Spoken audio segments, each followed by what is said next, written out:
for another stream. And I was planning tonight to play Diablo 1 again, but I thought I would try Grim Dawn instead. It seems a little bit more modern, probably a little bit more action-packed, and I've slept on this game for a long time. So since getting into Diablo 2 so much, I thought it'd be worth giving another shot. I actually bought this game at launch and clocked like 2 hours into it, so hardly played it at all. And man, that feels like forever ago. I honestly don't remember anything about this game at all, other than that it's an ARPG. I don't remember any of the story.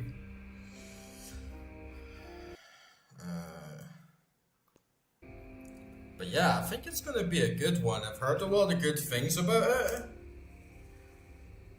And I've definitely got way more into ARPGs since it came out. I've just been switching around with my settings. I'm not going to go too high. I think it's a pretty basic game, but just with being on stream and everything, I don't want to go too far.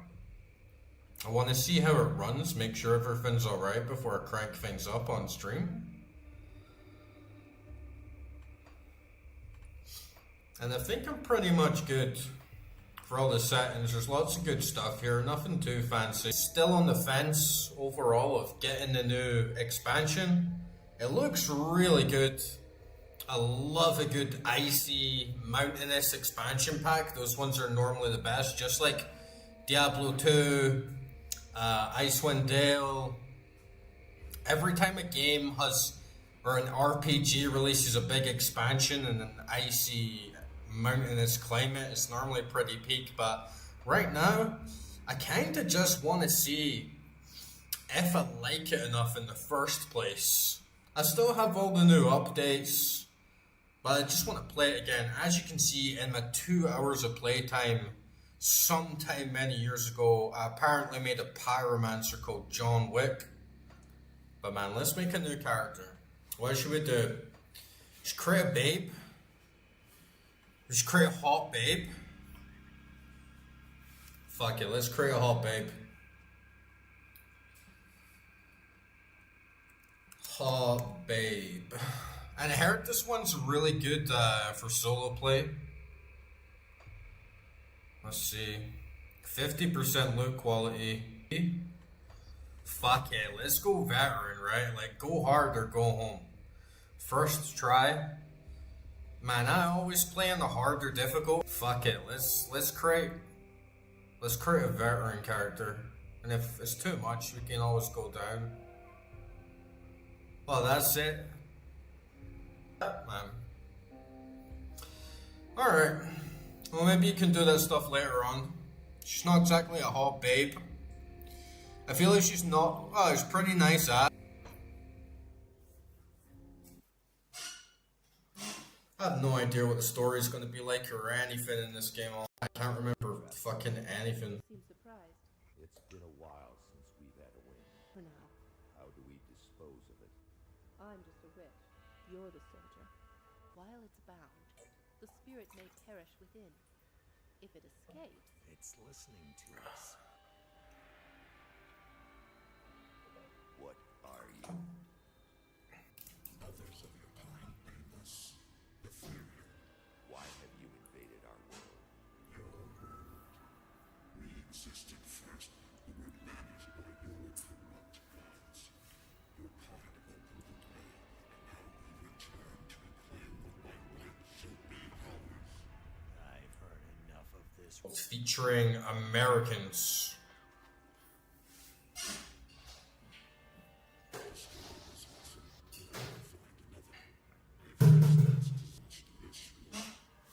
Do it. Do it. I don't think hanging them is gonna fucking work, you know? Captain, Cut him down. What? Are you mad? Better safe than sorry. the spirit has fled. This is a human now. Ooh, you can get guns in this game? Oh, I want a gun. I want a gun in an ARPG. When they awaken, they won't remember a thing. I wonder if you can get shotguns and stuff. Imperial was right. The war is lost.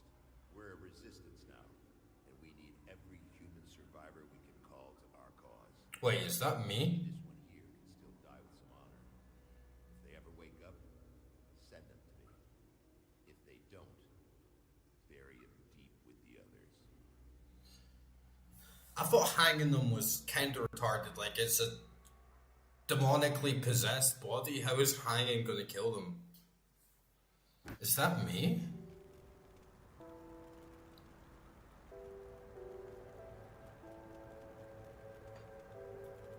Okay, new HUD, new graphics.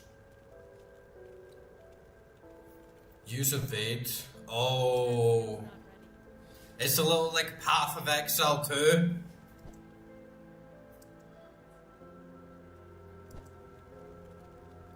We got those classic yellow exclamation marks for a quest. I see.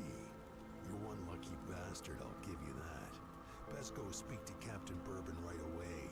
He seems to have a plan for you now that we've spared your life. You were possessed, so we strung you up. Seems the spirit fled your body before your life ran out.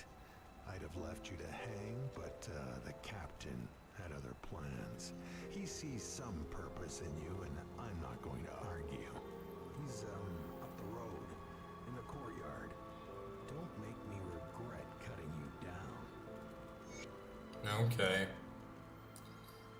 Man, the sound quality is fat. I don't know. I feel like I'm shouting because the sound quality is...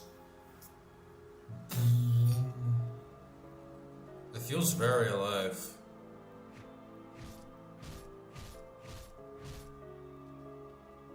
Okay, which way are we going?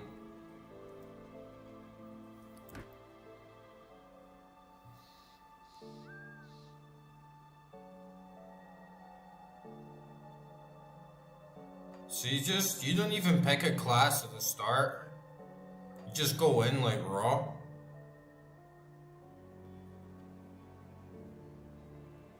Or repair a bridge.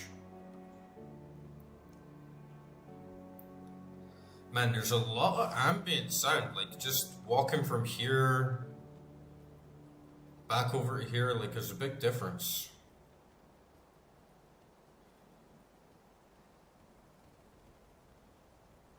So you're the one we almost hung. I didn't really see a sense in it, but then again, no one really cares what old Barnabas thinks. You really should go speak with the captain. He'll be the one deciding whether there's a place for you here at Devil's Crossing. It's an interesting setting. It kind of feels like dark fantasy, but like cowboys, like Old West. If we can get guns, I'm totally making a gun build. You're not looking too bad for someone just come back from the brink of death. You were taken, possessed by the same creatures that have been reanimating these zombies here. Normally I'd have burned you with the rest to be safe, but we've lost too many people to the dead. I need someone expendable. Someone with nothing to lose, but a lot to gain. Right now, you're that person. I thought it was online or something. Survivors of Devil's Crossing may just welcome you. I thought this was like another player was like, oh shit, I'm getting invaded. Prove your worth to me? Fucking, you prove your worth to me. Rising again in some horrible unlife. Corpses don't just get up and move around on their own. Something is reanimating our deceased with ethereal energy. We have observed the dead for some time, and they appear to be flooding Lower Crossing from the burial hill, just beyond town. You will need to fight your way through Lower Crossing. Once you've crossed the stream on the far side of town, there will be a beaten path leading up to Burial Hill. I know I'm asking a lot of you, but I'd be asking a lot of my people to welcome you with open arms too.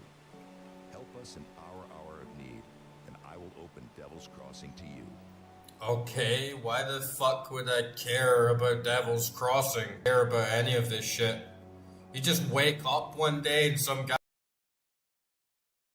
zombies for me and maybe I'll let you in my town instead of burning you.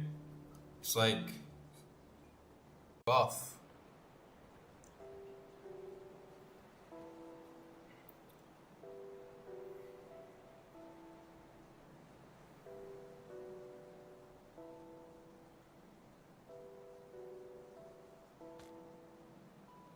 Okay.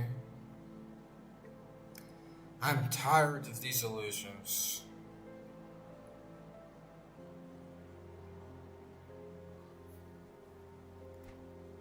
What the fuck is this? Right click to remove illusion. I don't know what the fuck they're talking about. Okay. Okay. Let's get some ARPGing in. Some zombies.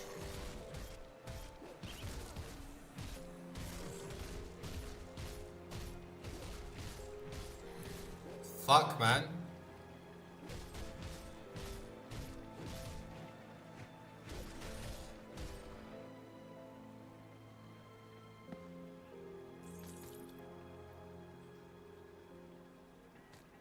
Okay. We got some loot. I like the music in this game.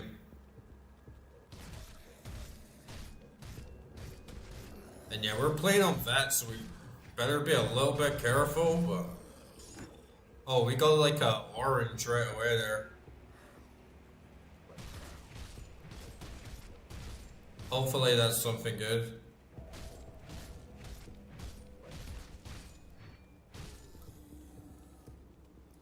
And I'm holding Alt, but I'm not getting any of the usual shenanigans, like loot falling over the ground.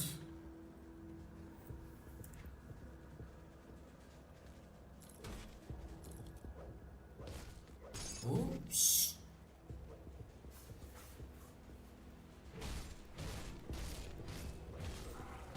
We should be alright on veteran. I think once we get a couple levels up in, we should be good. At least this will make things interesting, right? Keep me on my toes a bit. Right away though, it's different.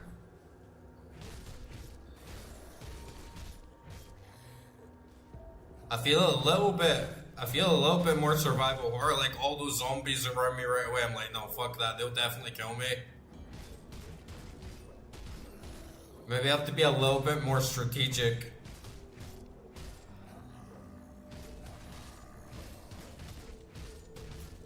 Oh, I need to remember evade as well for sure. When your constitution is exhausted, collect untouched meals and vital essence. Where even is my constitution? This is energy. Constitution. I don't see that anywhere. Okay, we got some potions there as well, apparently.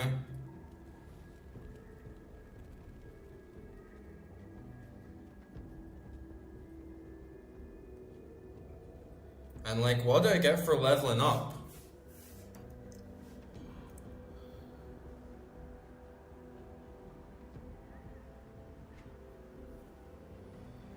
Okay.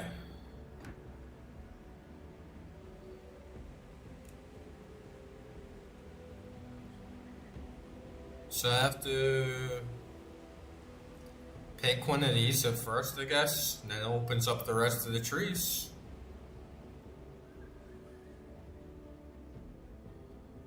Twin Fangs, Guardian's Gauge.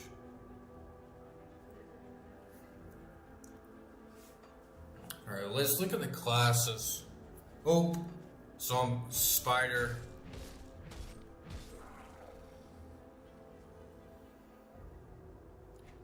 Let's see what the classes are like.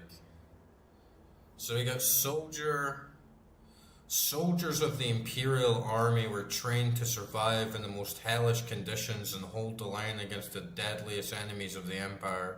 Soldiers prefer the use of Soldiers prefer the use of close quarter weaponry such as sword and shield, but can also prove formidable with firearms. So basically like a tank paladin. Pyrotechnic masters of the Imperial Army. Demolish are part engineer and part sorcerer. They were used to break enemy ranks and breach fortifications with their devastating array of explosive and destructive magic. They usually prefer to fight at range, engaging enemies with guns, traps, and explosives. That sounds pretty good. That kind of sounds what I was going for. Once hunted by Imperial forces in an effort to control eldritch power, the occultist craft focuses heavily on summoning and borrowed powers granted by the three witch gods, Bismiel, Soliel, and Dreek. Their diverse arts include abhorrent curses and spells that inflict damage of poison, acid, and entropic energy. Excelling with neither sword nor gun, they can use either to augment their offense. Excelling with neither sword nor gun, they can use either to augment their offense. Okay, so you can use guns or melee for them. Nightblades were clandestine warriors that sold their services to the great houses of the Empire. Nightblades excel with all manner of martial weapons, but are even more feared for the deadly blade magic that is secret trade. Nightblades are not suited to go illusion to close, always eager to discover a new technique, ethereal and element. It's fucking peak. Like that fucking electric guitar with the choir. It's a little bit like Diablo 2 OST, but it's more modern. You can hear a lot more subtleties. It's a bit more ambient. Alright, shamans. Hailing from the untamed Northlands, shamans were the spiritual leaders and guardians of their people, claiming an astounding attunement to the wilds and their patron deity, Mog Drogden. Shamans are capable of wielding terrible forces of nature against their foes, or even calling upon savage beasts to come to their aid. Shamans excel in the use of brutal two-handed melee weapons, but can easily adapt to other tools of war when conjuring the primal power. Tough choice. Man, that music is fucking sick. Like, it's like sort of like down-tempo doomer jazz. Can you hear the little keys? Like those chords, they're quite like bright and like chill. It's very, very nice. Very sly, devious. Man, I kinda, like, I was thinking I really want to try out a lot of guns. But Shaman sounds really fucking cool. Like, running around with a big two-hander and summoning beasts. It sounds like my druid from D2. And you can easily adapt to other tools of war, so maybe I can switch out with like a pistol or a shotgun or something. Arcane hard if you don't have much defense. Man, maybe we can go a shaman with guns. Occultist sounds good as well, but I don't know, it doesn't really tell you too much.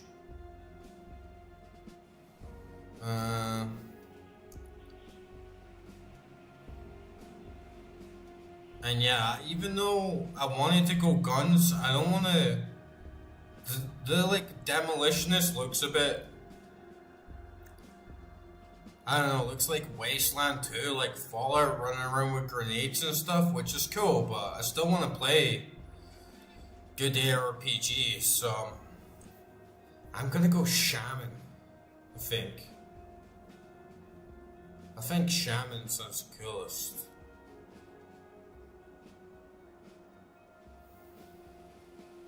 Do half and half?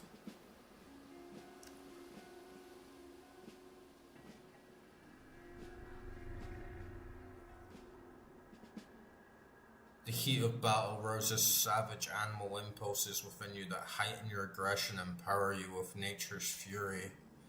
When used as your default weapon attack, savagery increases the intensity of your attacks. Okay, that sounds like a must-have.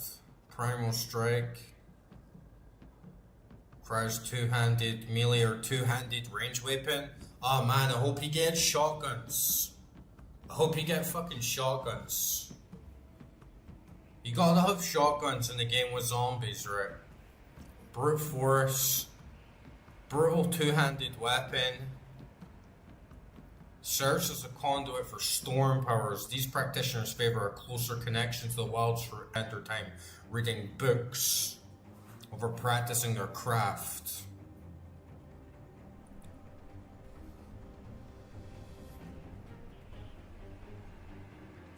I don't even think I can get any of them. Y'all say like it requires a point.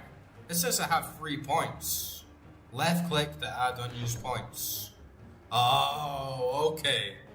So I add points down here, and then I can select. Oh shit! Up, because it looks like you add points to this bar down here,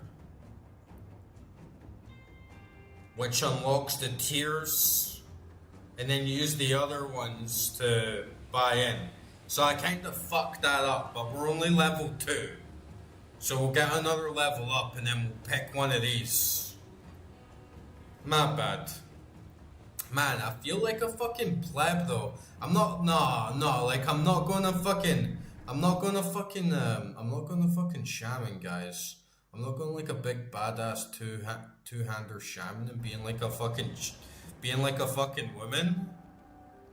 Nah, fuck that. That's like some fucking woke shit, man. I'm not being a fucking like feminist fucking two-handed shaman. Let's go.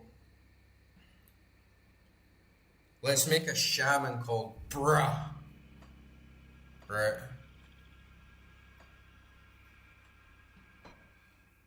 That only like we only played the game for like fucking a tiny little bit. We can get back to that in an instant.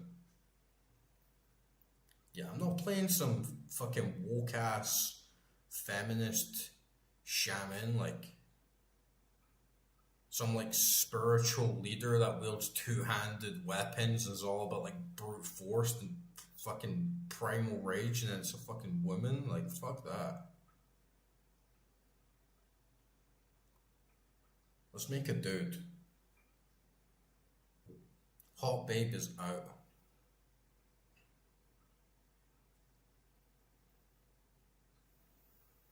Man, this loading screen is fucking long, man. This is like the longest loading screen. I was like the longest fucking loading screen I'd ever experienced in like at least 5 years, maybe 10 years. You're not looking too bad for some. The bodies of the dead are rising. You will need to... Okay, we can run this fast again. All we did was kill a few zombies. But yeah, fuck playing some hot babe who's also like huge and all this masculine power and energy. It's some fucking modern gaming shit, man.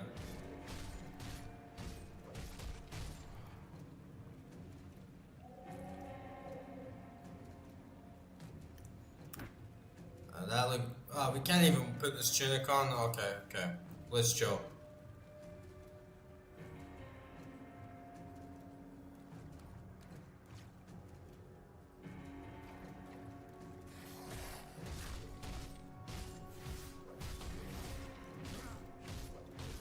And I'm interested to see how randomized the loot is and enemy placement.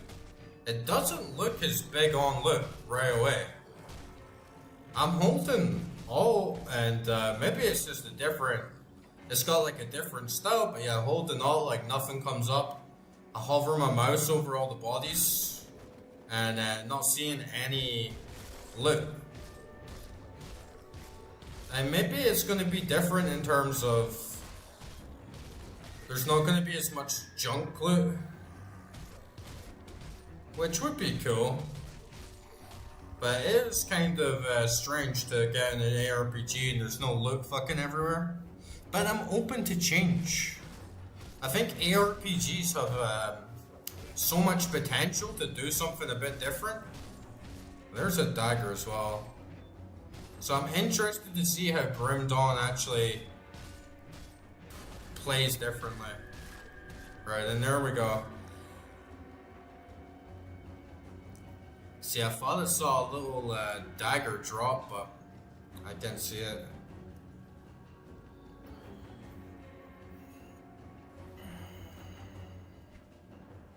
Okay, Shaman, add 1 point, and then what will we go for? A voracious swarm which hungrily tears anything it comes in contact with. Savagery. Brute force.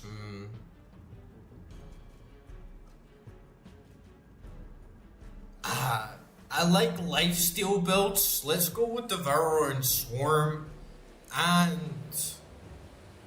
Savagery. Can we add them?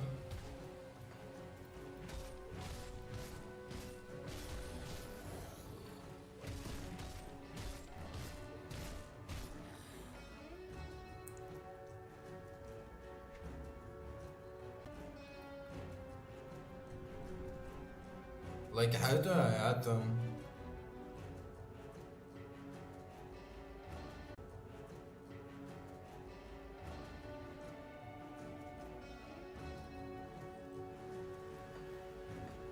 The game doesn't explain much to you. Maybe I have to play for a bit longer.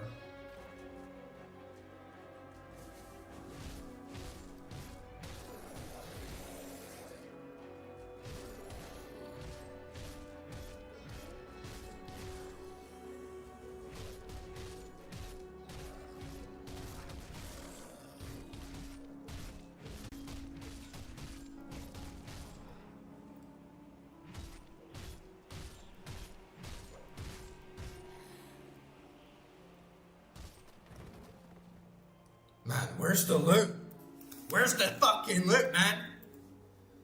I'm craving me some loot right now.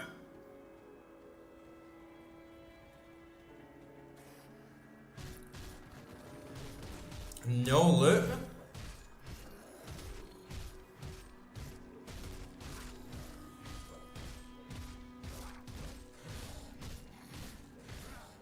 No.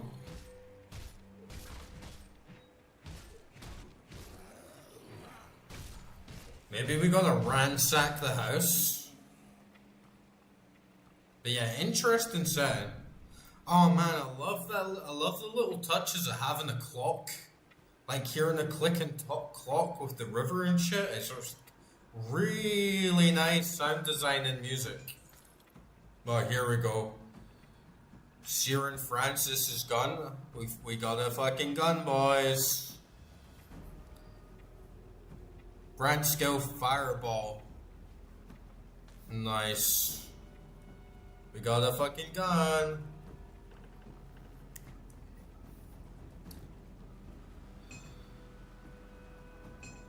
I'll definitely be better than the Shiv. I'm trapped here. I realize now I will die in this house. Margaret, I fear that you are already dead, and so it may not be so bad if I am shortly to join you. If by some miracle you yet live and return here to find this note, please know that I'm not angry with you. I never regretted our life together, but now only regret that I lost my temper and spoke unkind words when we last parted. I hope you'll not think of me a coward for what I'm about to do. You're already in the house. I've barricaded myself in this room, but it's only a matter of time before they break through. All I can do now is choose the manner in which I face death, and I would rather die a man than be changed into one of those horrid things or eaten alive. So we got this suicide gun. Is it, like, is the loot set though? Because that seems like a lore item. Okay, we got some scrap. It's not like... Pew, pew, pew. This is a lot safer for sure. Until we get some levels in. Pew, pew, pew, pew, pew.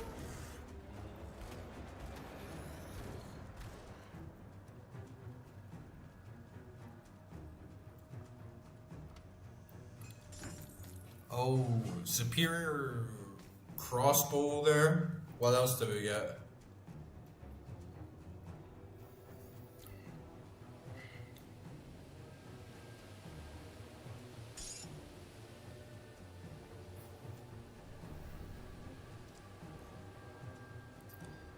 Oh, we can upgrade our points as well. Physique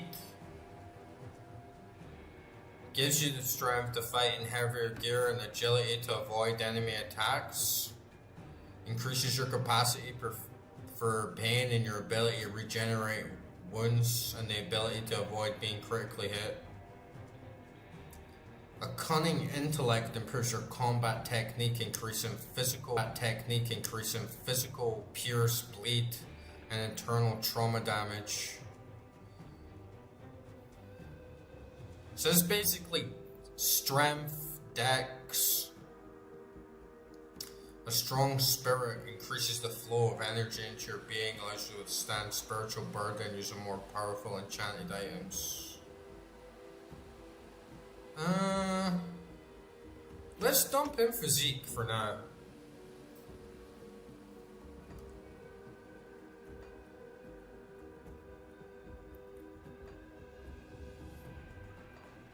The main thing that I'm confused about is how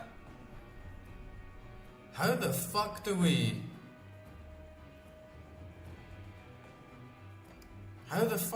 like assign a skill to our tree?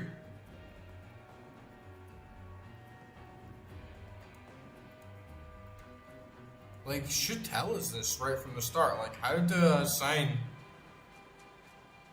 a skill? Devouring Swarm 100%, that should be something I can cast. This as well, it seems like a right click skill.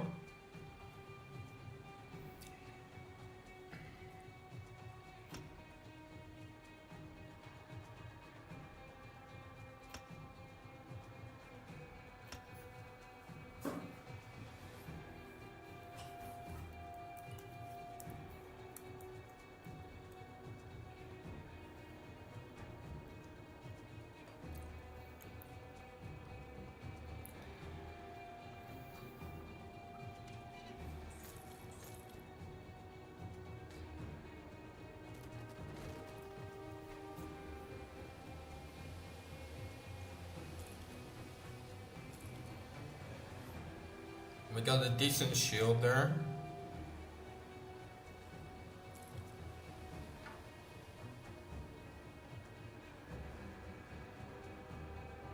But what the fuck?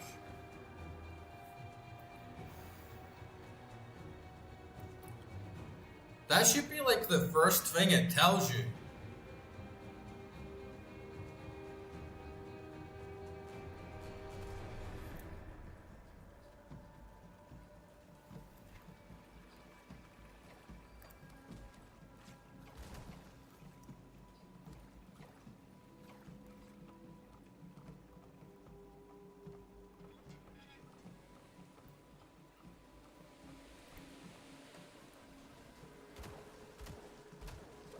Am I being dumb as fuck?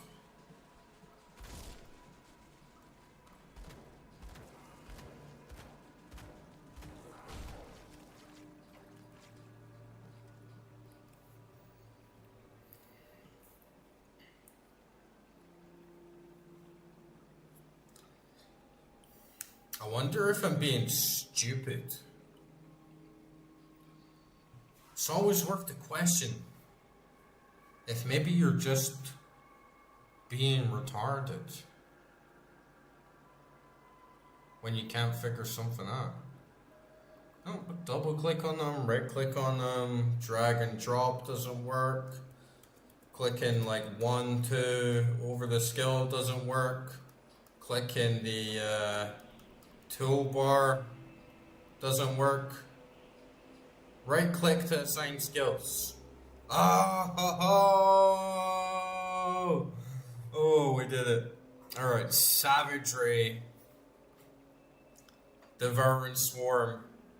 Fucking high IQ boys. Big brain moment.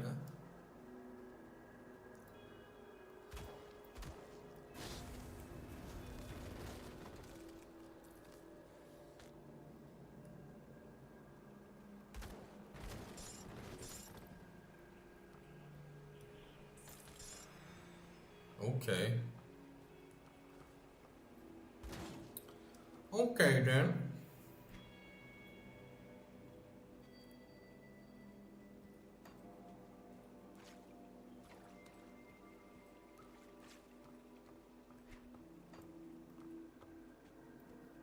We finally figured out how to use skills.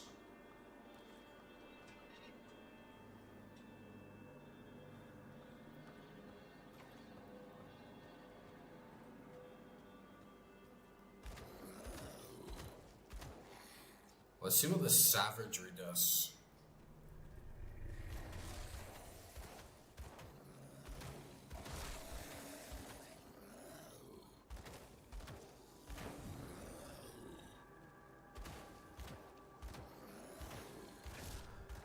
Seems like it just does the same thing, except it has more attack.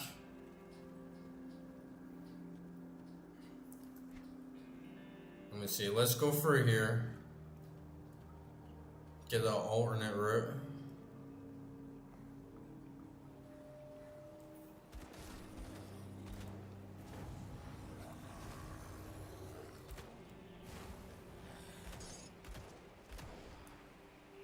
Definitely way safer with a gun.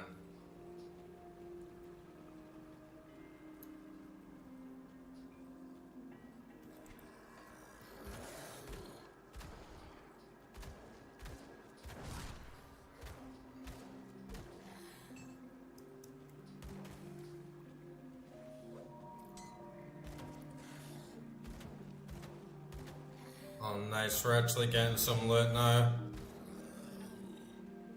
Got a ring and an amulet.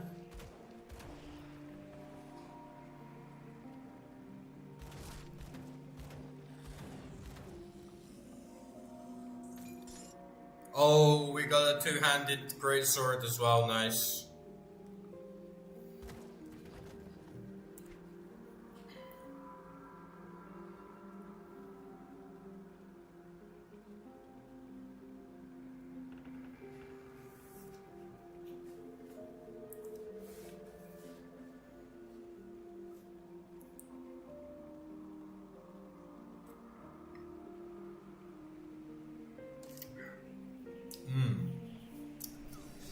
That drink is nice.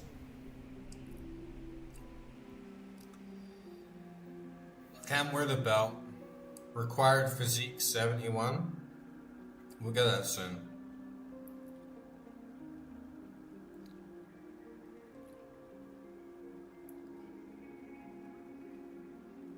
Alright, let's try the two-handed sword.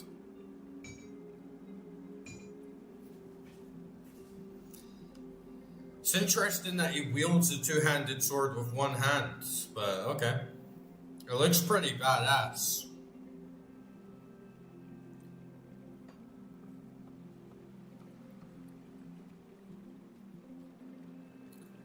I feel like I need a hat.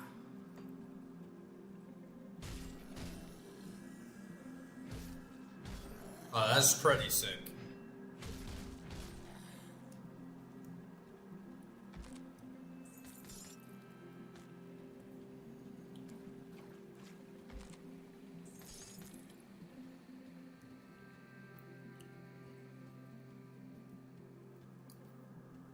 I assume all these bits I'm picking up? Can you pick up the mushrooms? No.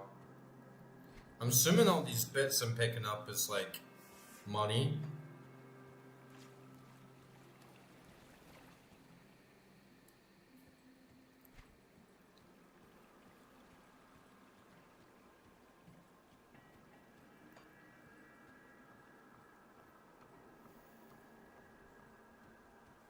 Anything in here? Oh. Leather pants. Sick. Need to go back and sell some shit or just start throwing this stuff away. It's probably junk anyway. But I always feel reluctant to throw stuff away at the start of the game because I don't know what anything's worth. Almond's axe, vigorous leather coat of attack. Oh, nice, we got a new jacket. It looks though like you don't actually get loot from enemies.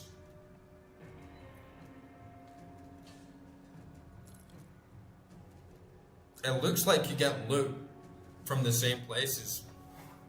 In little houses and corpses scattered around.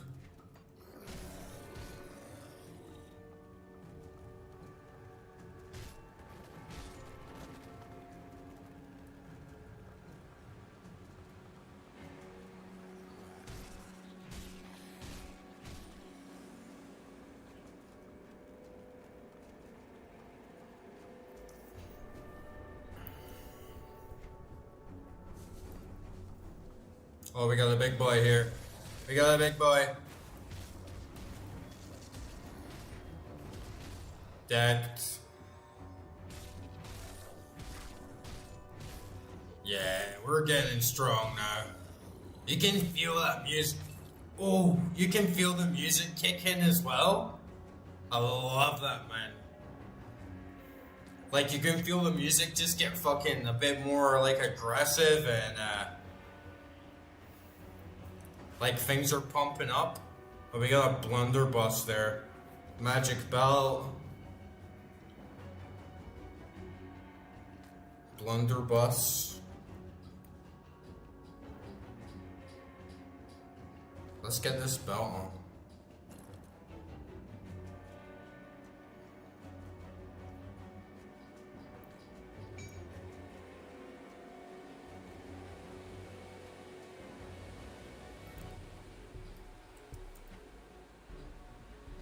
Oh, I have the belt on. But there's still not enough points. We're about to level up, so I'll be using it in a second. Fuck it, just put it on. Oh no, you can put it on.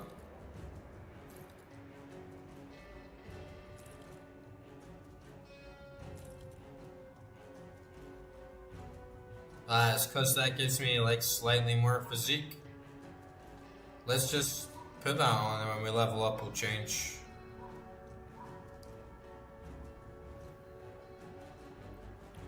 We got some dude's arm.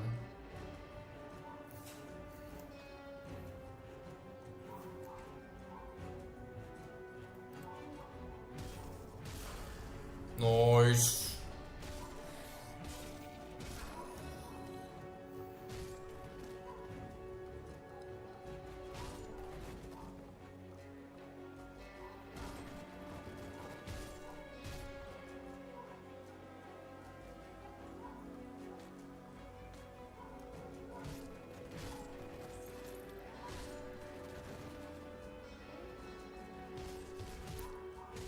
We might catch up on some more.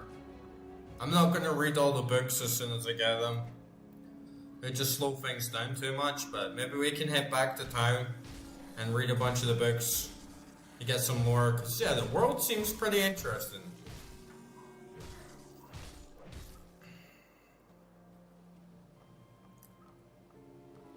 Even though finding a little lore book scattered around is not the best way of elaborating a story in the game, you know, it's quite generic. It's still better than Path of Exile, right?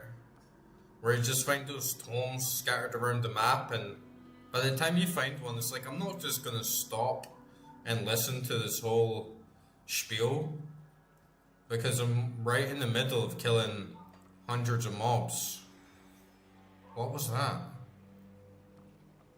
Okay, we got it anyway. And it would have been really nice for Diablo 2 to have more lore books scattered around. Even if you're not going to read the lore, it's nice to have. Oh, that bass.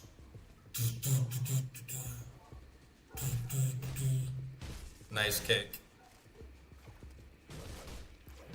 Ooh.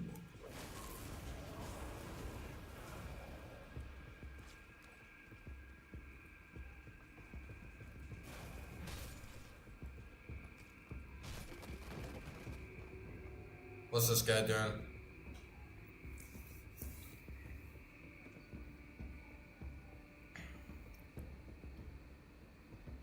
Got chased in here by a pack of ravenous Rex scourgers.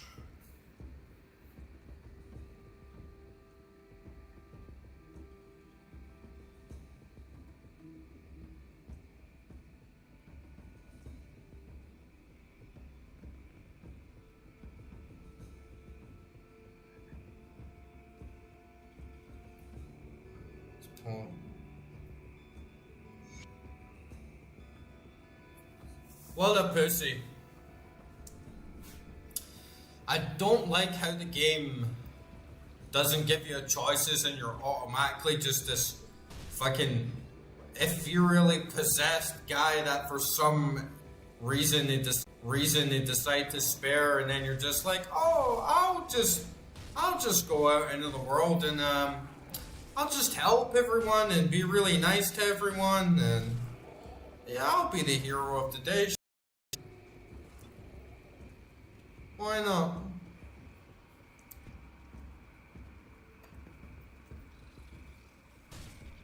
Even a little binary choice would it be nice?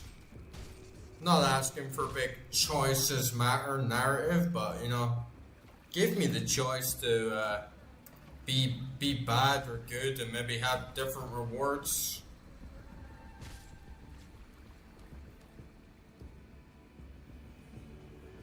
Or provide context for why I'm the hero. Like Diablo 2 doesn't have that, but it kind of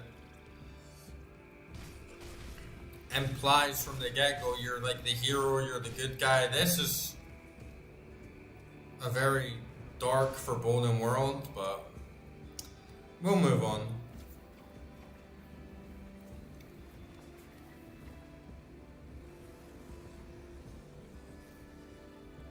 It doesn't seem the kind of universe where heroes exist, if that makes sense. It seems like a very morally grey world. Any world with zombies is going to be morally grey.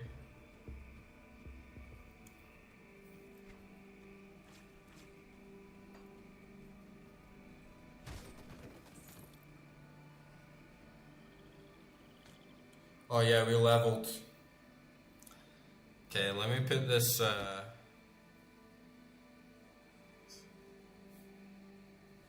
magic belt on. And yeah, physique, just so we can keep the belt.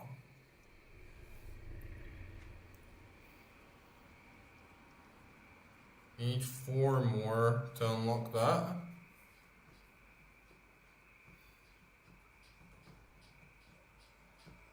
We'll put like 1 into that and then 2 more. Should get next tier on the next level up.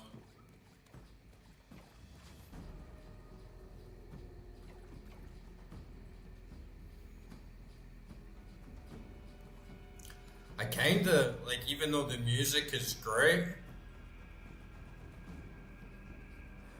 I can hear all those other ambient sound effects, and it makes me also want to play the game with the music turned off so I can just listen to the ambience. Okay, we got another portal. Oh, big map. So I'm like here. There's like a couple areas there.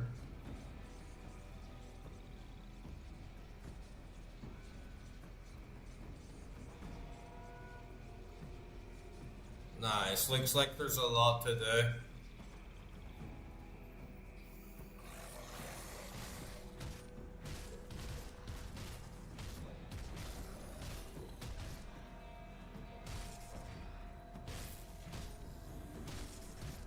We're fucking ripping through them now, though.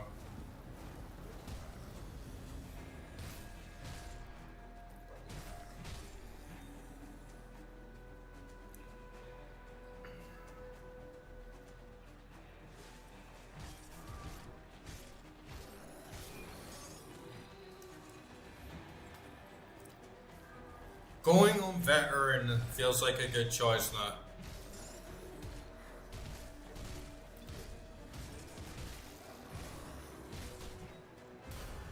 Nice. We're leveling.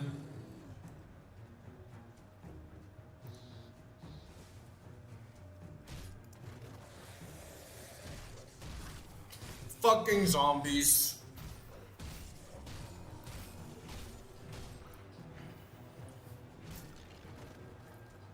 Oh, we got a hat, finally. A little cloth cap. Looks a bit like a turban.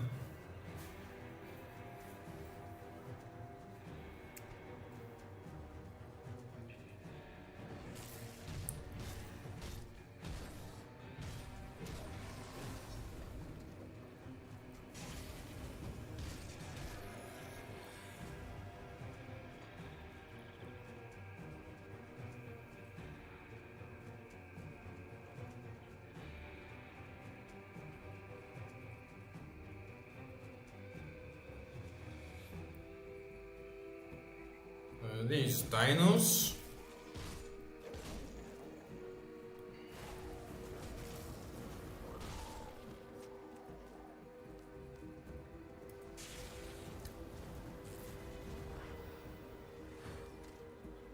Oh, dungeon.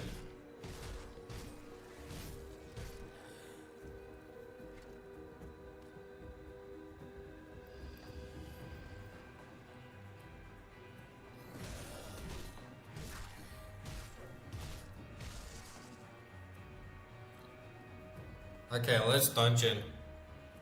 Let's put 2 more and get the next tier. What we got here? Call upon the beast god to bestow nature's blessing upon you and your nearby allies. Grasping vines. Might of the bear.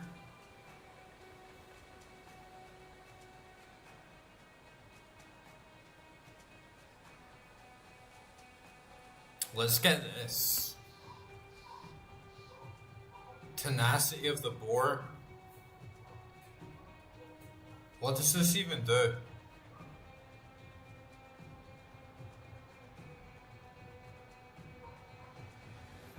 This is like an add-on if I'm using two-handed. Summon briar form. I want a bear. I want to summon my bear. We'll get there. We'll get there.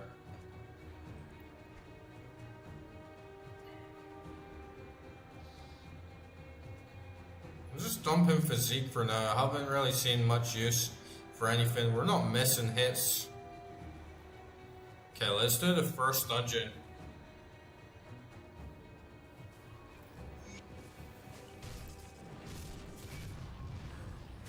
Ooh!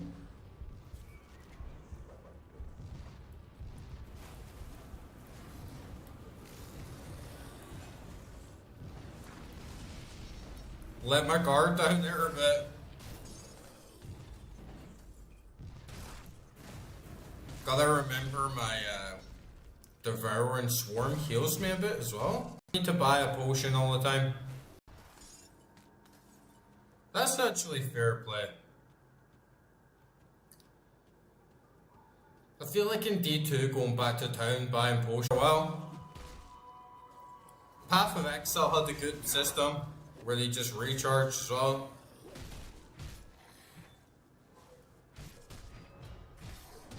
Our big boss here.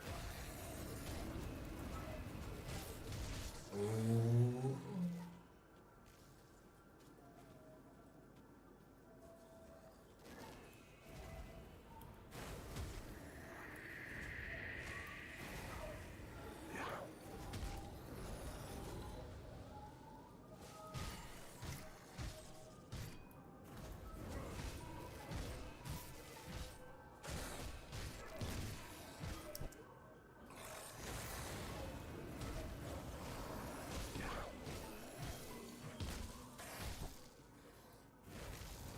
Use that dodge.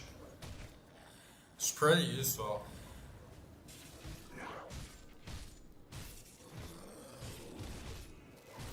Alright, nice.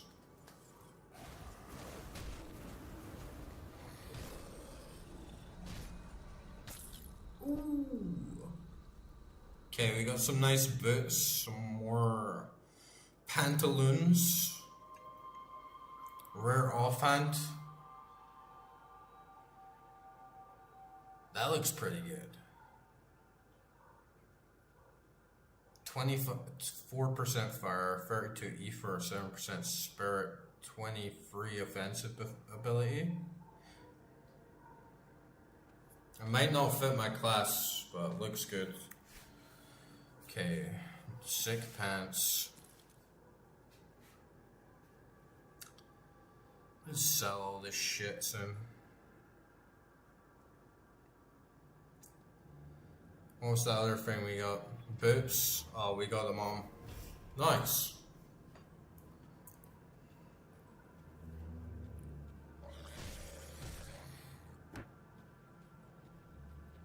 Cleansing shrines grant you devotion points, which can be... Oh!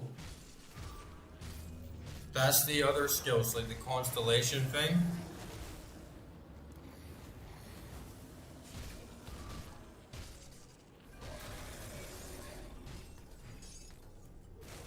Is this one here? Nice. Shrines can be cleansed by either making an offering to the gods or defeating foes trapped within the shrine, depending on the type of shrine you encounter. Yeah, we can give you an ether crystal. Nice. Okay, we got mech tunic.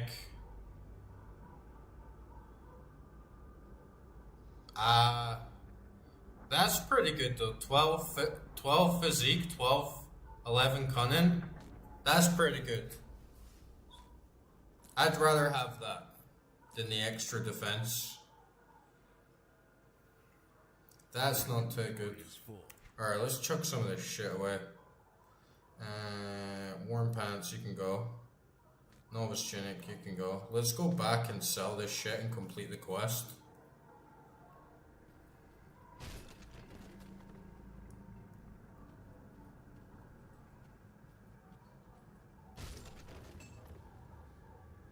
Another blunderbuss? I'll take it.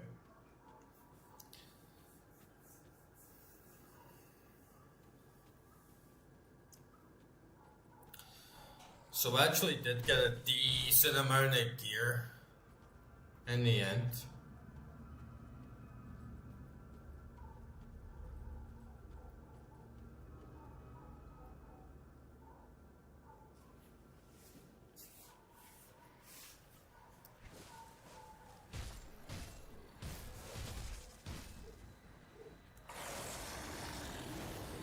Oh, nice. Yeah, it's definitely feeling more pumped up now.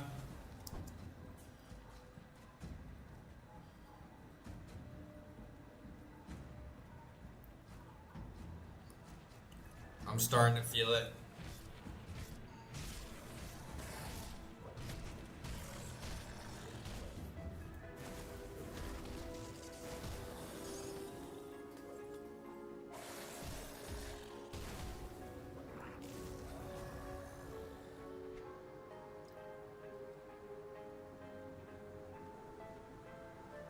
Fuck it, we'll just put another in physique. We'll get to a point soon where we need spirit or something else. Until then, we just keep min-maxing.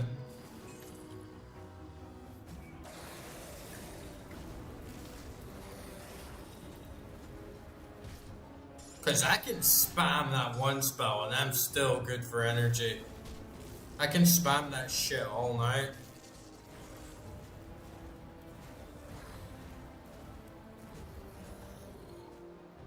Don't know, these little green things are, they look kinda sus.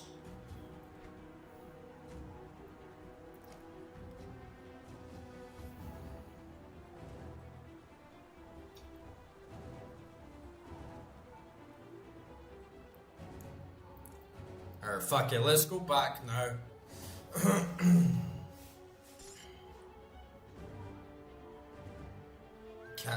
Casting speed and pierce resistance.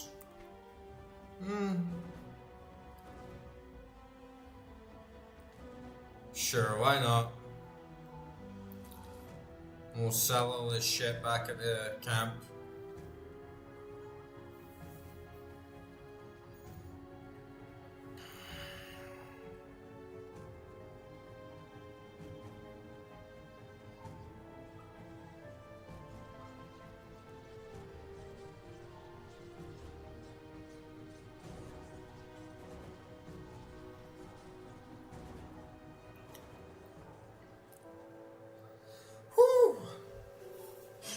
Yeah, that was pretty good. I enjoyed that. But man, whew, I've been having such a busy day today.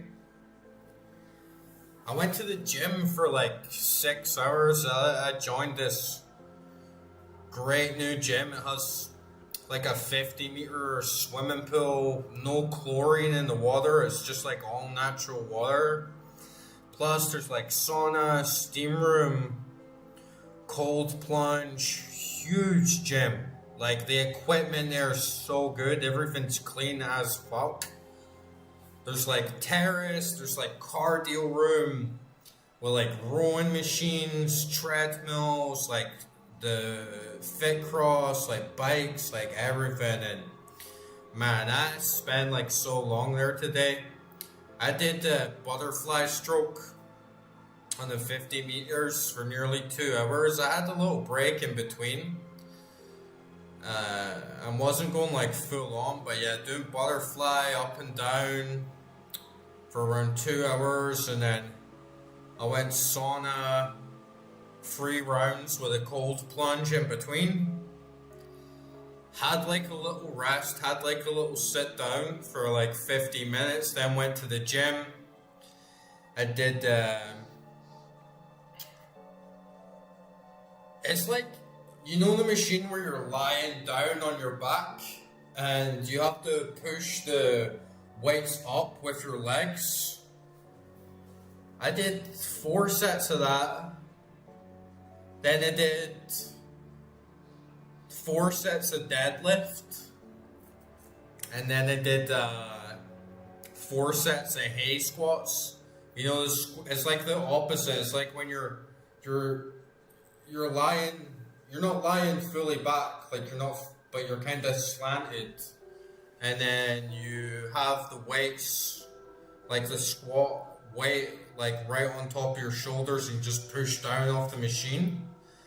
I did like 4 sets of that, and then I did like 10 minutes on the rowing machine, and man, I'm fucking feeling it now, like for sure. And it was a little bit, I was in the city, I went to the supermarket, I went to like this really nice supermarket that sells like a bunch of Whole Foods, like organic, like natural shit, and I got like a bunch of fitness stuff. Like I got like a little tub of creatine holding like so much water weight, and I just gotta like shift that to my muscles. And then I got like some of this, I never tried it before. It's like clear protein, and it's got a fair amount of protein. It's like 27 grams a scoop, and no sugar. tiny little bit of carbs, beef protein isolate, lactose free. I used to drink protein shakes quite a lot, but I just feel like they're so heavy on the stomach, and a lot of them can be like really calorie dense as well, especially if you mix them with milk, because they can kind of taste like shit if you mix them with water. So I'd end up putting on too many calories. But like this stuff, I mixed like a cup, 1 scoop, the clear protein powder with 1 scoop of the creatine.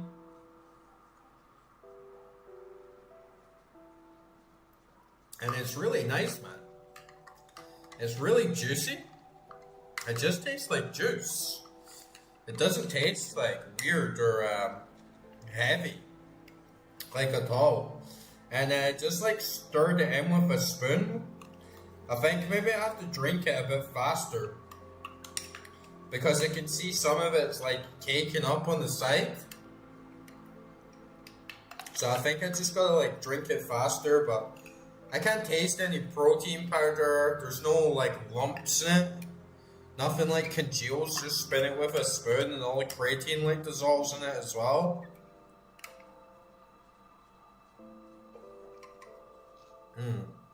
Yeah, it's pretty nice.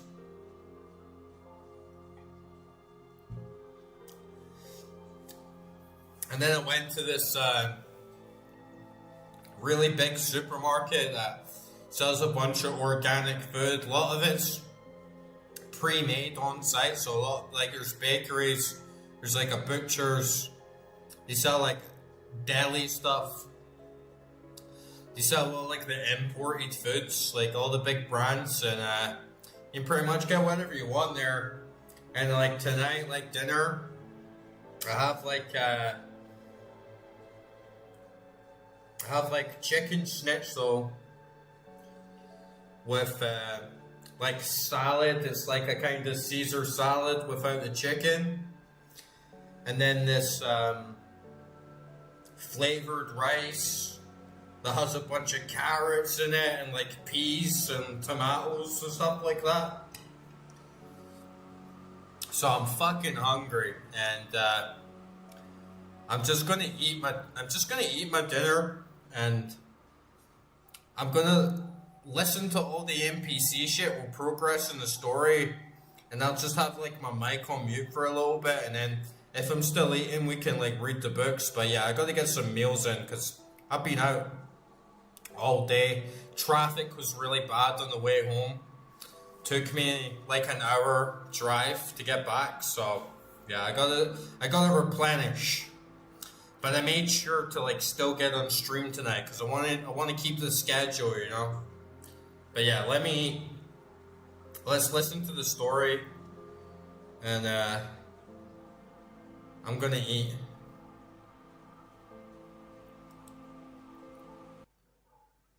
Oops.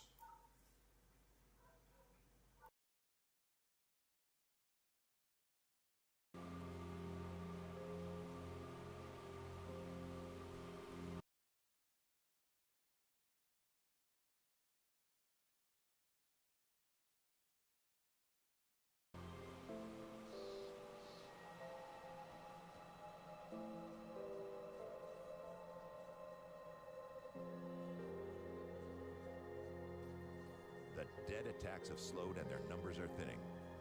I take that as a sign that you've dealt with the source?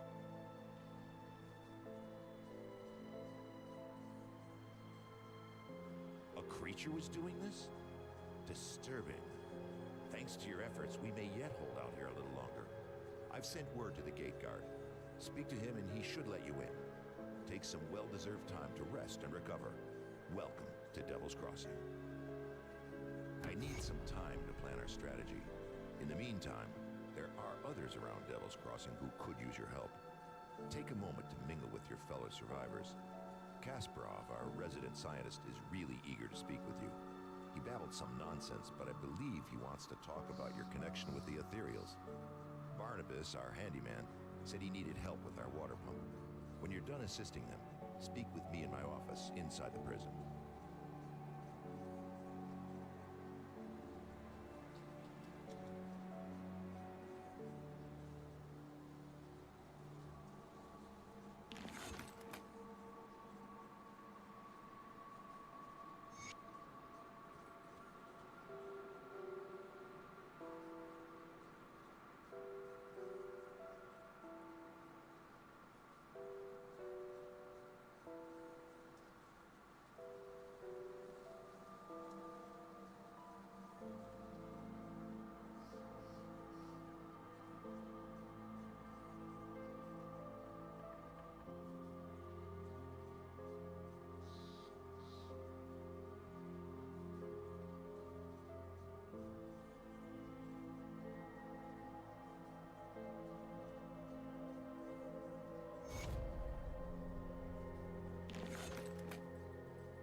Greetings, child.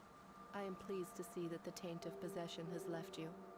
Should you require it, I offer spiritual guidance to the survivors. I will gladly extend this service to you.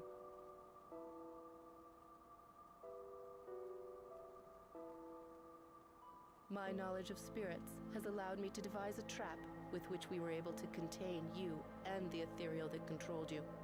It was not until the noose was firmly around your neck that the spirit left you, though.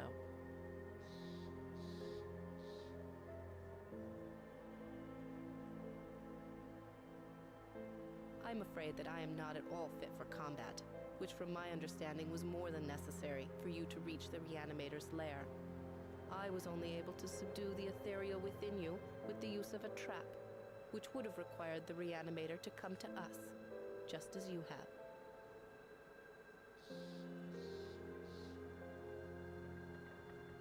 Troubled memories can cloud the mind and torment the spirit. With my guidance, you can move past these painful thoughts and begin anew.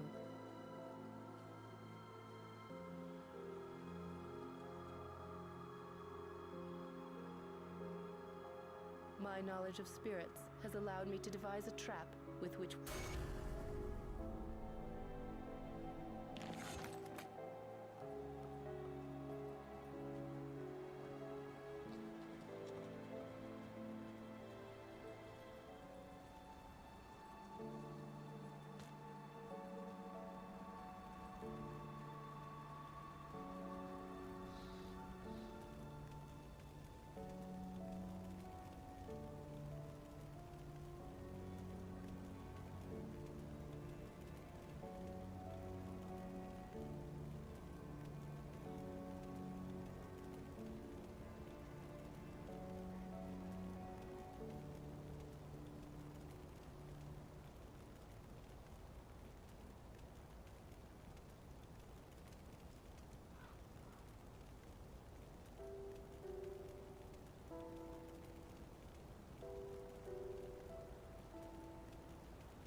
Okay. Recharged.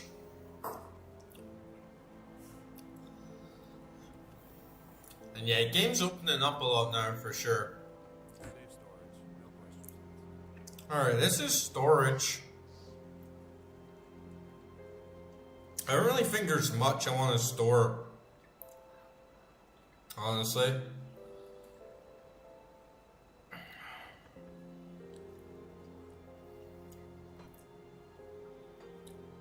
Oh, we can get bigger stashes. See, that's like a nice feature.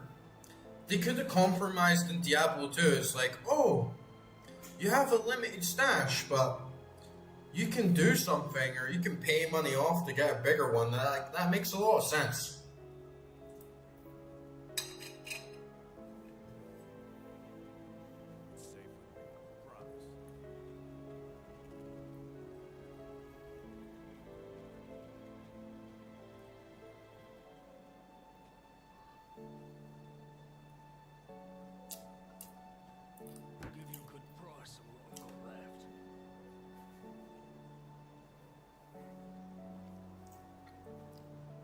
Right.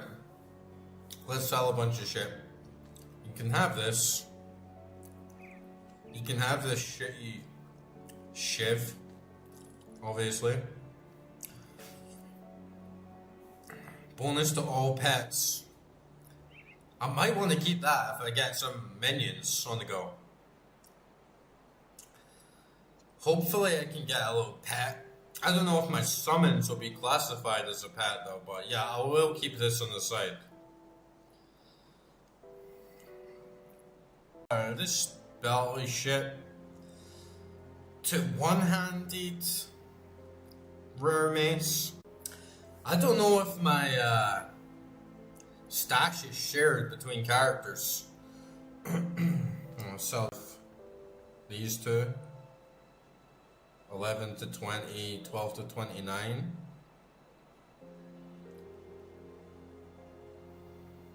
Yeah, I'll sell both of these. I'll sell this jacket. I'll sell these pants. I'll sell this. 5 health, 13 offensive ability. I guess they're about the same, right?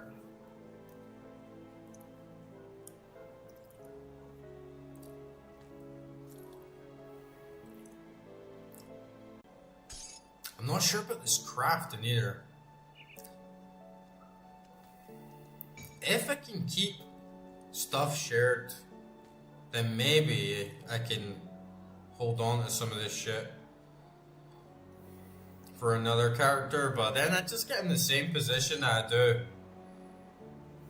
with Diablo 2 and I end up saving shit and then I start a new character and I don't, it's only useful to me for 5 levels till I find something else. That skull looks good. Right. Can I right click these and they disappear as well? Good.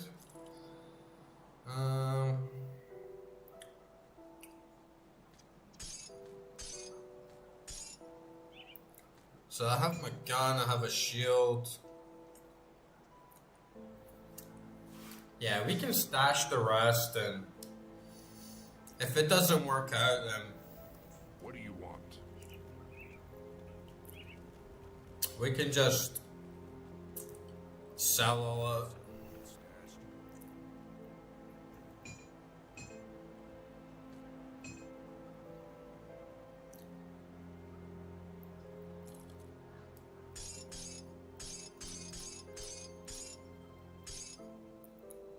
Maybe, yeah, I'll keep the ether crystals, right?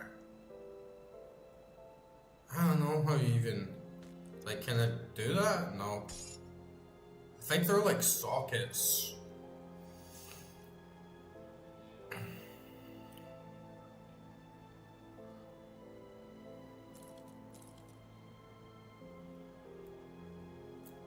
Still don't know what the fuck this does either. Maybe it's like identifies items or something.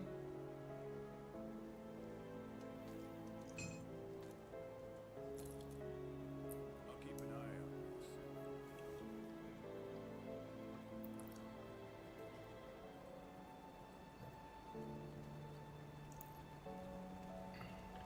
Let's see what's left of our wares. Iron well spent.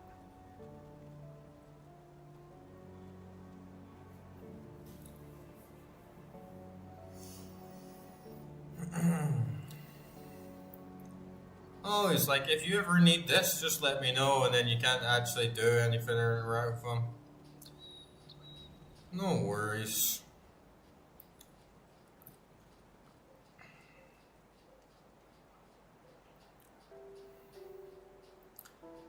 Captain John. John Bourbon. The voice acting is quite shit in this game. Even though the music and the sound design is amazing.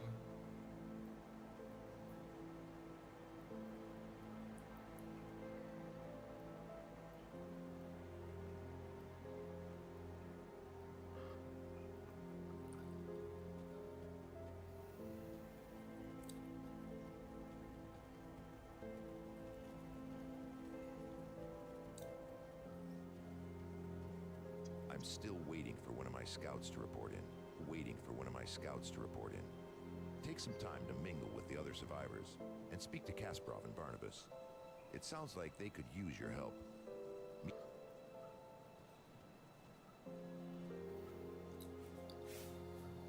Captain send you over?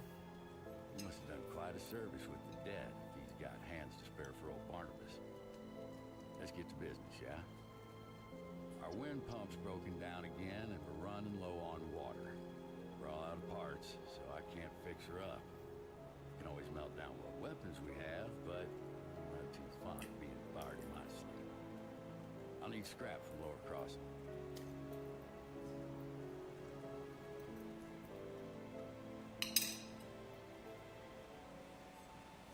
Search the ruined houses and the old dumping grounds on the far side of Lower Crossing, past the burial hill. Smash some junk.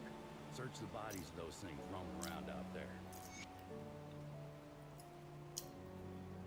Nearly. Oh, where's this Barnabas guy?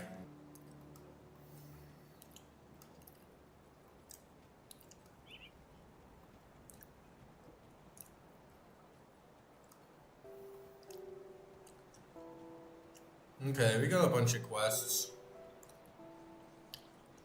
No, this Kasparov guy, where's he? Alright, is this him in here? Yeah, there he is. Where the fuck is the door?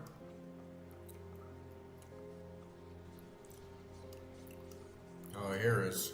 Welcome to my workshop. I saw you fighting the dead out in Lower Crossing, and I dare say you were absolutely brilliant. Evidently, cutting you off that noose was the best decision the captain made that day. Ah, where are my manners? I'm Kasparov, scientist and inventor. What brings you to my humble shop? Rift gates, yes. The ethereals use them to get around.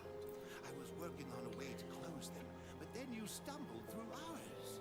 We have never seen a human, possessed or otherwise, pass through one before. Not a living one, anyway. It was then that I realized that we could put these mortals to use. There's something about you that is attuned to the rift gates, and I intend to replicate it. You don't remember anything, do you? I may have taken some liberties while you were out cold. It was just a few tests, a blood sample or two, nothing major. The results were curious. It appears that your body is still teeming with residual aether energies. Don't worry, you won't be growing any new limbs, probably. But I'm going to tangents here. I believe that with a correctly tuned pulse of aether energy, we can replicate this. Bro, I can't even see the text. As in, without the need for pesky possession. I've been working. It just continued on its own. Do it, but it needs power. Excellent. These will do perfectly. I'll just place them into my device here, and oh my, that's not right. Not at all. The pulse. It wasn't supposed to go off. Oh dear. 1, 2, 3. Ah, very good. Yeah, the voice acting is fucking shit. Your system won't do you the slightest harm. Okay, maybe it was a lot more, but you look fine, fitter than ever. A real shame about the prototype, though. Showed such promise. Perhaps if I had more fragments. Blah, blah, blah, blah, blah. So preoccupied with this Riftgate business that I completely forgot about my apprentice, Starlet. I sent her out to the Burwich estates to fetch parts for our research, and she's been gone entirely too long. Seems her ineptitude, I have to say, I do feel it.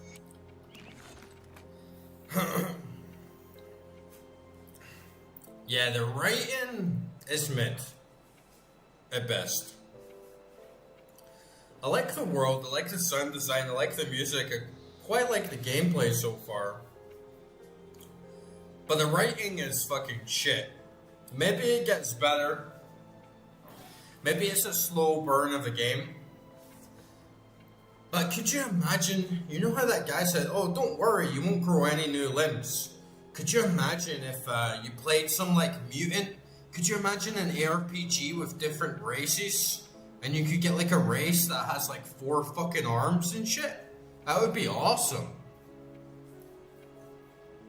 Obviously it would be OP, but I don't know. I'm not the game designer. They should come up with some way to like balance it out. Okay, I think we should get a little bit in spirit. Just to even it out. Man, it feels good to get some fucking protein in. I honestly probably left it a little bit too late. Because you want to get that shit in right away, right?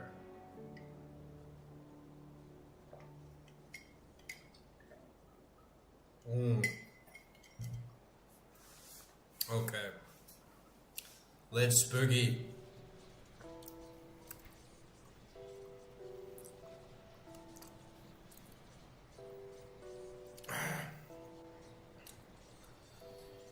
Let's do some looting and tooting.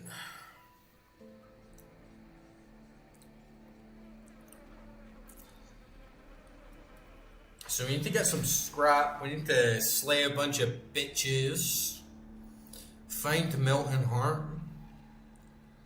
Find Kasparov's apprentice.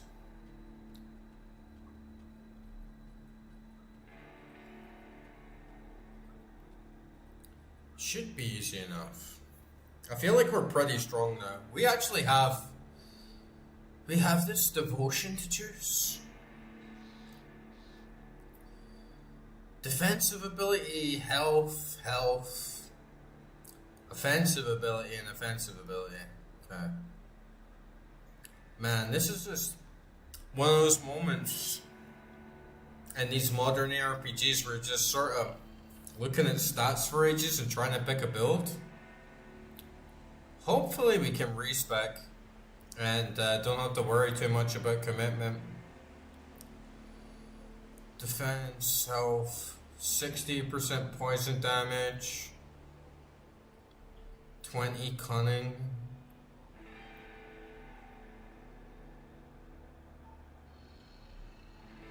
That sounds pretty good. Let's get some better defense. Let's just go for that for now. Lightning damage stacks well with my skills two-handed. Plus we can be a little bit more tanky. Get like a nice skill. That sounds pretty good. Strike nearby foes in a rush of physical force. Yeah, this one, this path looks pretty good. Oh, and I have fucking 7 points now. Right. Let's just max this. So we got max that. We need 5 more to get the next skill level.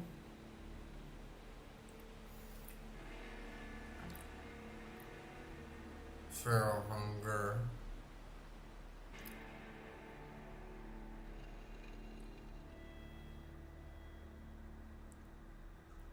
This one will give us buffs. I kind of want that summon. Fuck it. Let's go 5 points. Next level up, we're gonna get a summon. Now I don't have to feel so alone in this grim world.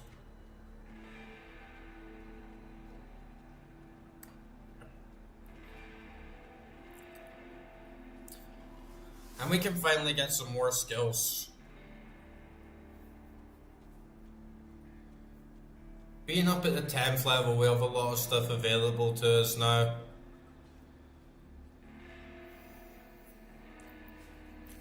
So next level up and level up after that, we can actually try and build a little bit more.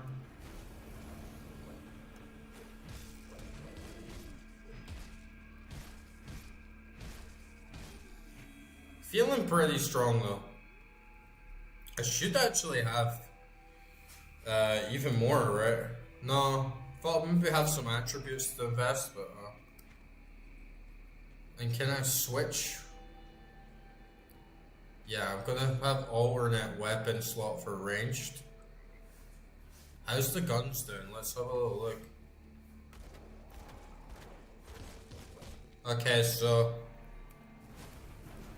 guns aren't as hot, but it's single-handed as well. So it might be because I'm not getting my buffs and optimizing because I need a two-handed weapon to get the most out of my skills now. Let's do another dungeon.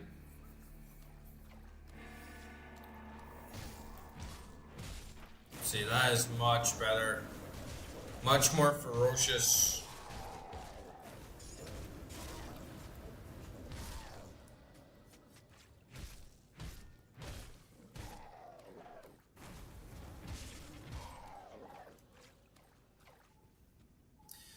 ferocious shaman. This place looks like a fucking shithole. Ooh.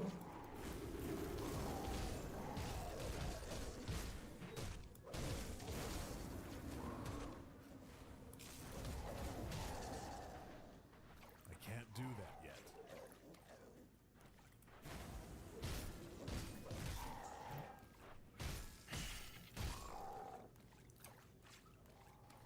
Can be like a little more tactical in this game with running away and getting space. Oh, I got another great sword there. Ooh, that's a bit nasty.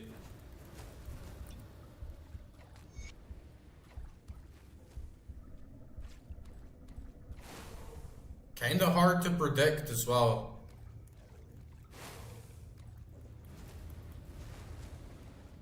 Oh, he's a bit fucking hard. See, I don't have any way of knowing when he's gonna do his big star thingy. There we go, running now.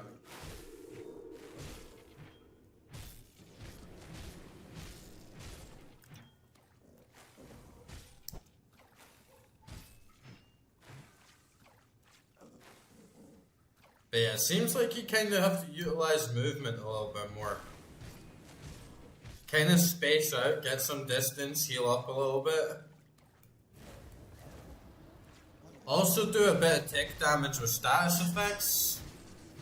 It's a different burn for sure.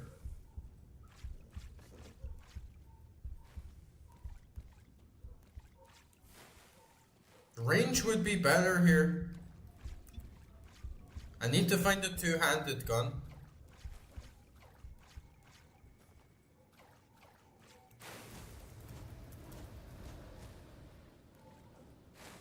So let him do this big thing. I've got him poisoned. There we go. Let's run in. Oh, we can get behind him.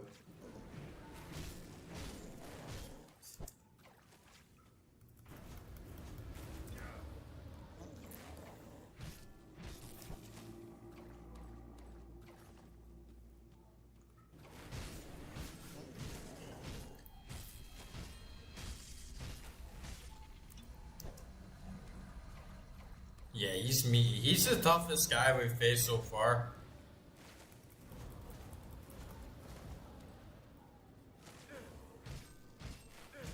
Oof.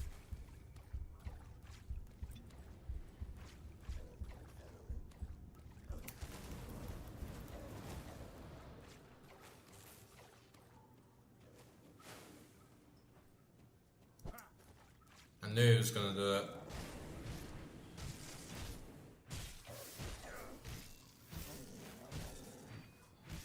Hopefully get some big loot off him.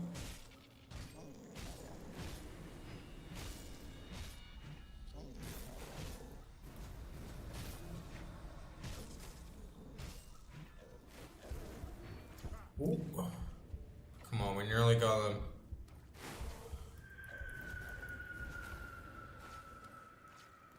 We take him away. Nice. Slightly chewed buckler. Okay, this is useless to me. Ooh.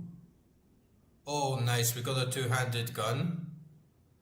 And we got the new belt. 68% plus, I thought it was 68%. Plus 68 health. That's okay.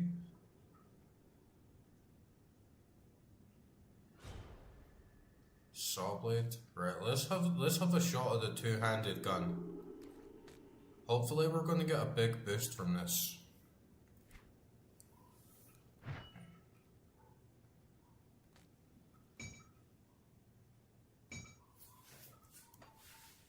Look at that. Big boom.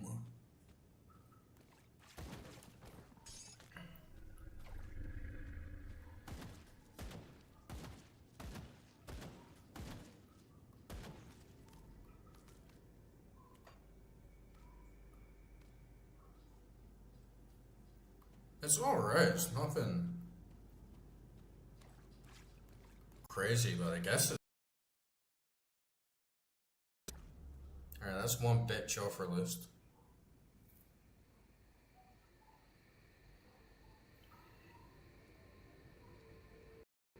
Hello, Delia. It's going pretty well.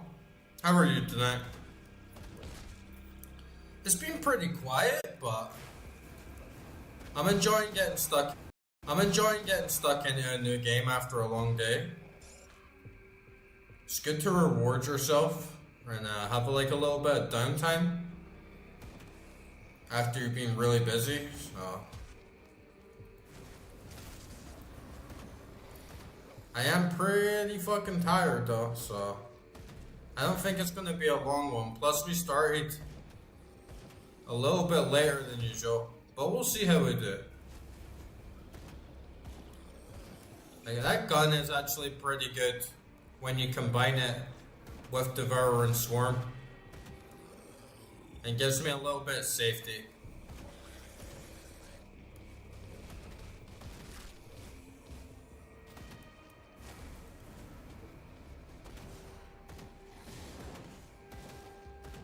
See, like this guy?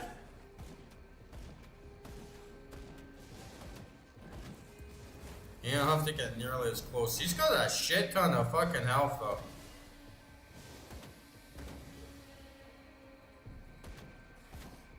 Like, that might not cut it.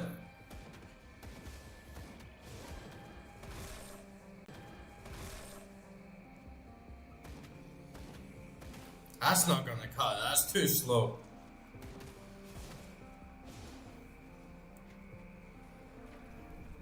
Okay, let's try him with this. Yeah, that's much better.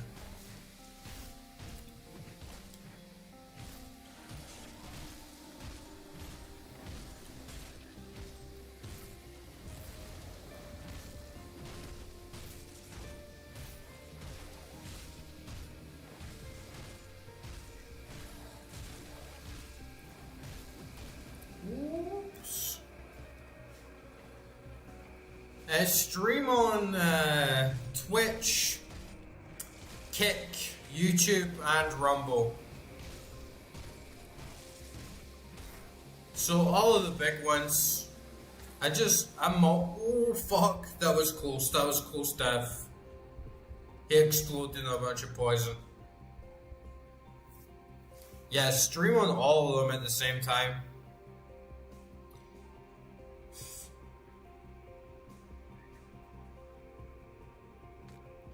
We'll sell these.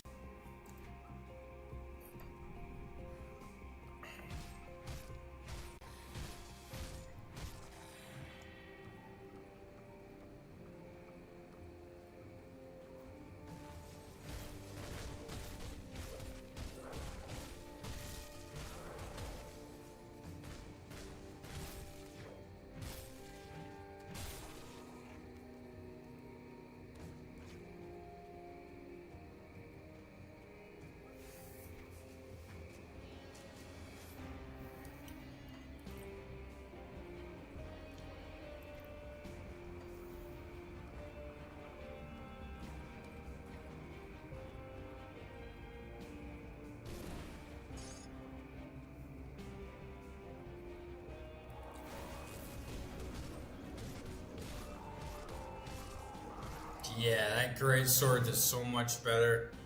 Maybe it's a good thing to not go guns, or if they're slow and sluggish.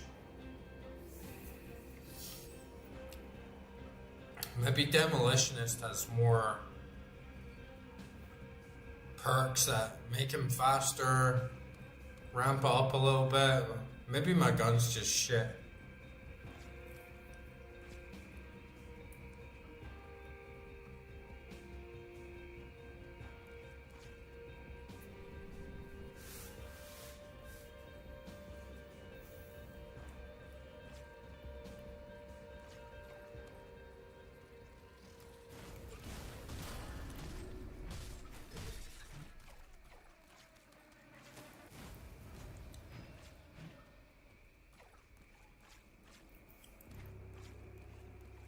Man, there must be something in there, right?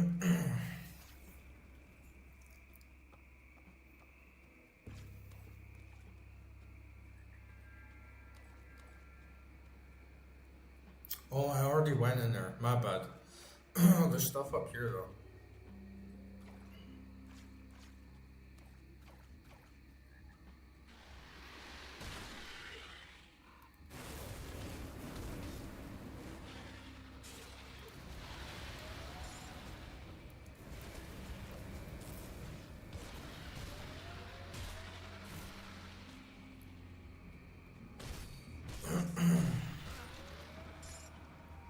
Shoulder plates. That's the first ones of those I got. Okay, nice. Yeah, we finally got some more skills. What will we add to the mix? Oh yeah, let's get the summon. And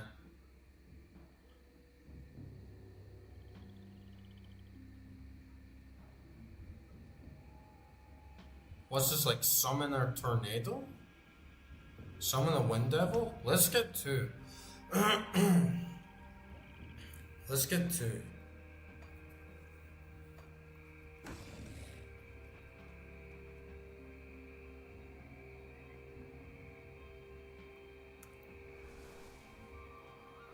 Alright, nice. And I did have the item that gave me +1 to pet skills or something. So that's definitely getting used.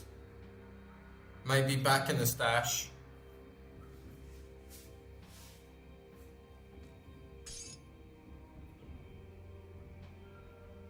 Yeah, I think it's back in the stash. Right, let's see how these guys play.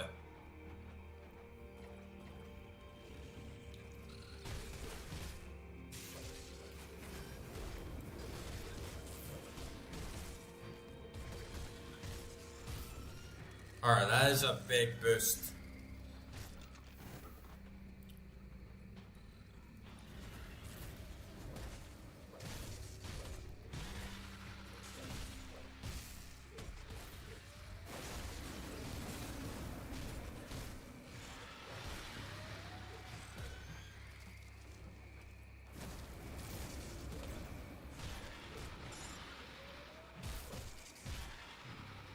What the fuck even is this thing? It's like some gnarly tree demon. I'll take it.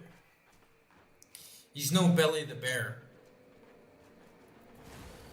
But he'll do.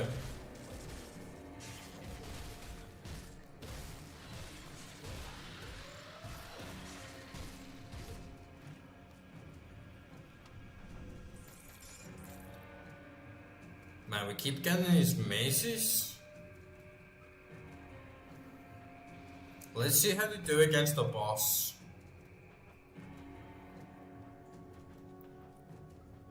Sick dank cave.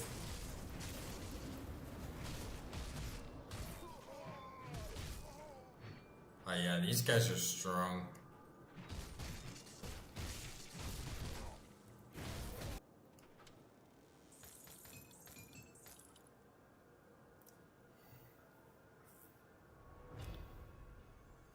Oh, we have a two-handed mace.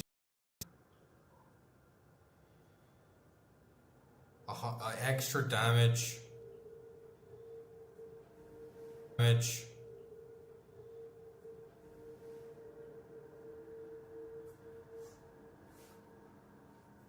kinda...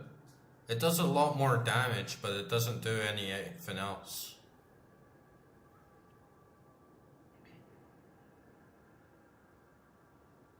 I think my current one might still be better, but we can try it out.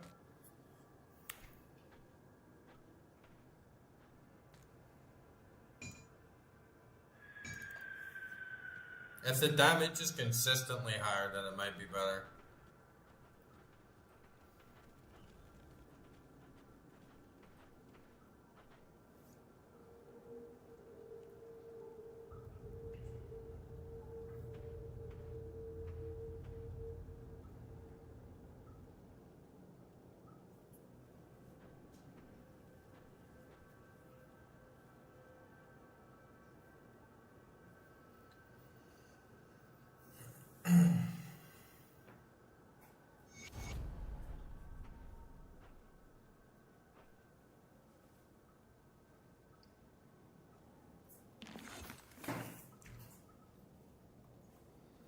There's mines down here. What the fuck were they mining? Mining mushrooms?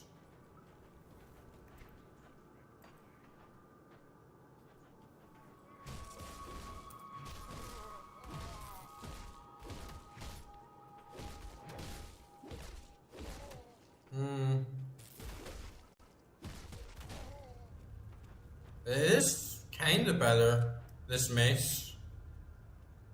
If it actually deals the small dungeon.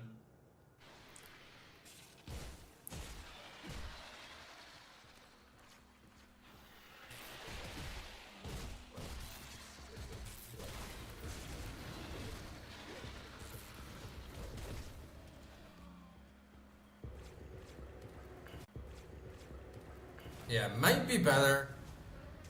It's not too much better. But then with the other one, I think I have some abilities that actually make lightning damage more powerful.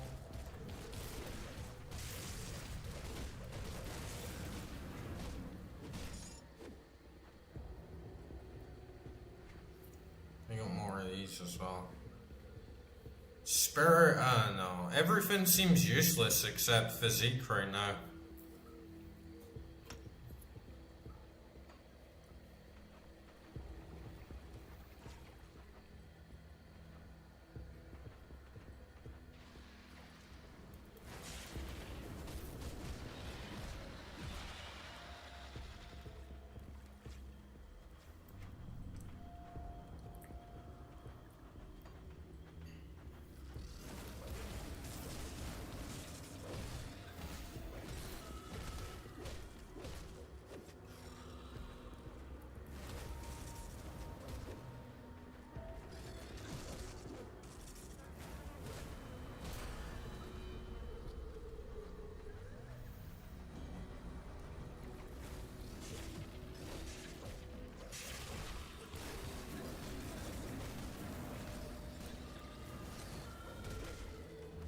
Like, we never need to use lightning.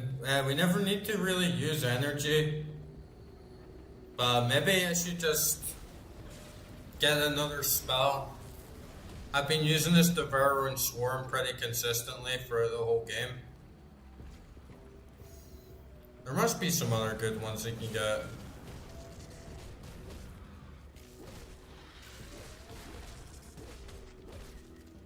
Let's see.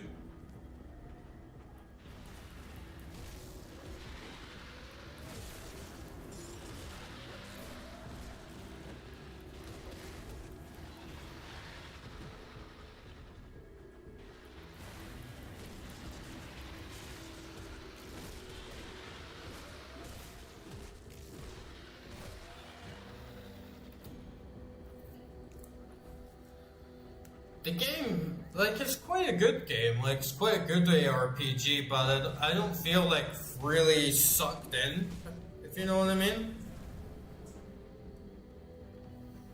It is quite old, I guess. It's not from a sort of time where you're going to expect anything revolutionary. Yeah, it's good, but it's not making me feel like, oh, I want to play this all night and then play it again tomorrow. And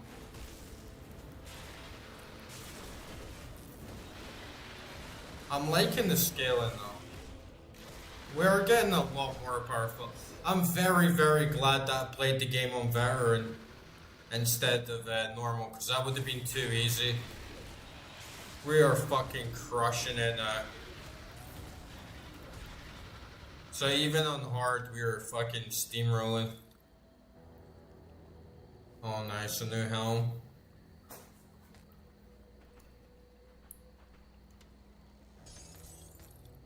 And an Ami.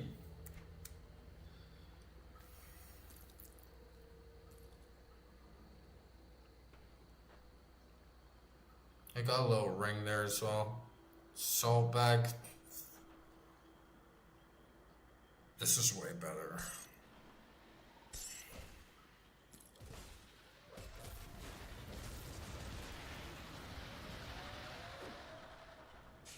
Like, we are blistering through.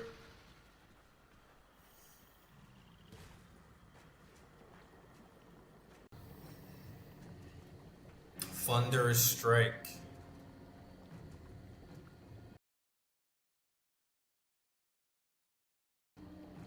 Grasping vines, that could be good to have.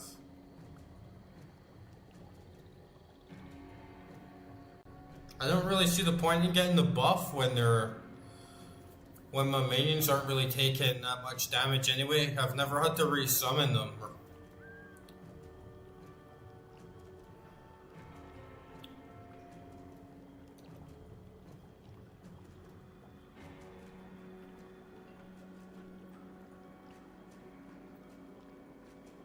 That could be good. Alright, let's get Primal Strike. And then we'll get Thunder Strike on the top of that. No.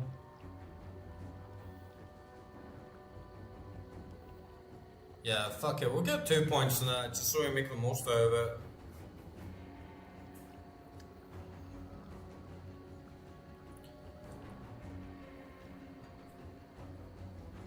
My normal attack is useless as well, which is interesting.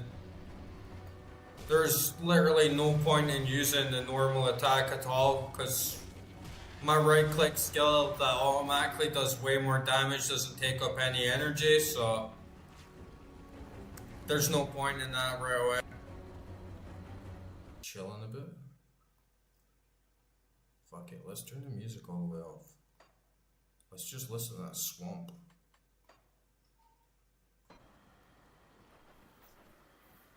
That's nice, man. That's more relaxing.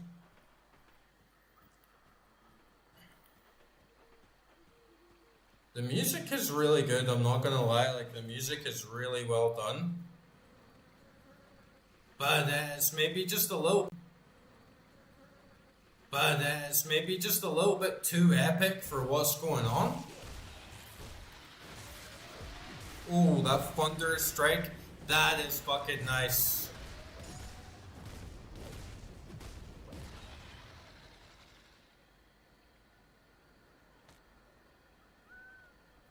Oh, we got another Remy.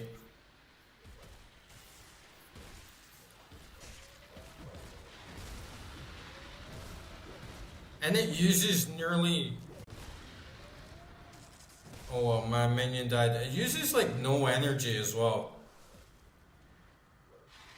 So there's really no point in using the normal attack again. You can just use that and have the chance to have this massive lightning strike.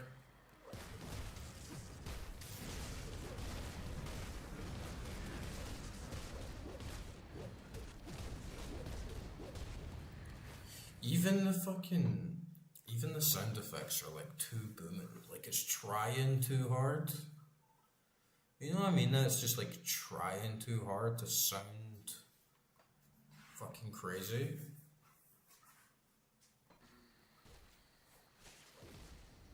See, that's nice. That's better.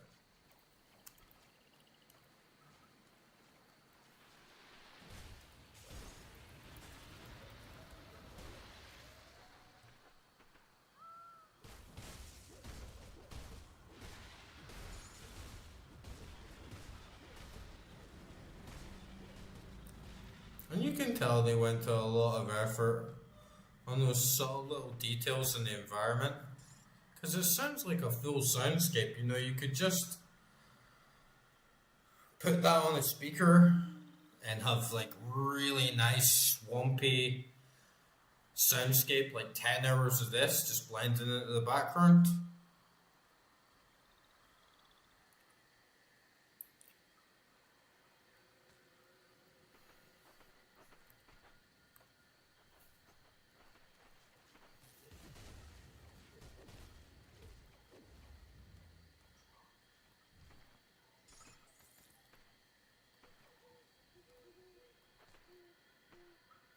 Sound like owl monkeys. Monkey owls? Monkey owls, you say?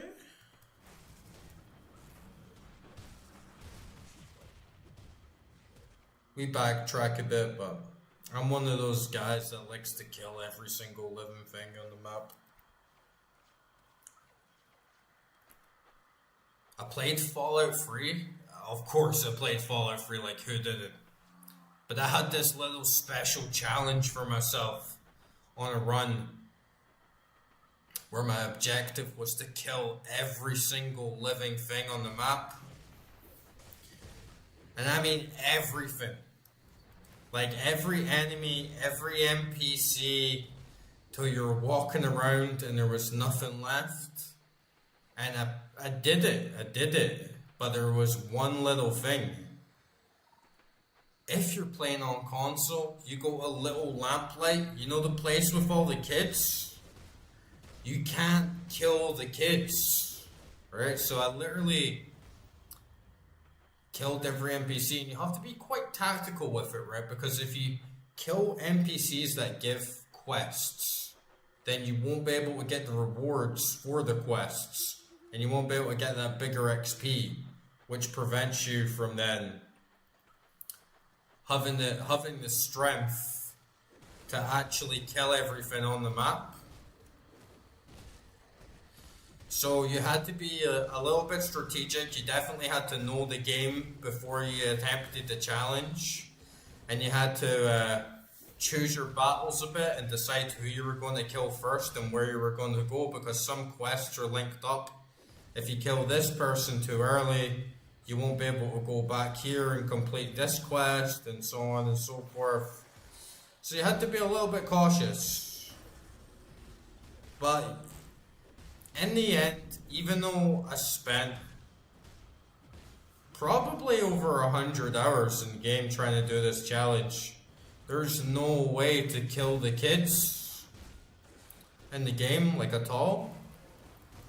And that really pissed me off. So I installed a mod that lets you kill the kids. But they banned that mod now from like Nexus mods and stuff, so you have to like really look hard to be able to like kill the kids. But by the time I installed it on PC,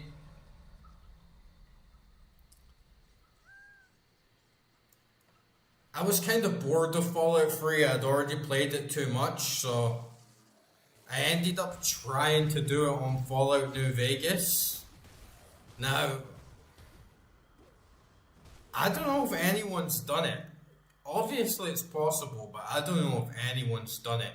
Kill every single living thing on Fallout New Vegas. Every NPC, every single enemy, like everything that has a health bar must be permanently destroyed to create like a true wasteland, right? Like bigger than the nukes, to just create this like powerhouse of a character that kills everyone. Man, I gotta tell you, on Fallout New Vegas, it's actually hard. Fallout 3 was challenging. If you know your way around the map and you know your way around the game, it's pretty doable, honestly, as long as you have the mod to kill the kids or you're just okay with leaving the kids. But Fallout New Vegas is genuinely really difficult to kill everything. Like, it's really, really hard. And especially with the knowledge of all the quest lines, all the characters. Of course, you have to remember where everything is, where you have to go, like who's interconnected and all the quests.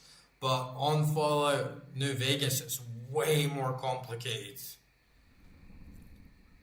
Like, you have to put in a plan that goes through like 100 hours of gameplay to make sure that you don't fuck up and block yourself out of a quest line that pushes you out of an area. And there's so many branching paths in New Vegas. There's so many different options. There's so many different ways you can go for the game and areas you can be soft locked out of. So when I've never accomplished it, I've tried it multiple times to kill every single enemy in the game and every single NPC. But man, it is genuinely tough.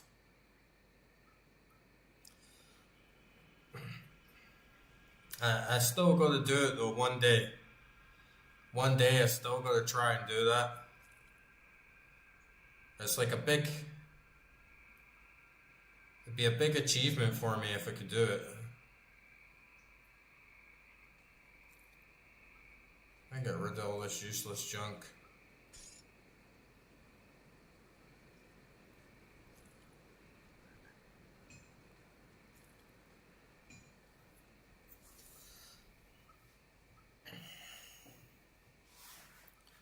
Because one of the things about New Vegas is sometimes you can just make the choice not to kill this certain enemy. And then there's some parts of the game where you have a good build for this area, but a very bad build for the other area. Fallout 3, you can just kind of steamroll everything. You can steal from everyone. You can stab everyone in the back. And there's nothing that can really stop you. Whilst the Fallout New Vegas has all the different factions, you can't actually get into some of the faction camps unless you have a certain reputation. It's really fucking hard. Not to mention that Fallout New Vegas is just generally a much harder game than Fallout 3.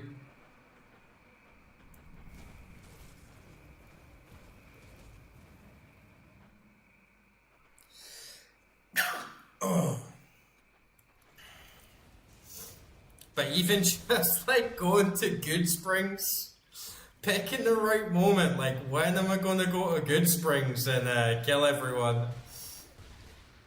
And then you get to like level 30 and you're like, alright, let's have some fun. Let's go back to Good Springs, kill the entire fucking town. And then you're on your way, you're killing a bunch of NPCs, you finally kill everyone there is. And then all of a sudden it comes up on screen, quest failed, quest failed, quest failed. And you're like, oh shit, I didn't even know that quest fucking existed. So if you actually want to play the game, you actually want to get all the items, all the stat boosts that make you capable of getting through the end game is tough, man. Through the end game is tough, man. But I gotta do it one day with the Kill Kids mod on. Because I'm not doing it with I'm not just making Fallout New Vegas with the fucking Mick and Ralph's kid running about on his own everywhere. It's like he's one of the main guys I wanted to kill. I don't know about you guys, Mick and Ralph's kids running around, he's always just like, make sure to check out Mick and Ralph's. I always just wanted to go into VATS, get the shotgun out, and blow the little fucker's head off. You know, but then it's like, oh, you can't kill the kids. It's like, thanks Bethesda. Thanks for giving me true agency and player freedom in this game. And you could kill kids in Fallout 2. I genuinely ever wanted to kill in the game, because I always go bad in Fallout. I always go bad in RPGs. I just think that you actually get to experience how reflect in more interesting ways, whilst if you always just go around, it's not a realistic character really, is it? I mean, it's a bit cliche and it's a bit boring and it's a bit like everything was all just tied up in a bow. And everyone lived happily ever after in the wasteland, and yeah, I don't really like that.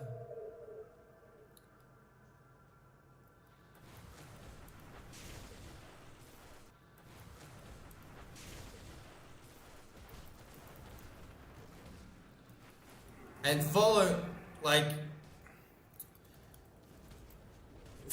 3 is kind of a good example of how not to do it in a lot of ways, because you pretty much just have good karma and bad karma. And implicit in that is like the writers and the developers telling you what good and wrong is. Right? Like, oh, stealing is bad.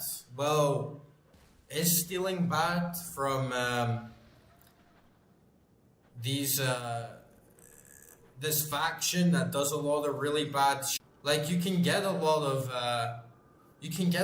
factions, or you can get a lot of people in Fallout that do very immoral or very evil things, but yet even stealing from a person like that or killing them in their home is bad karma. It like shoehorns in the morality too much, whilst Fallout Vegas is way more like Ubermensch, you know, because it actually lets you create your own sense of values within the game, and then basically instead of you're a bad person, you're a good person, it's more like you will have to suffer the consequences of your actions, and maybe you want to help Caesar's army. There's benefits to that. There's disadvantages to that, right? Like maybe you want to help the Brotherhood of Steel. The steel on the front of the box, like, oh, these are the guys. But then New Vegas is like, yeah, a lot of the people in Brotherhood of Steel are dicks. So do you necessarily like want to ally with them? It was way more grey and nuanced than realistic, because there wasn't good or bad. There was simply the consequences of your choices, which is a much, much better system. And it's like with the Mick and Ralph's kid, right? Like if you put Kill Kid's mod on, like Kill Kid should have just been in the game, and you blow Mick and Ralph's kid's head off, everyone in New Vegas is going to attack you. So it's not a good idea, basically. If you want to do half the game, it's a very, very bad idea. You don't want to do it.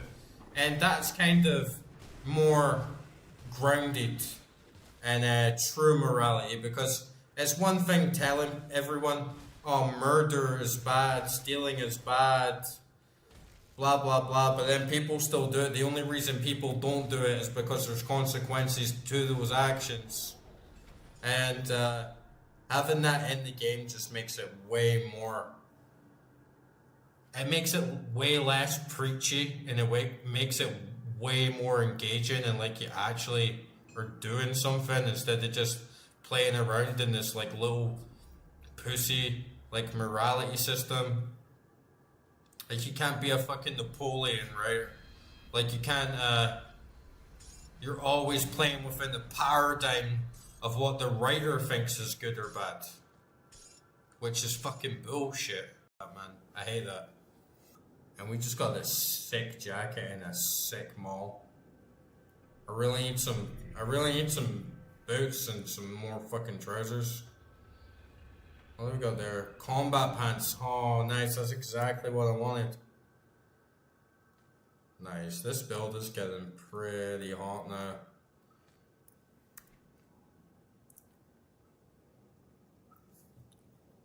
Like, yeah, there's no point in upgrading anything other than physique, because I'm not missing any hits, right? I'm not missing any hits. I don't really do bleed damage, and I have zero issues with energy at all, so yeah, it's gonna be like physique all the way. Oh, I can pick another class. Ooh. Ooh. Another class, you say? So I can be a shaman.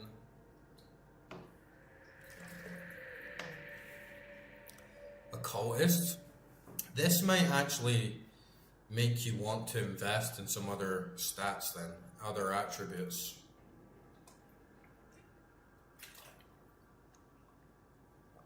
I feel I was very drawn between shaman and arcanist, with a little bit of demolitionist because I wanted to use guns.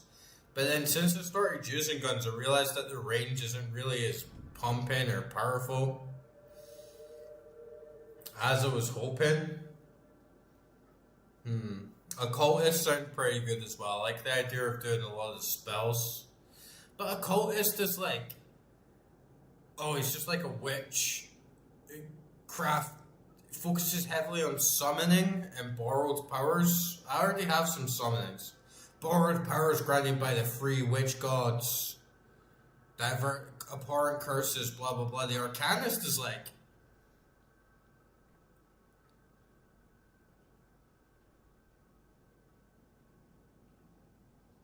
the devastating demonstrations of power that rival small armies. Like, that sounds fucking huge. But their weak point is that they have little in terms of defense. But the shaman is supposed to be like a powerhouse, right? So, like, I'm gonna go with Arcanist. What do we got here?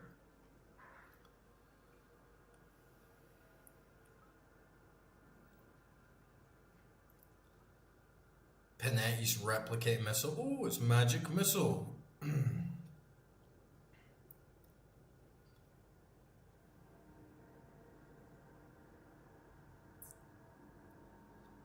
Turning the opponent's own energies against them.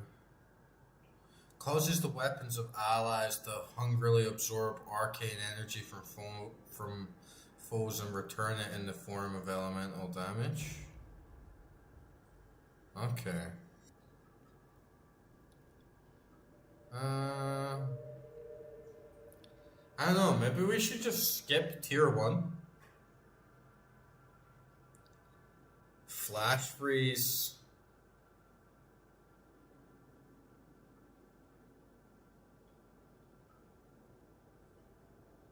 Yeah, I want to get Calidor's Tempest.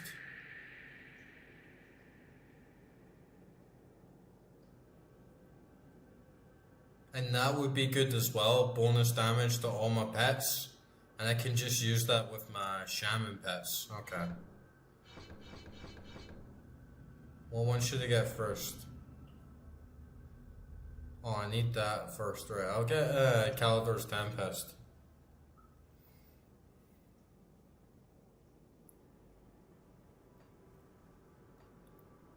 Nice, so you can multi-class, that's pretty good.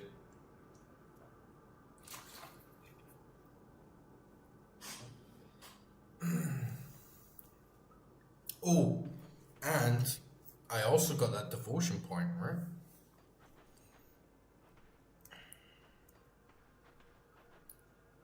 I got another, like, constellation thingy. 15% cold and lightning damage, that would be pretty good.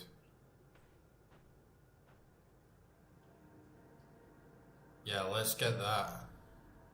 So my left click will do way more damage now. And let's see what this Tempest skill is like. I quite like that though, even though... Okay, it's like AoE like that. So it's okay, maybe we need to level up a little bit. But yeah, even though I was saying just a little bit ago, I think the game almost, it feels a little bit mid. I really like how that could open up to a lot of different things by having that extra ability to mix and match between classes and maybe mix and match between gear as well.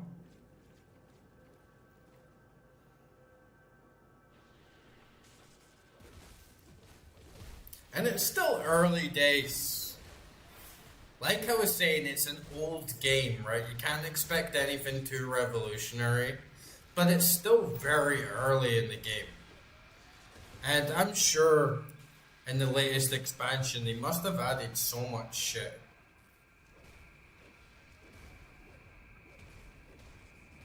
So that we're probably just getting started.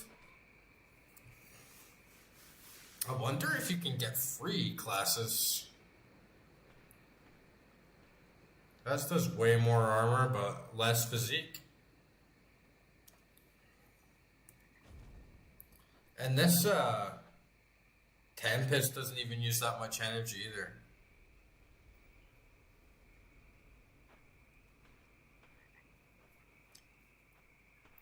This will definitely be good when surrounded though.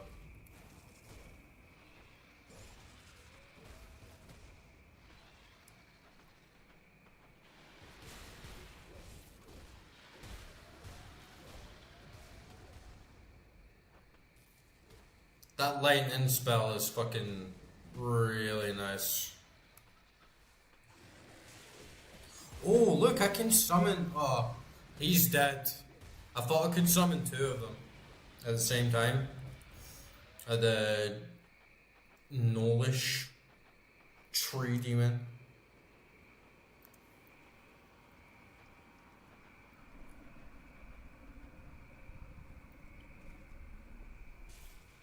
Is that another rift? Nice.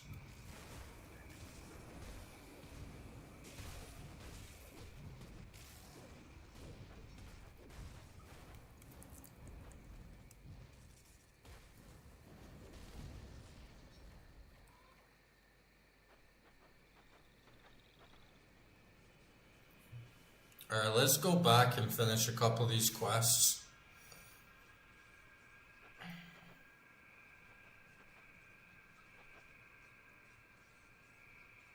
Should be able to finish the Barnabas one and Kasparov, which I think were the main ones. Have you happened to find my apprentice?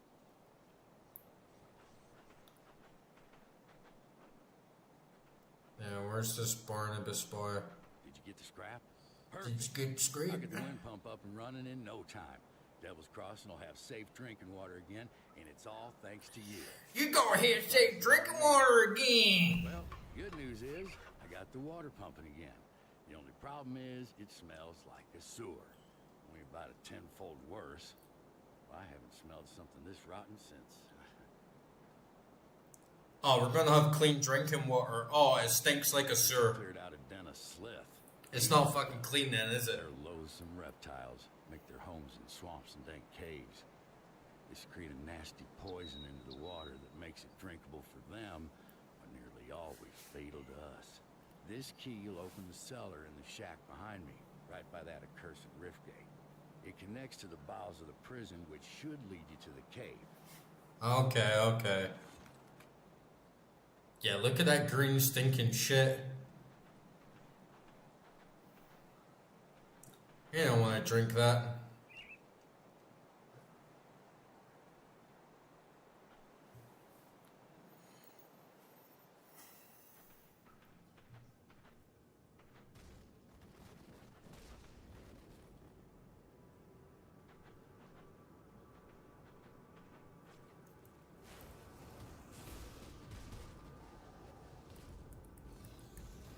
Yeah, Kaladin's Tempest is kind of trash, not gonna lie.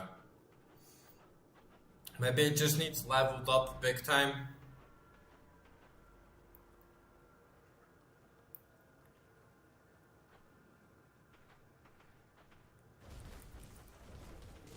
What the fuck is this as well?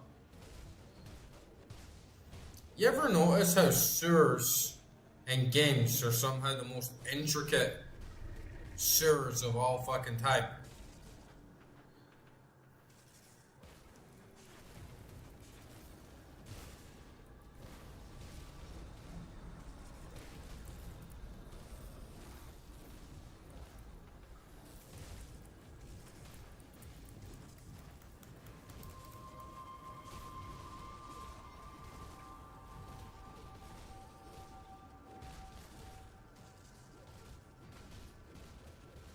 The build is strong now, though. Even in spite of that, the build is strong. We're having like 0 issues with anything. No deaths. Couple close calls at the start of veteran difficulty. Like, oh, this looks like it's gonna be a challenge.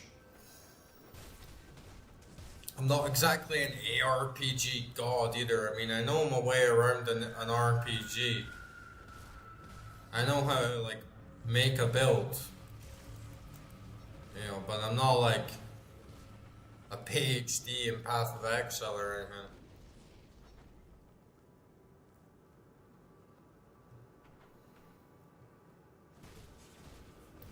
Especially when you come from hell on Diablo 2, it can be a little underwhelming, I guess. But I'm glad that I actually decided to play the base game. I had it from so long ago, so it makes more sense to just actually try the base game and see if I like it rather than doubling down, getting all the DLCs and all the expansions. Because maybe I wouldn't even like it, right? And I'm still on the fence if I would clock in like 100 hours or whatever in this, but I'm sure I'll see most of it for.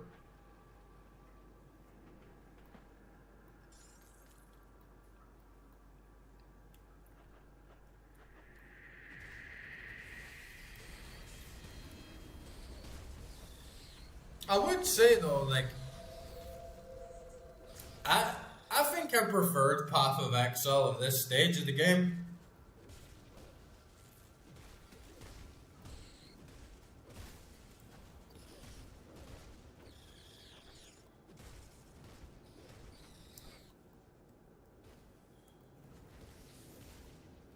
Yeah, so far, I would say Path of Exile is better.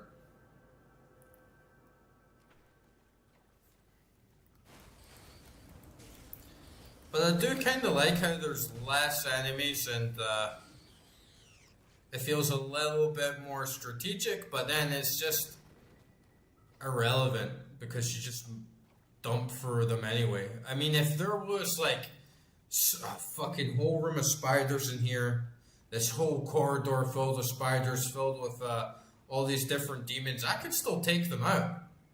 So a lot of it kind of feels like there's just not that much enemies around.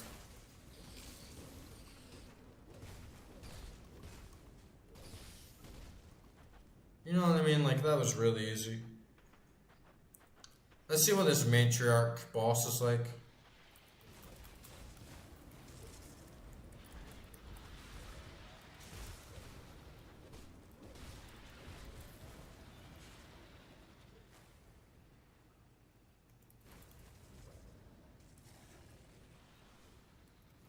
Did get skanked up a little bit there. Or dealing some hits.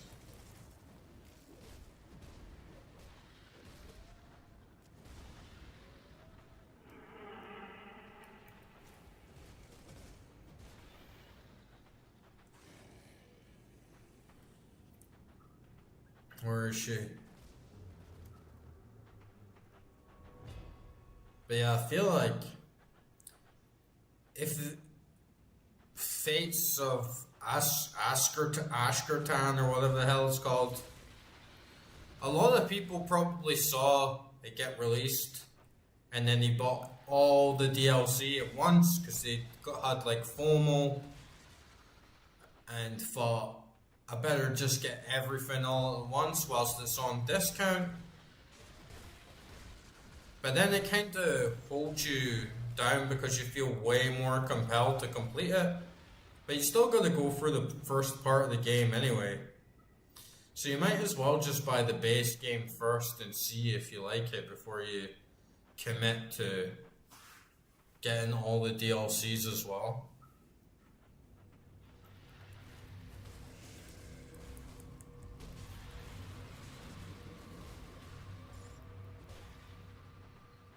But like this, for instance, is very, very basic dungeon crawling here.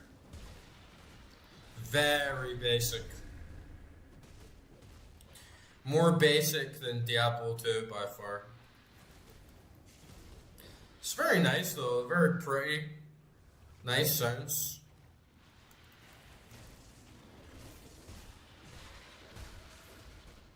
But like, look at that, you just walk in. Everything's dead in a blink of an eye.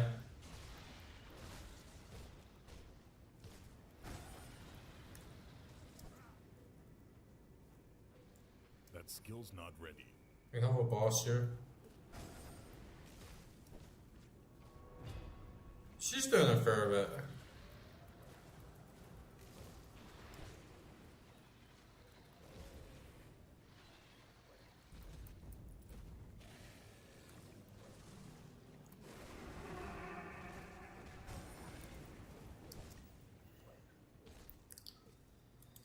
But yeah, it's like the last dungeon I did.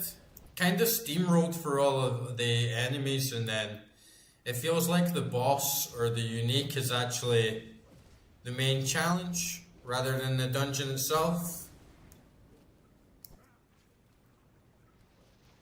I can't do that yet.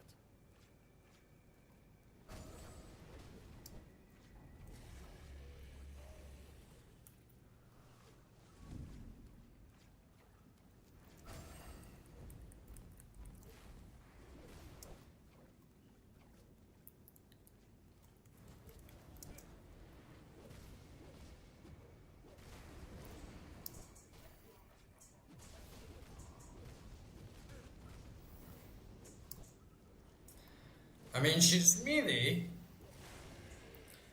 I wouldn't call her hard. It's more just like a battle of endurance, you know. I can't do that yet.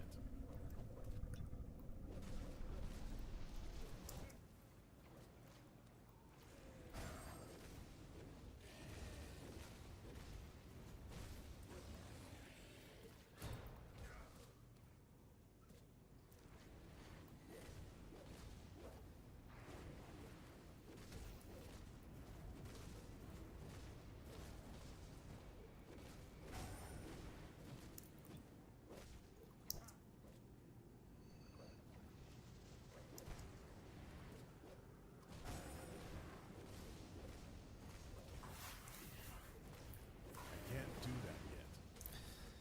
And it's almost a bit like underwhelming in a way when you go for a whole dungeon and you steamroll every single enemy in the blink of an eye, but then you get to this one enemy, this one boss, and it basically takes you the entire time that it took you to do the whole dungeon just to kind of chip down at her, even though she's the same level as you.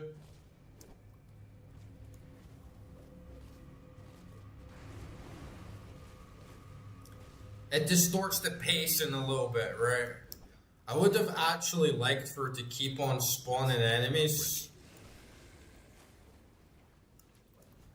That would have added a bit more challenge and tenseness and having to do a little bit extra management of the area and the map. Oh, is she actually going to get me now? She's actually going to kill me now.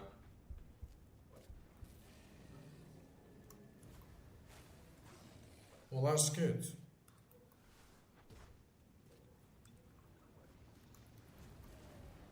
Bit of damage came out of nowhere. That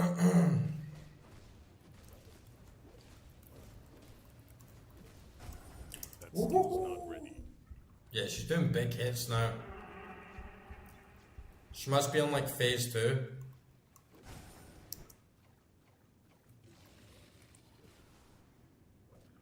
This is more like it.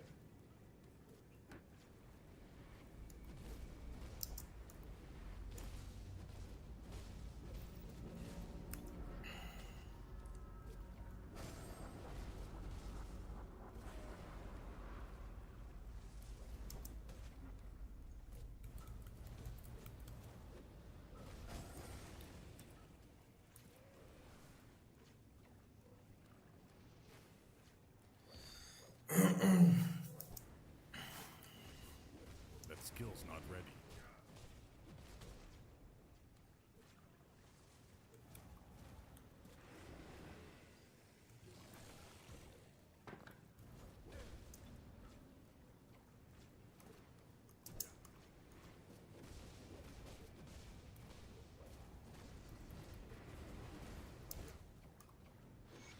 There we go. Ooh, nice ring there. Oh, that is a very nice ring. I'll definitely be taking that.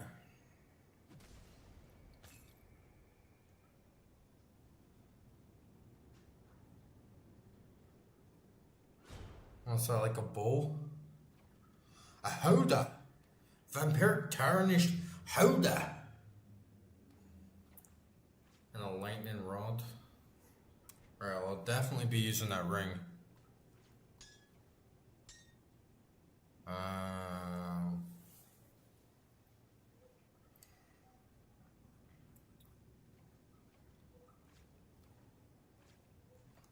Didn't get anything else to you. What's this belt? 3 physique, 6 cunning. Yeah, I'll take that.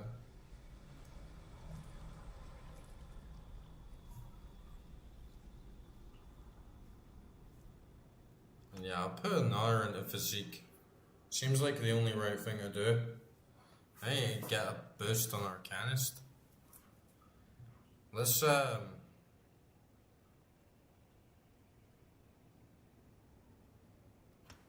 get this, and then we'll put a little bit boost to our pets.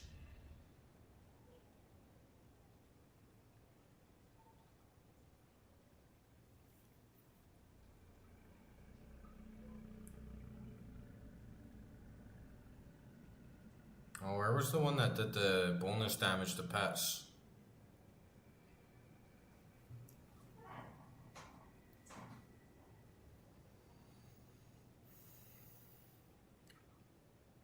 Yeah, that is that one.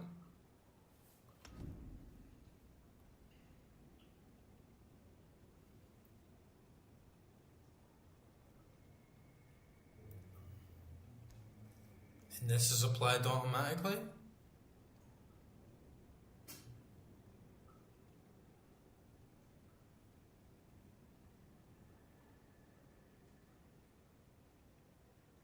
I think it must be. Alright. So just take a big boost. Oh,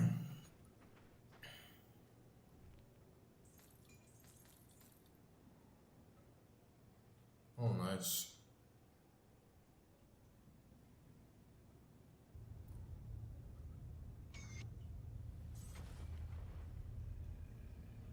Rare tunic, 103 health, 4 health regen, energy regen.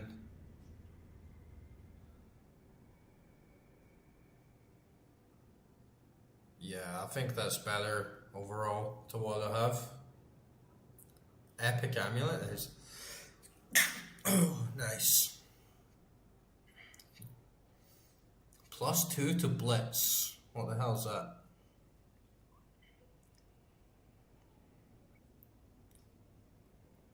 Doesn't really fit my build, but it's a lot better anyway. Oh, I can't even wear it. Player level 15.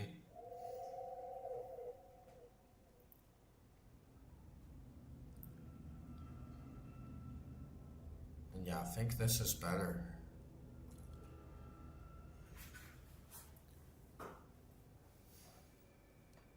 Definitely if I have shared stash, I'll have some really nice items for one-handed to give to someone else.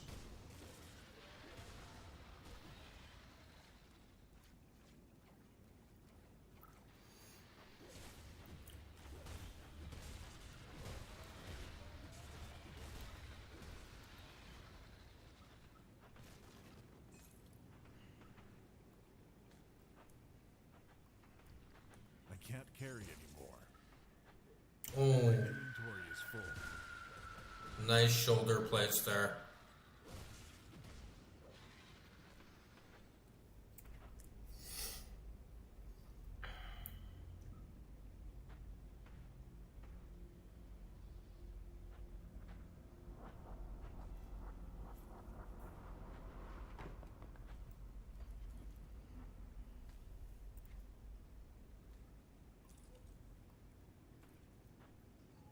Nice, I feel pretty souped up now.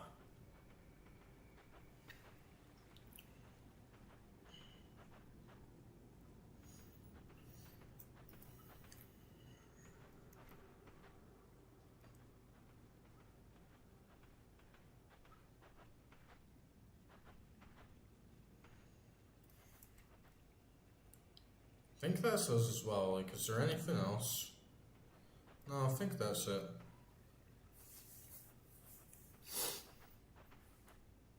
clear that.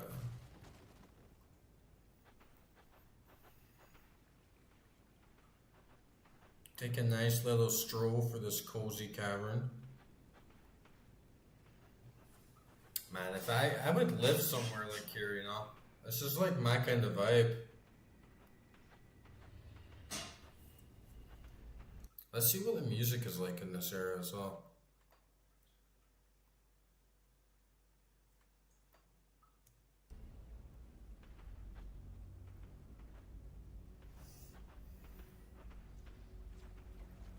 I might come back to some areas and get some soundtrack recordings done.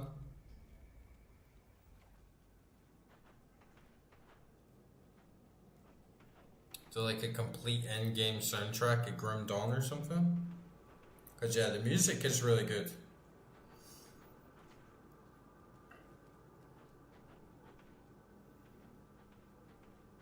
Even getting the soundscapes would be really nice. It has a lot of really nice soundscapes.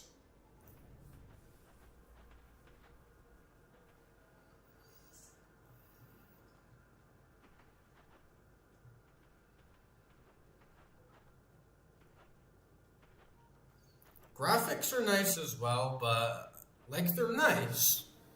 But there's something about it that doesn't give me a real sense of foreboding or tension. Really nicely designed, interesting, almost cute. Little bit cartoony, like PG-13, if you get me what I mean. But not quite like Path of Exile or Diablo 2, where it evokes a sense of awe and genuine sort of emotion. Haven't really felt much of that. Had a lot of cozy, cute moments, and like, oh, that's nice, and but nothing like, oh wow, look at that, or like, wow, this is crazy. Any luck clearing out those sliths? We're starting to Still, for water. first impressions though. Times I can say Anything can happen. guts before they just rush me and take it. Well done. Once I pump out the remaining poison water, And the story should be cleaning up. as well at the start is fucking shit. People here know how much help you've been. They'll be grateful if they can get a drink without dissolving their intestines. One more thing. Take my rucksack. Useful for hauling.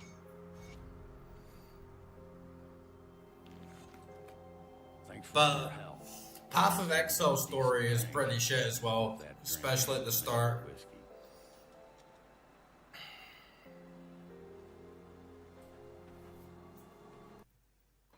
But yeah, I like it. I like the vibe of the music off, honestly.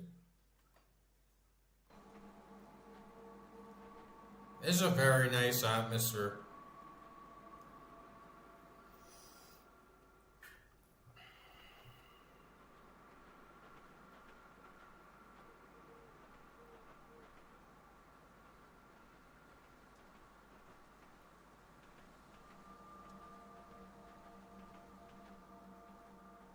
Good, you're back. I've heard good things from both Kasparov and Barnabas. You're a real asset to this community. Yeah, the voice acting is bad as well, and it's not just the voice acting, it's the way that they mastered the voices. Like, why did they amp the bass so much on this guy's voice? Like, they completely squashed the trebles. Like, upper frequency is fucking squashed, and they just, like, bell curved the complete bass end. It's a little jarring. It's a little like dumb. One of my scouts came back with news making our next move clear. The dead are heavily concentrated in Burwich Village to the north, past the swamps of Whitemire. There must be a reason why. Perhaps the ethereal behind these attacks is there. We can't know for sure without investigating deeper. And the gain on the mic is just a little bit too high. There's way too much compression. It doesn't sound natural at all. It sounds fucking weird. You've proven yourself quite resourceful thus far. Your ability to secure rift gates for human use could be a turning point in our situation. With all the activity around Burwitch, there's bound to be a rift gate. If you can capture it, that will give us a solid foothold in the area. Follow the road north through Whitemire.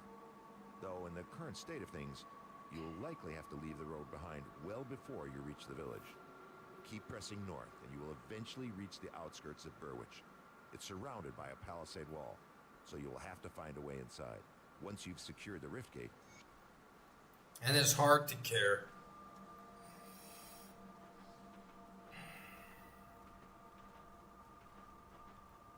Come see what's left of my wares.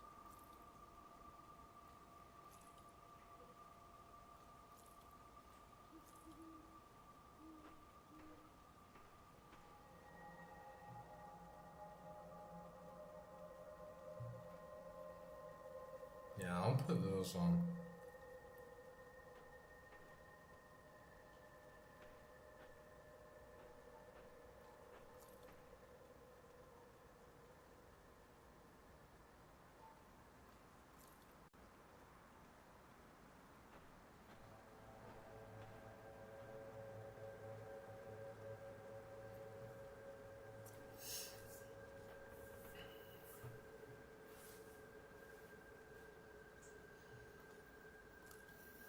Some of this stuff seems worth keeping for another character, but I don't even know if this stash is shared. So this can go. This can go.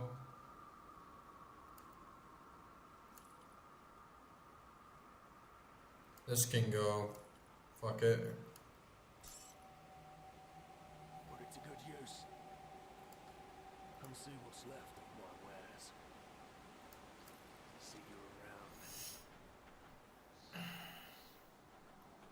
Got something you need stashed?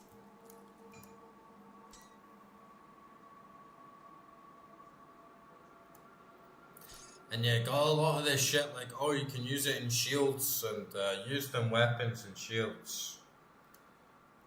But then you can't actually use it. So you just got like a inventory filled up with junk that has no function.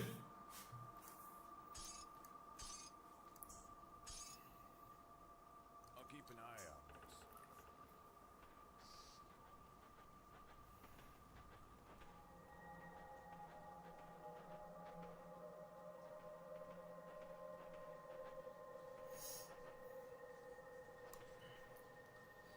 Yeah, I'm gonna go for a piss.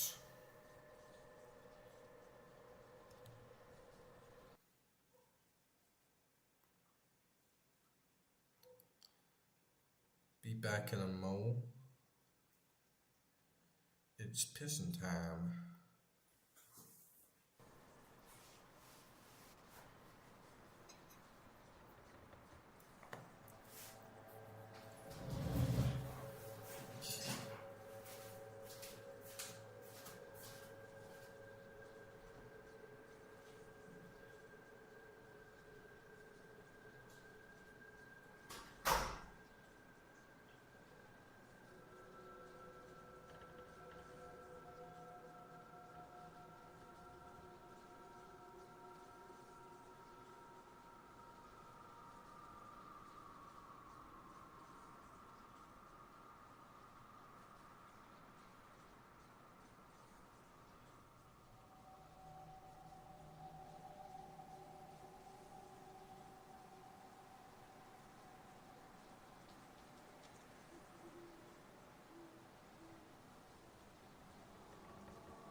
Gonna pop a melatonin as well.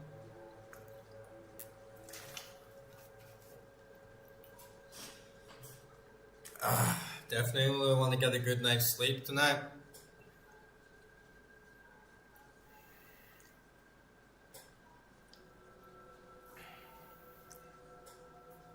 So yeah, we'll do it like a little bit more.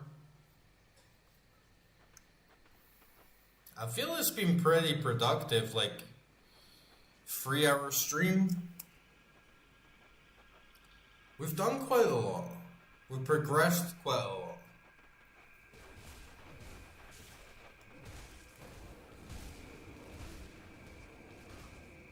And I think the game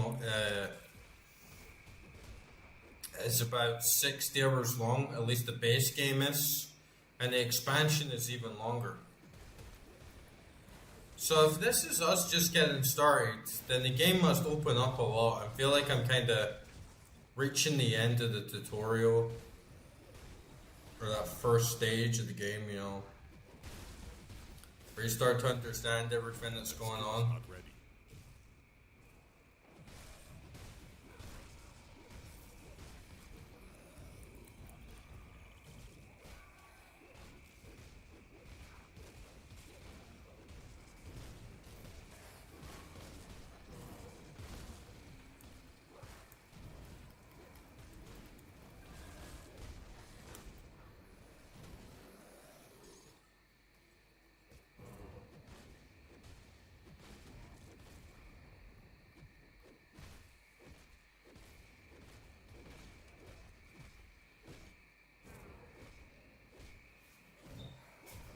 Yo, N-Home, bro, how you doing, man? Haven't seen any Zionists yet, but definitely a lot of Zionist shows.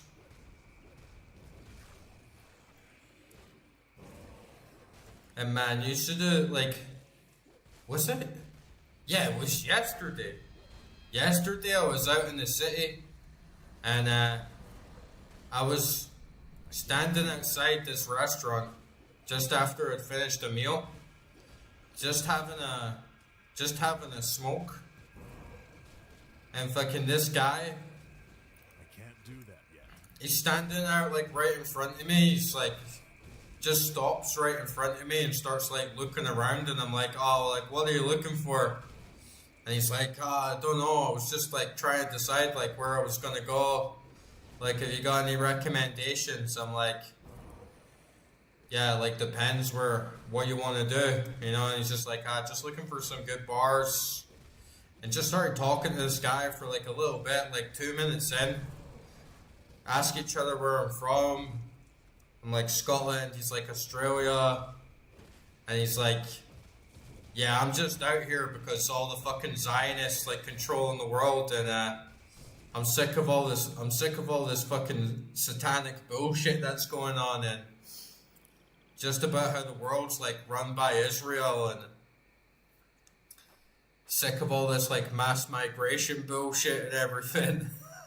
He just got like so like full into it at a drop of a fucking hat. And he's like, yeah, it's all the fucking CIA, they're all a bunch of satanic Zionists, like pedo fucking cunts. And he's like, fucking, I'm just here getting ready for the end of the world. I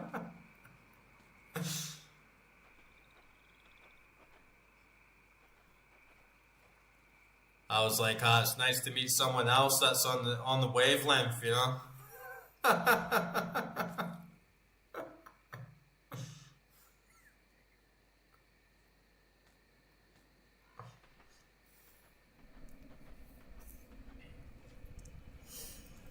And it's like, you gotta watch because the CIA's fucking everywhere.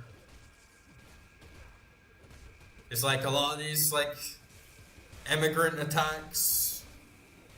It's like a lot of these immigrant attacks in like London and like Ireland. It's like they hire all these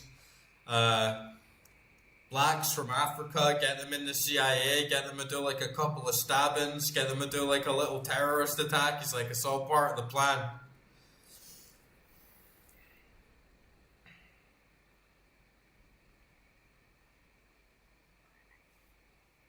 Yeah, I mean, it's not a fucking conspiracy theory, is it? All the lobbying shit and all the stuff that's going on in Palestine, and like they've been,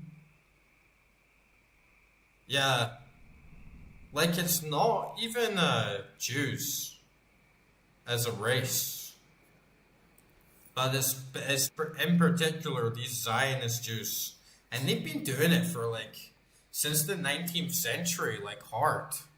Like, you ever heard of B'nai B'rith? It's like this Jewish sect of Freemasonry. And they have like a huge network. But did you know that like the language Hebrew, right, was invented within the last 130 years? And it was invented by this linguist who was a member of this Jewish like Freemason sect called B'nai B'rith, and they were all lobbying like fuck, like for the Balfour Declaration to try and get the Jews back into Palestine, and they don't even belong to Israel because they're 99% Ashkenazi Jews that have like no claim to Israel land at all. Like they've not lived there for like fucking millennia. And yeah, they've been at it doing all sorts of schemes, creating new languages, creating like a new interpretation of Judaism that's especially secular and materialist, creating banking groups, basically creating like a Jewish Freemasons that's all about like Ashkenazi Jewish supremacy and securing themselves a whole fucking country. Now, like, can you imagine how fucking hard that would be, right? For a land that's already taken. It's like me starting a group of people up and we're just going to decide to take over like fucking Lebanon or something. You know, we're just going to start saying that we have a right to Lebanon and start lobbying all these governments with like massive money supply and blackmail and power, and make our own language and our own sense of writing and culture and laws, and have a whole plan of domination for this area to the point where making wars, having huge foreign policy, making propaganda. Like, can you imagine how fucking hard this would be for just a group of people to do? It's fucking insane. And I'll tell you what as well, like, the Christians and the Muslims fought for fucking centuries. Like, we had the Crusades. We were fighting like crazy over that piece of land, the Holy Land, right? The land where Christ was born, where Christ was put on a fucking cross, like crucified, like the most holy place in all of Abrahamic religions. We were going crazy over this shit for millennia. And then we just give it to the Jews. There's no conquest, right? I mean, yeah, they conquered Palestine and all that, but the Jews are like, oh, can we have Israel? And apparently all the West is like, yeah, you can have Israel. Never mind that we fought hundreds of fucking years over this piece of land that caused like so much divide across most religions. It's like, oh, what will we do? We'll just give it to the Ashkenazi Jews. We'll just give it to the Ashkenazi Jews. Like, it's like, what? That's bizarre. All the countries in the world that were conquered or taken over or controlled for whatever reason, that is a complete exception. You don't just get given a country from another country, right?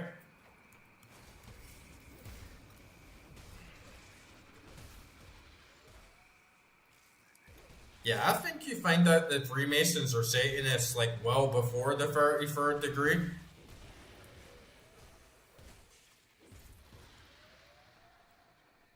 Because 33rd degree is like the last, in the Scottish Rite anyway. I think you find that well before that, honestly. Yeah, there's Freemasons all over Scotland, man. Like, they're fucking everywhere. The Freemason halls, absolutely everywhere. The oldest Freemason hall is in Scotland. And Scotland has massive influence of Freemasonry, like huge. I think a lot of it has a lot to do with the Protestant Reformation.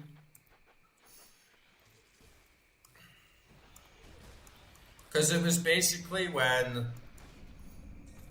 Scotland turned Protestant and the United Kingdom in general, like Brittany, turned Protestant. They started being apologists for the Jews and integrating Judaism into Christianity, whilst in Catholicism, Judaism is just like a taboo, right?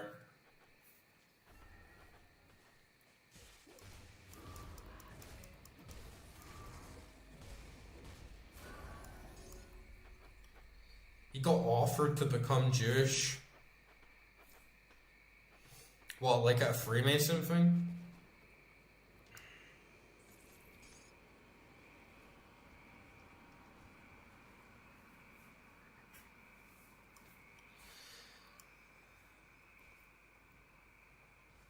Well, I mean, there's conspiracies about it, but I think the Freemasons more came about from Protestantism, and Knights of Templar were Catholic. But yeah, the oldest lodges of Freemasonry are in Scotland, and it all happened after the turn of the Reformation. But I mean, really, it's like a manifestation of Satanism. And Satanists just turn all religions up on top of their head. So a lot of it is like extreme scheming, right? Because it's like they have this universal wisdom sort of shit running through them, where they'll accept people from any religion and they'll see any religion as valid, because it's all like a sort of mixing of different traditions, different spiritual paths, spiritual principles, and they're connected everywhere. They don't just stop at Christianity or Judaism. It's about worldwide infiltration and corruption, like twisting of the principles, like everywhere.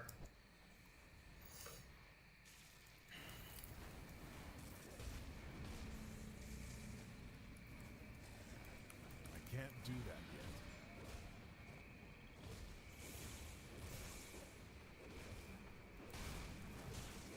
And I think a lot of groups, like the Theosophical Society, are like kind of fronts for the Freemasons. I was a member of the Theosophical Society, and I could tell there was some weird ass shit going on there, and not the kind of shit that you would expect in a mystical occult society. It definitely felt like there was a lot of recruitment, and there was a lot of potential, like people's names getting listed down.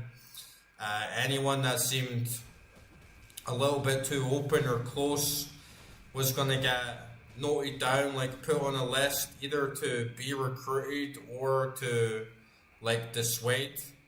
Because so, like in Scotland, it's the same in the US, right? Like so many of the US presidents, like Harry Truman, he was like a fucking huge Freemason. And probably like Donald Trump and shit is a Freemason as well. I wouldn't be surprised. But in Scotland, it's like so much of the police are Freemasons. A huge amount of the courts are Freemasons. Yeah, it's the same. Like judges, lawyers, people that work in the council, like all the little places of power. And you notice as well, like a lot of our famous authors, like I'm pretty sure Conan Doyle was a Freemason, and just a lot of famous people. What's his name? Fleming, like the guy who wrote the James Bond books and stuff. He was a Freemason. It's because they got friends in the right places, you know. But when you look back on it in the history, it's all kind of like out in the open. I can't do that yet. Nowadays, they keep it all under lock and key because they know people are on it. Like, they know people know. And the evidence is there. Like, the paper trail is there. So they keep it all on the down low now.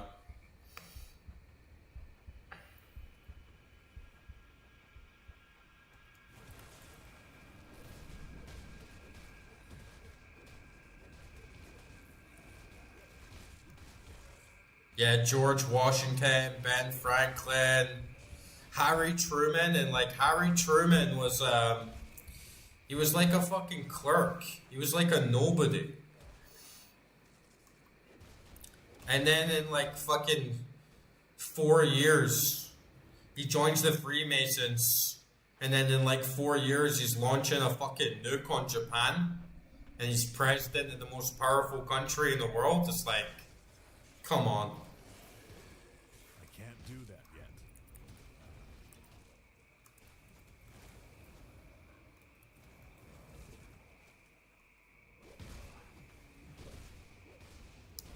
But you know, all these rich guys, they form their little cliques, they form their little clubs.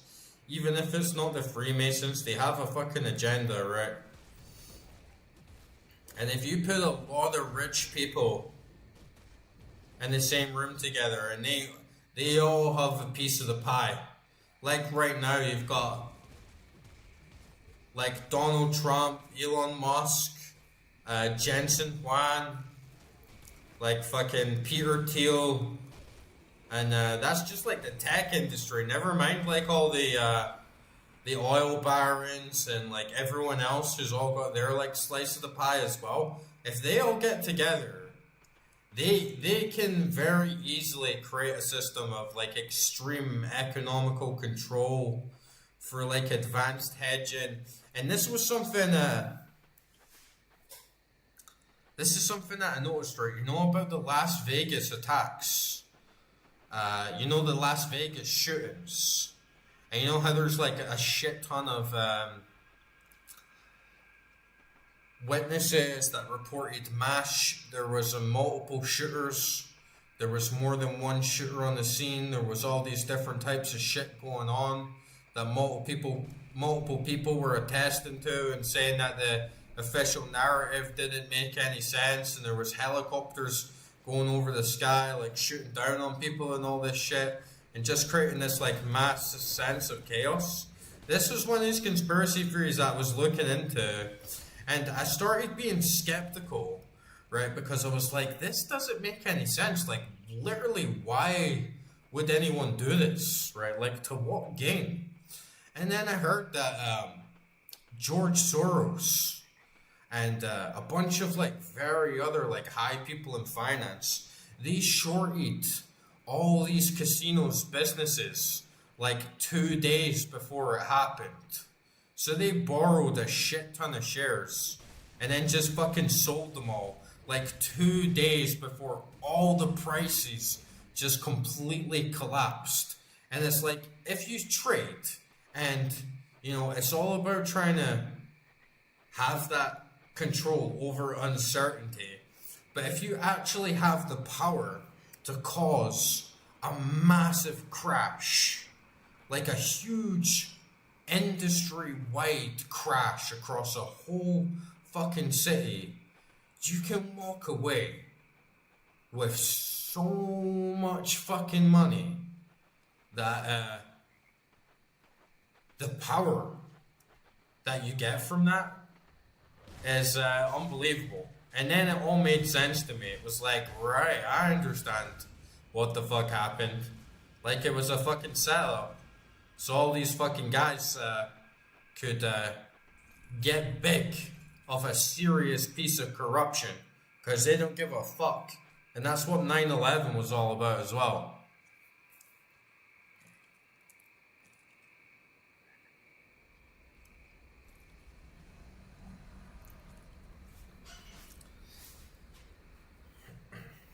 Yeah, 33rd degree Masons.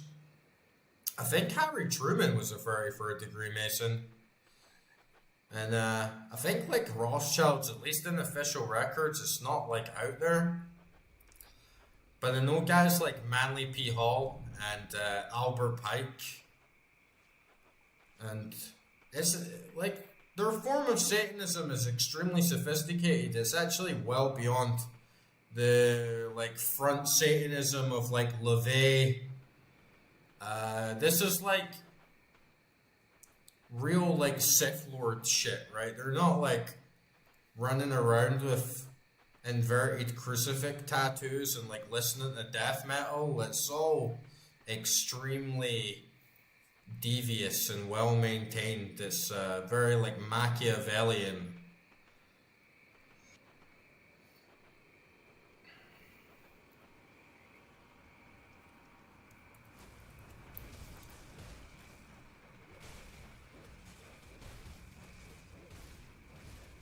And you don't really need to be in the Freemasons anymore.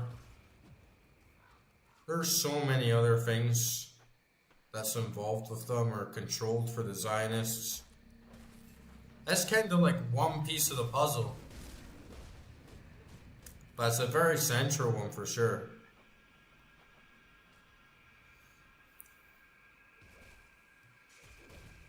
Did he? Yeah, Anton LaVey is a fucking show.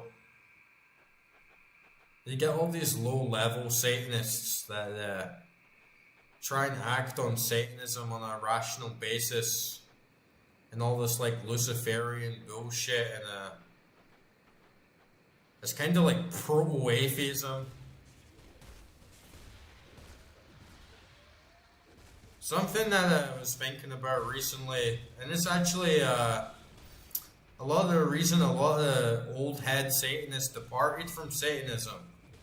Like, you know how their Satanism was fucking huge in the 90s and early 2000s in like Norway and Sweden and shit from all these like crazy death metal bands. A lot of them aren't Satanists anymore, like Varg and stuff like that, and a lot of the new like philosophy behind it was understanding that Satanism actually has no basis outside of any other religions. Like Satan exists by proxy of Christ and the Bible. Like Satan only exists because Jesus exists, because God exists, because Judaism exists, because Islam exists, and then they can say, oh, we're going to be pagans, and we're going to be like heathens and all this bullshit, like all this neo-pagan shit. And it's like, yeah, but that's not Satanism either. That's just some other shit that you guys have made up. And it has like no relevance to the other religion that you're kind of mimicking or taking influence from. It really exists in a vacuum in the human ego. It has no traditions. It has no like spiritual texts. I mean, you can say like the stuff of Crowley, and we're like 150 years on from that shit now, so I guess some people could say it like warrants being a tradition. But fundamentally, it's all just like a bunch of made up bullshit. It doesn't have the same weight. It's like any other religion, right? It's kind of just a bunch of made up shit.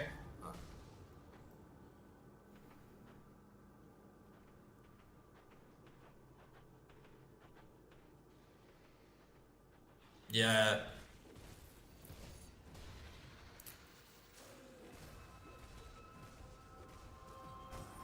Yeah, it's kind of like rampant individualism, but that stuff as well as kind of front Satanism, like Levian Satanism.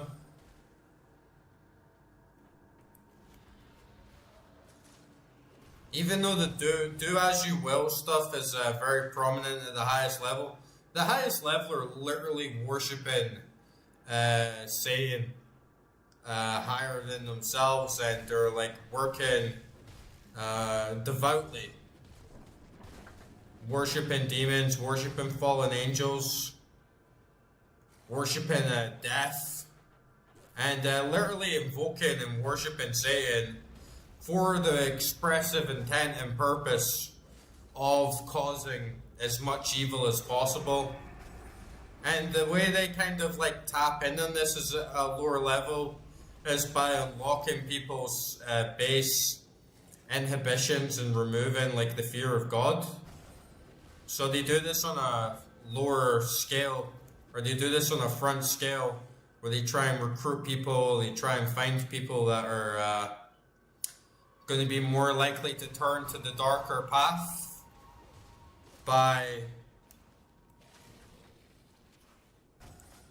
opening them up to this idea that their ego is the highest thing in the world, that their ego is essentially a god, that there's nothing higher than it. Oh shit, that was my first death.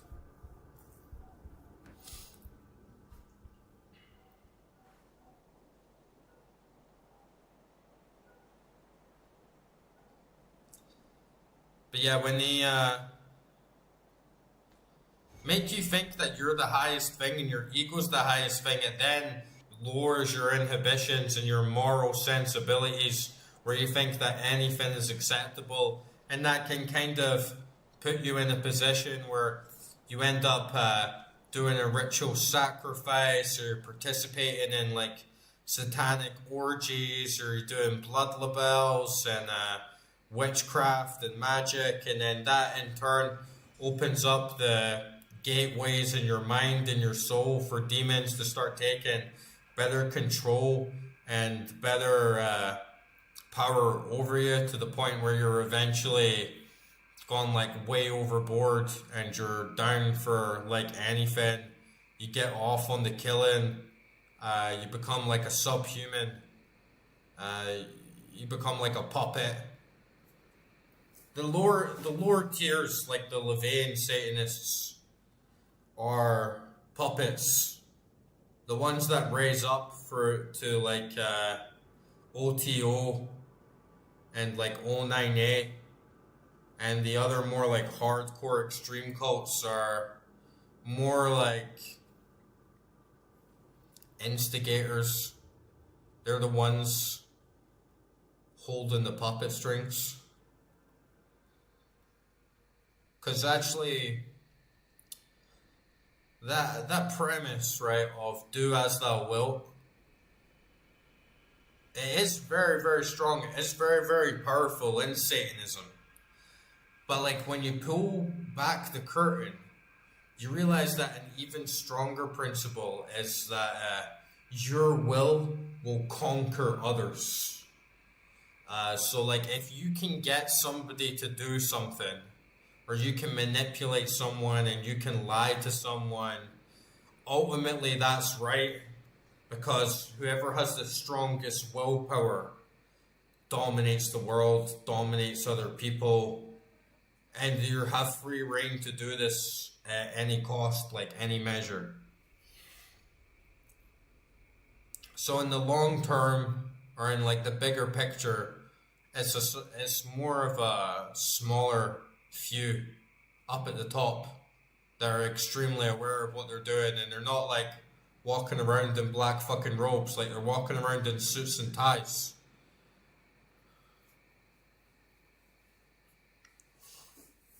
And they're extremely orientated around bringing the literal demise of human beings. Like, that is their agenda, is to turn human beings into slaves, to take God away from the world. Like, they hate God. They're Satanists. Like, eventually you get to a point where you're embodying Satan, and you hate God. Like, you hate Christ. You hate good. You hate light. You can't fall any lower than that. Like, your soul is completely gone at that point, and the whole metaphysics behind it, right, is that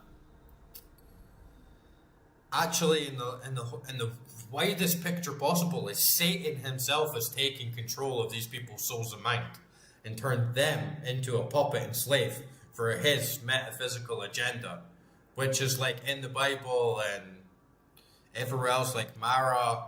So it ends up becoming a manifestation of like what was written in the text themselves. It's the majority of Satanists, I don't think they really realized how fucking far deep it would really take them until it was like far too late. And then they're basically not even human, because I don't really support the death penalty, but I think like killing Satanists, I really don't see any harm in that. I think that's like the one exception. If you're like actively against Christ and goodness, and if you're like a satanic fucking cult and like a fucking pedophile, it's like, yeah, I think we should have the death penalty for people like that.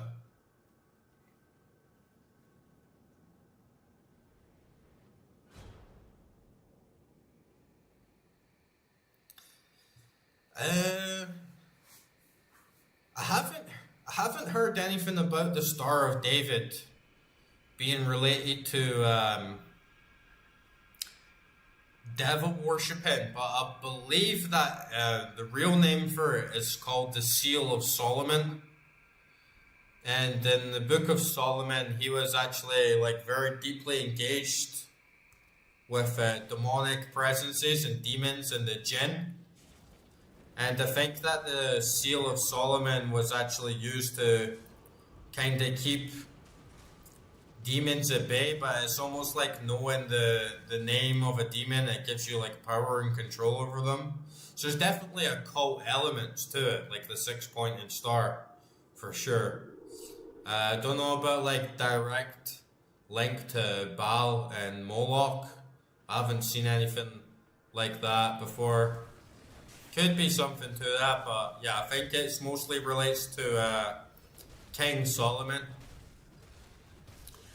But like the thing is as well is like, you know, the Jews are getting thrown under the bus because even though these like, I don't think you can really be a true Christian without being anti-Semitic. I think anti-Semitism is basically one of the foundations of Christianity, right? Because if you don't accept Christ as the Savior, then that's like anti-Christian. So to an extent, I think like anti-Semitism is basically one of the foundations of Christianity, Islam, most of the other like sects of the Abrahamic religions. But I don't actually have anything wrong with Jewish people, like as a race, because ultimately, like the Israelis do not represent the Jewish people, the Zionists do not represent the Jewish people. They are Satanists as well, that have basically turned Judaism into its most vile form.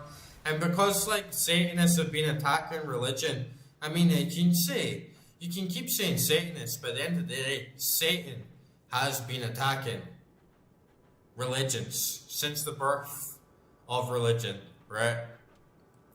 That's like his goal on this plane. And Judaism is one of the oldest religions in the earth, so Judaism has been attacked and under pressure from Satan longer than most other religions, and there's definitely a lot of wisdom, there's definitely a lot of good in Judaism. A lot of Jews don't support Zionism. A lot of them don't support Israel. It's a select few of a satanic cult like B'nai B'rith as basically pioneering it all and standing as a figurehead for what being a Jew is. And I think that we can get like carried away Can't do that yet. with blaming the Jew on everything, because I don't really think that's accurate.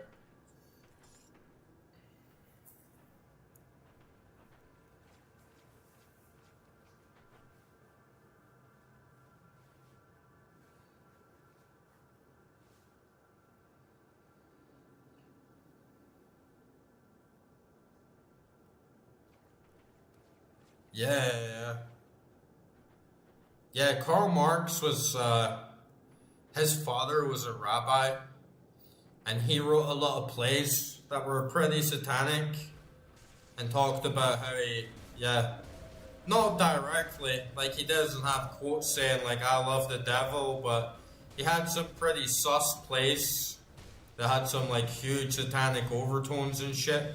And the Bolsheviks, a lot of them were Jews. But, like, again, they were, like, secular Jews, right? They're basically, like, satanic Jews.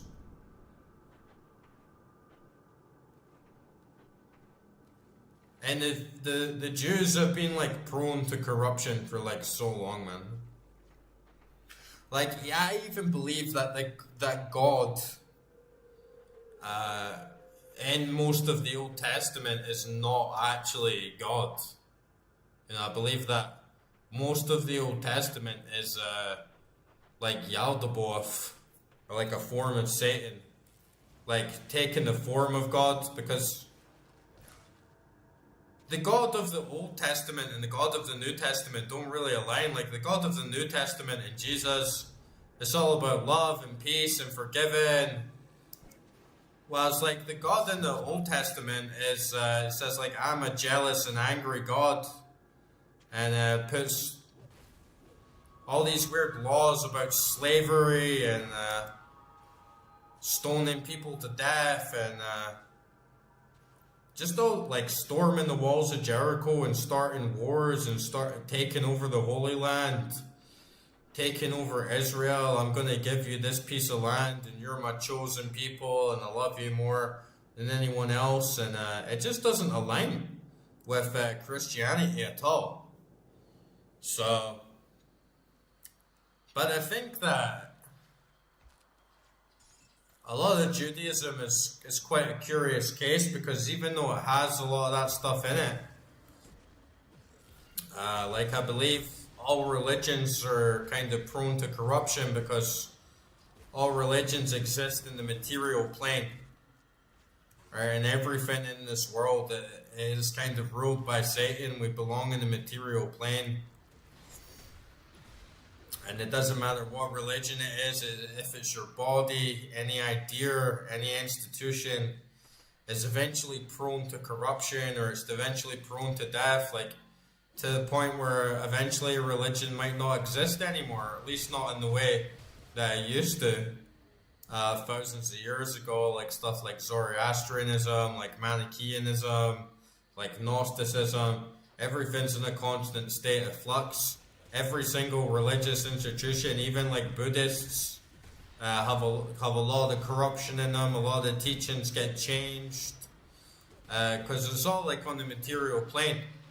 But I think like one of the interesting things about Judaism is that even though like so many of the stories are kind of crazy and it's hard to see the good in them at first sight, like the Book of Job or Sodom and Gomorrah, and like there's a lot of crazy shit in the Old Testament.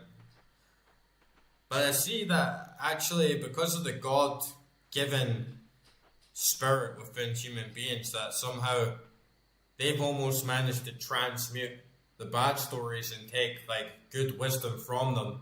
Just how like Satan has tried to corrupt the true teachings. I think there's this dichotomy going on.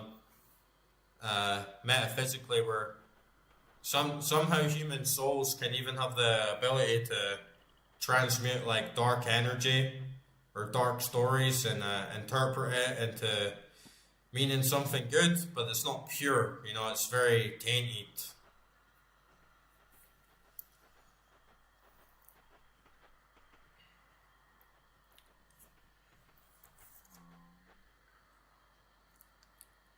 But it's a crazy world we live in, and I think we're living through like some really dark times. I think most of the religions now are pretty dead. We don't really have any religions left on the earth. We've kind of reached a penultimate level where everything's degraded, like Christianity's degraded, Judaism's degraded, Islam's degraded, Buddhism's degraded, like Hinduism's degraded. There really isn't like much left. Everything's split up into different sects, like everyone disagrees with each other. There's no like central authority that's trusted between all different peoples. We really live in a chaotic time, and especially with the internet and the amount of knowledge that's out there, it creates like a real sense of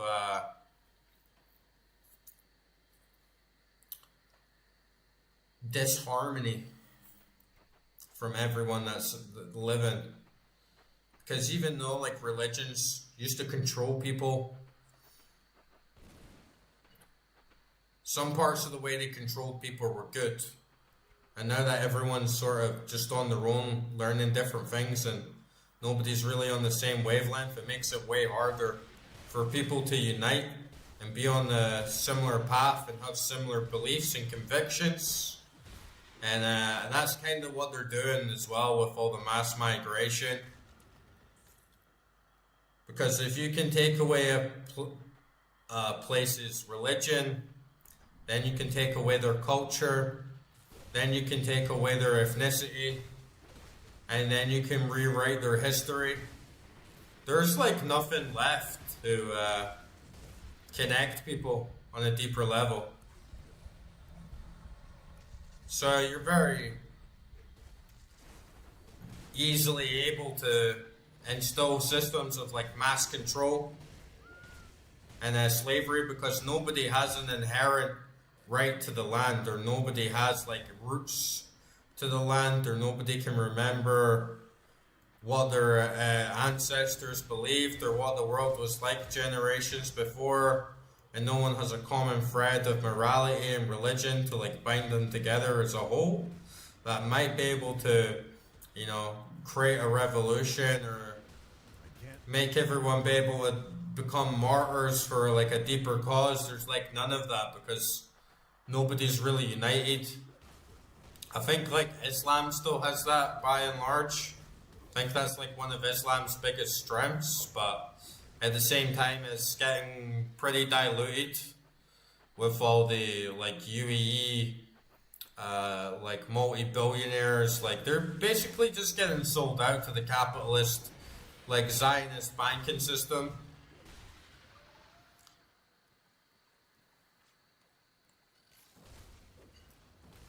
And their religion's been pretty much diluted, not by like wars and missiles, but just through interacting with the US and the oil chain and the oil economy and selling out to big money, basically.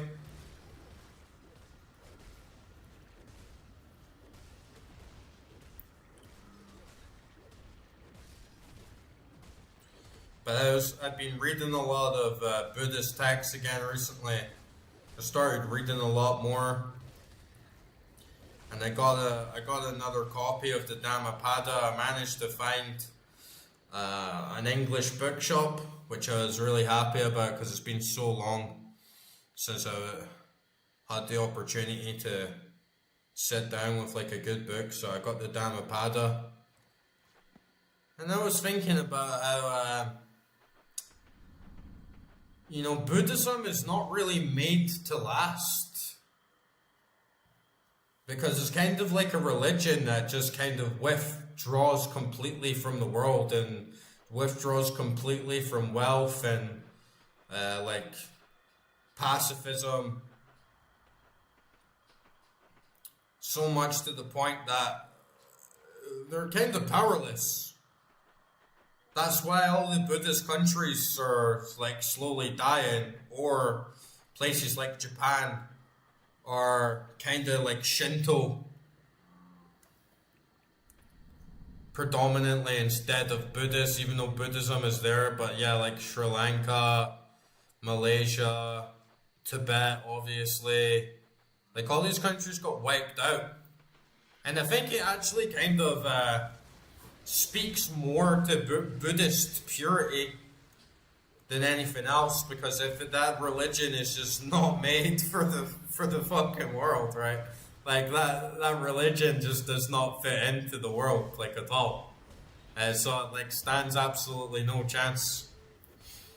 It stands like zero chance of when the end goal is to simply die and let your spirit fade away, then okay, everyone's dead, all the spirits have gone away, so I guess like we'll all just like rot in fucking samsara for 47,000 years until like the next Buddha's ready to like come along and teach us all a fucking lesson, you know?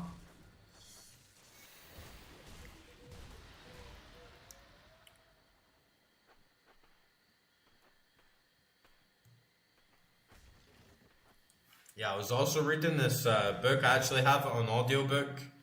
It's called 1929, and it's a really good book. It's by Andrew Sorkin, and it basically just follows all these different characters from 1929 to 1933 in America during the start of the Federal Reserve and the Great Depression and the crash in Wall Street, like the huge like crash in the stock market in the 30s. And it's a really, really interesting book about how all that stuff like started up. It's crazy how they started like stealing everyone's gold. Like they were trying to terrorize everyone into handing over all the gold because they banned owning gold for regular people, and only the Fed was allowed to own it, so that it could basically only make money and only make profit by working for meaningless pieces of fiat currency.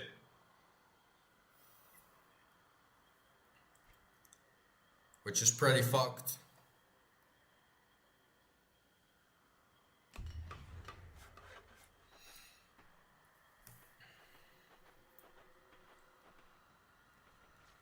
And they kind of did cause the crash, because the world was built on the credit. The world was built on the credit system, and debt was kind of keeping the place afloat.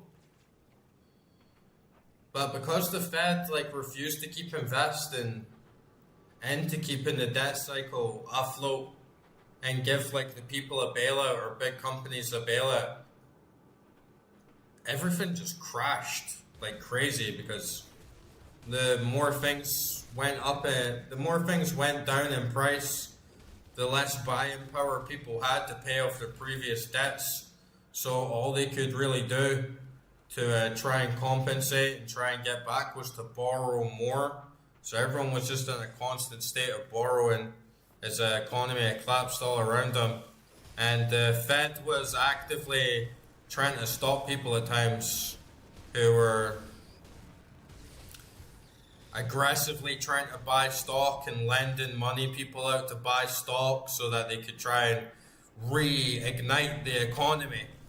It was like the Fed actually wanted like everything to crash. Oh nice, there's a fucking shotgun. Hey, JP Morgan actually saved the US economy. Like the economy was crashing like fucking crazy. Like huge crash. And JP Morgan put in big like coalition of investors and big players to say, I want like everyone to buy in because the economy is crashing like so low right now that basically the only chance that we all have to stay afloat and to keep the country afloat is to buy, and it was extremely high risk. And actually today it would be considered insider trading and market manipulation, but he got like everyone together and said like, yeah, we all need to buy. We need to buy like fucking crazy. And they made a shit ton of money off it, don't get me wrong. But if they didn't do that, and they all sold, and they all decided to just fuck off with their millions, or the whole fucking system would have completely collapsed. Like there would have been nothing left of the US economy after that shit.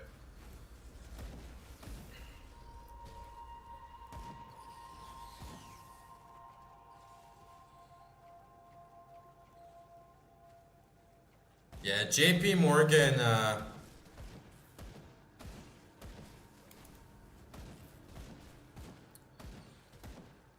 JP Morgan was a fucking smart guy.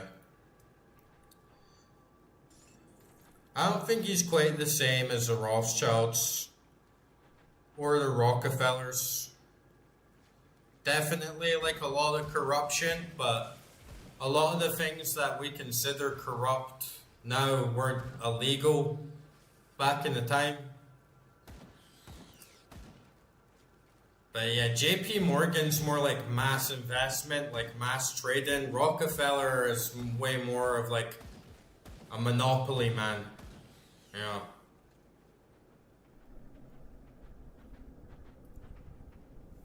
But yeah, the Rothschilds are evil as fuck.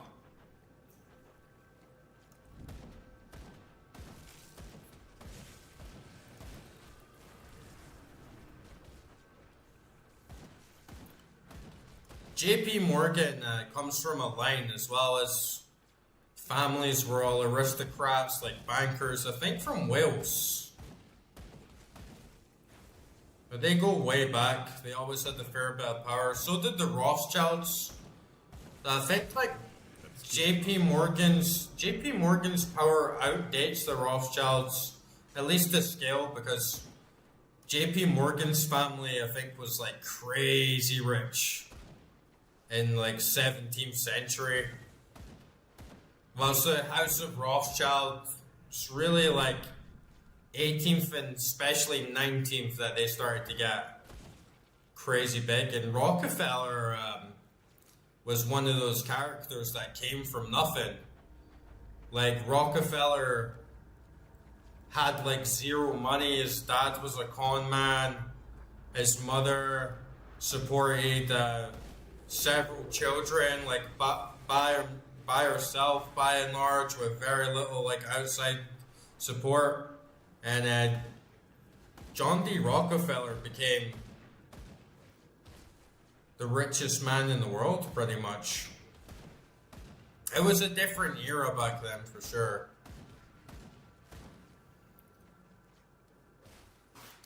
But I never really heard much about, directly anyway, of like Rockefeller and JP Morgan being like heavily into the cult as much as Rothschilds.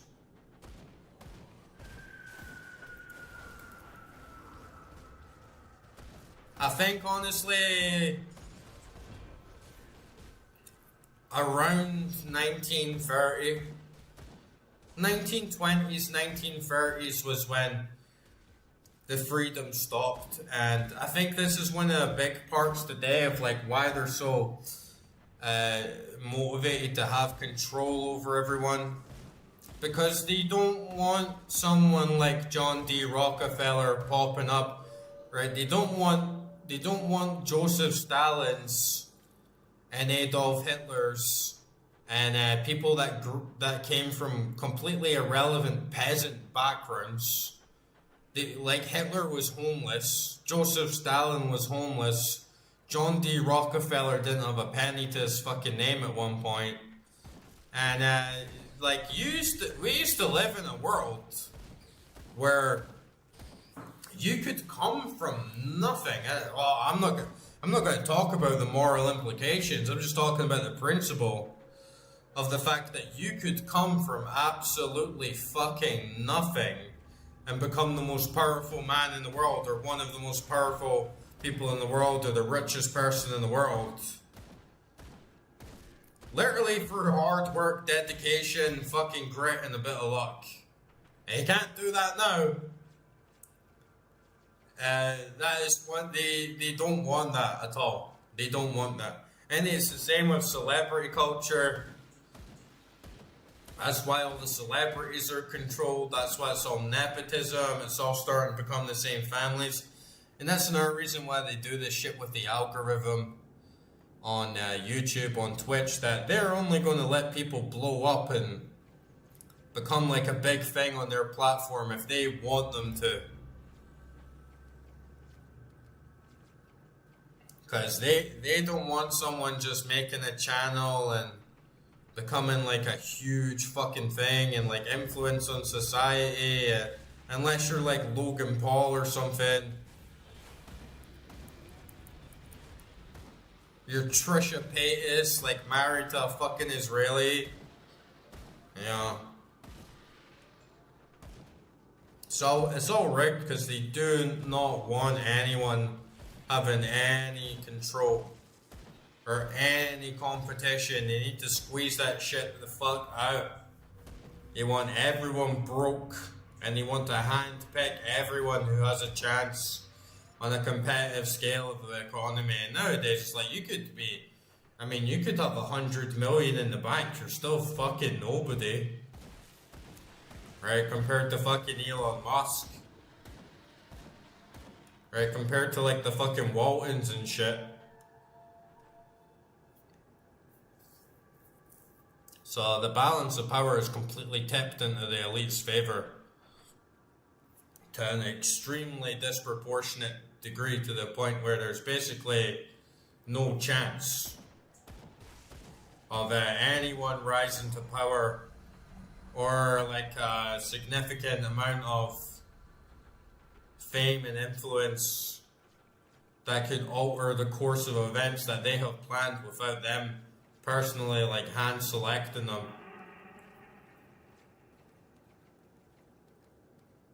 Yeah, I think that as well. I think Charlie Kirk was killed by Israel. And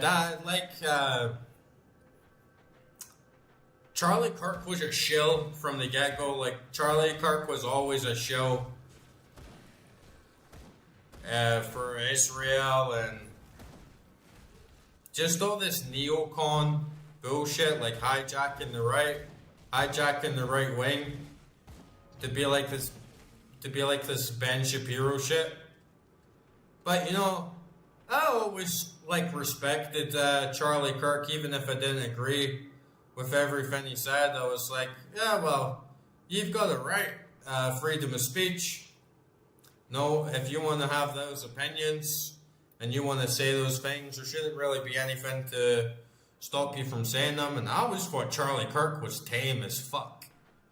And I met people in the UK, they absolutely despised him, absolutely hated him. And then when he died, laughing about it, like mocking him. And I was like, whoa, because he doesn't support like trannies. And that's pretty much it. Just like jump on the bandwagon of hate. And I guess that was kind of his function in a way.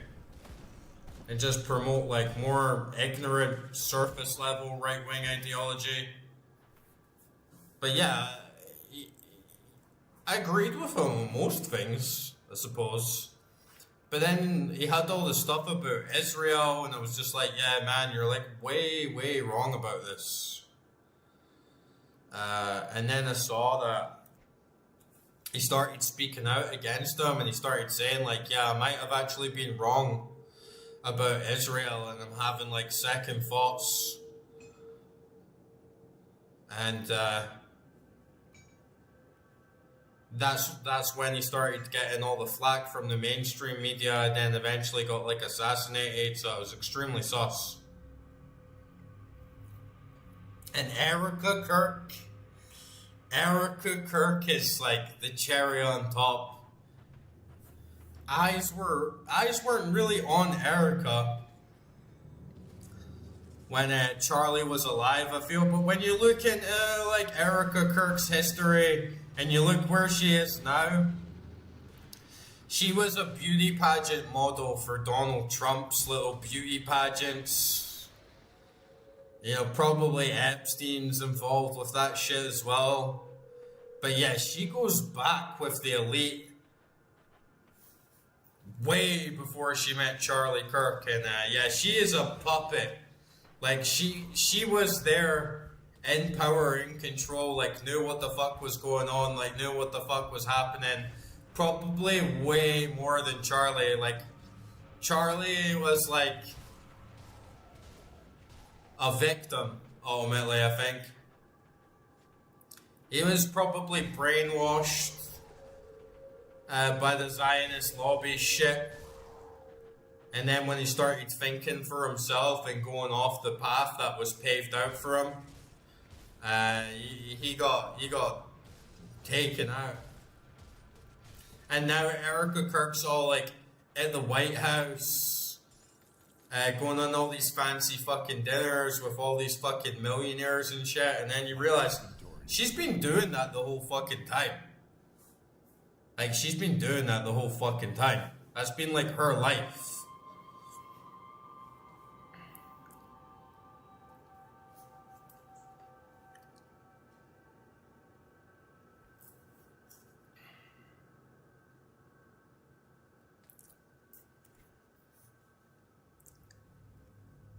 She's fucking hot though, I'll give her that.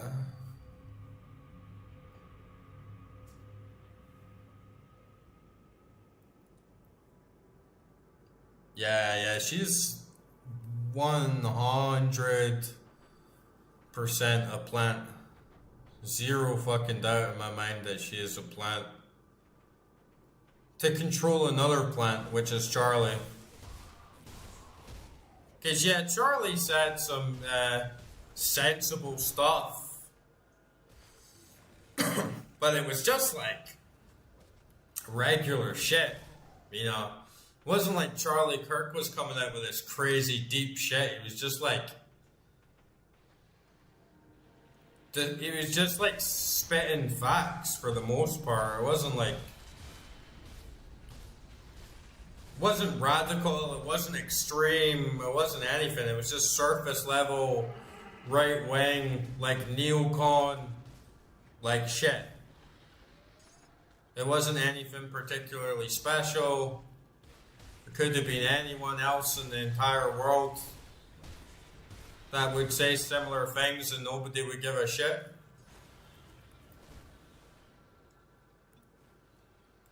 I mean, I could start saying things like that. Do you think people are going to come to fucking stadiums? Do you think I'm going to fill out fucking theaters and stadiums and start a following of like millions of people and have everyone making shorts of me for just saying some fucking basic facts? Like, no. It was all controlled. It was all like set up.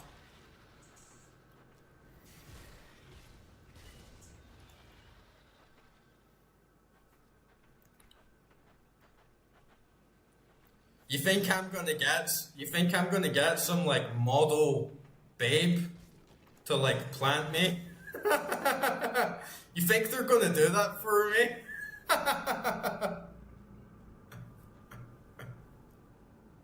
No, they're not gonna do that for me.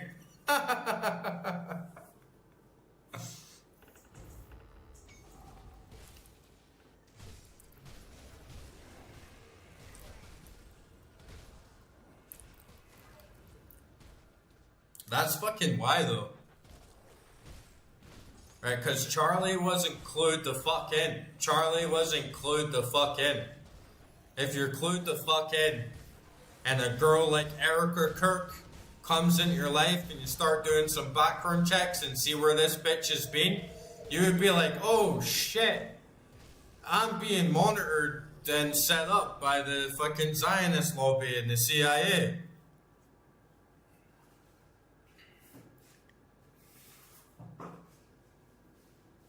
Yeah, that's how they get you. That's how they fucking get you. It's a honey trap. But man, I got a thing for like nasty blonde bitches. Like really nasty fucking. You know when she's like breathing into the mic and she's like. I'm like, whoa, man. Fucking chain me up.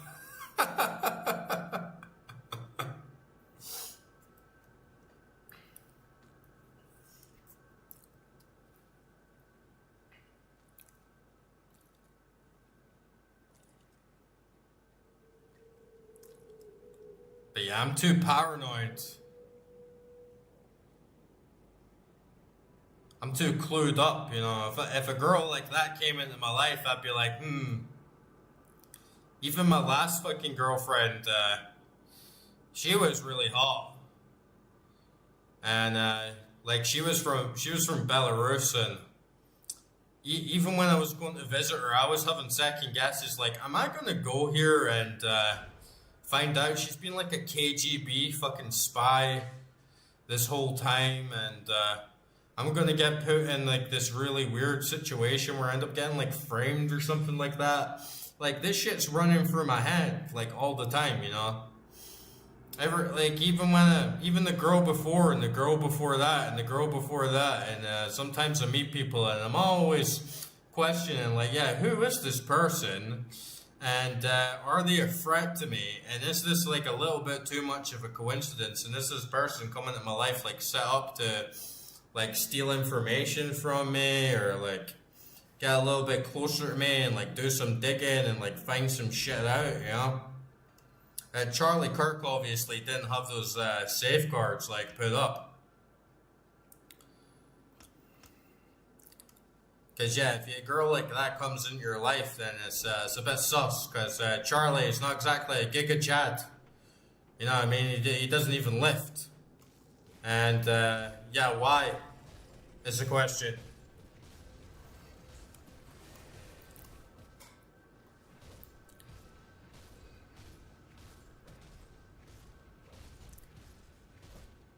Yeah, her fake grief is obnoxious as hell. Like when she did the award, yeah, I was about to call it an award ceremony. Because that's what it felt like. It felt like this massive fucking award ceremony. Where apparently everyone's like grieving over Charlie. And she seemed like the happiest person in the fucking world. And all her little crocodile tears, or little fake tears. It's like, that's like the peak of dangerous women. I can't do that yet. I'm always like super fucking paranoid that a girl's gonna turn out to be in the fucking CIA or something.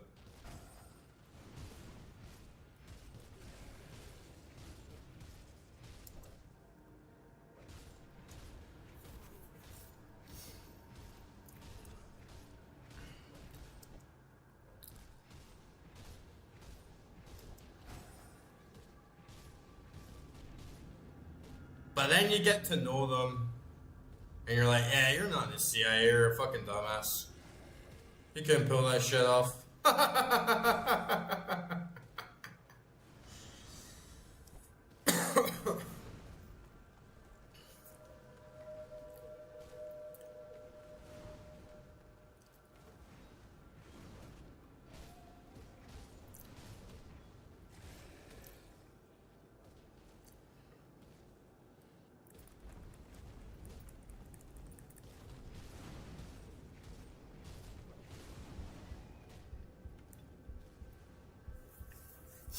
Yeah, it's the smart ones you gotta be careful with. I was with a girl once and she was really, really smart. You know, but like, beautiful blonde, blue eyes, like really nice body, and she was like very, very, very intelligent. That's a deadly combination. Deadly combination. Like, you gotta be careful around those ones. I would just get the fuck out, honestly. for the most part. Cause yeah, she was the one that just went above. Oh fuck! She was the one that just went above and beyond in the manipulation, and just going like completely too far. With all the crazy narcissistic bullshit and like mind games and drama and the psychological breaking down, you know.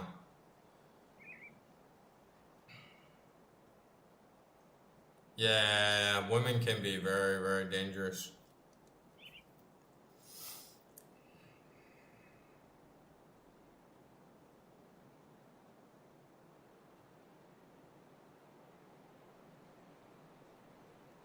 Yeah, the gaming stream's just a front for my new kingdom waiting to be born.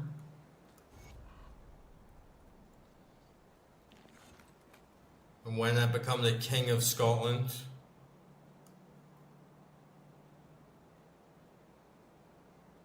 and free the country from the Zionist shells, I'm gonna make my own fucking currency. We're gonna reset the debt. We're gonna tell the fucking English bankers to fuck off. And we're gonna set the place to right.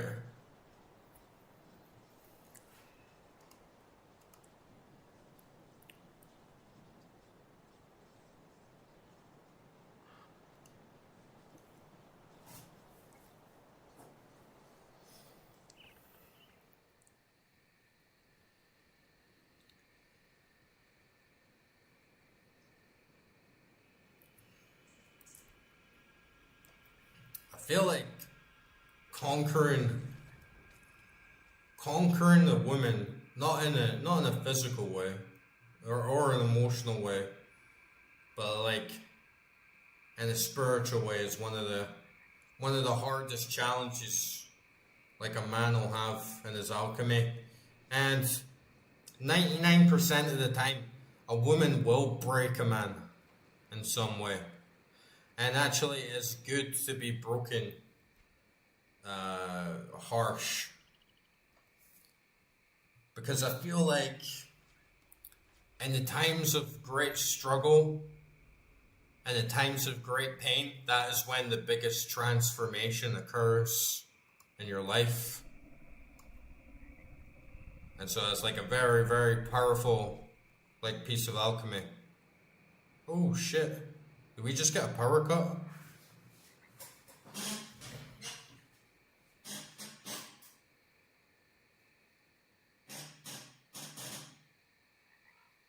I think we just powered out, man.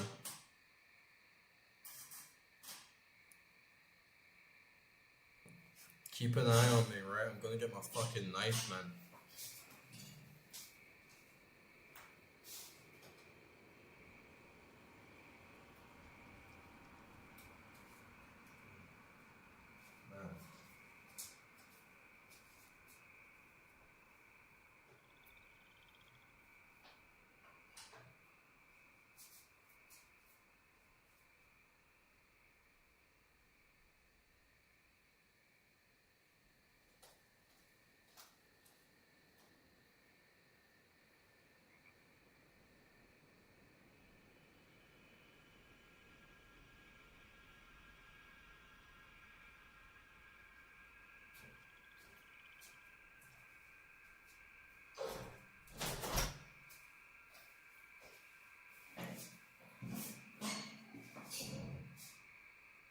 Yeah, internet working because I'm using my phone.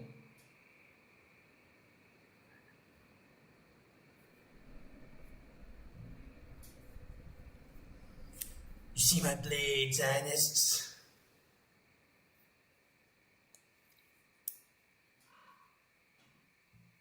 Yeah, we're all good. It's just Georgian shit, you know?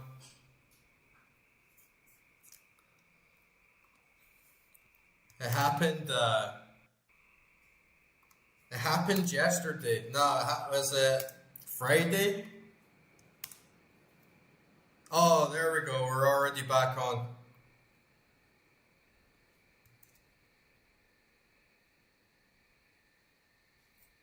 Yeah, I got a sick blade.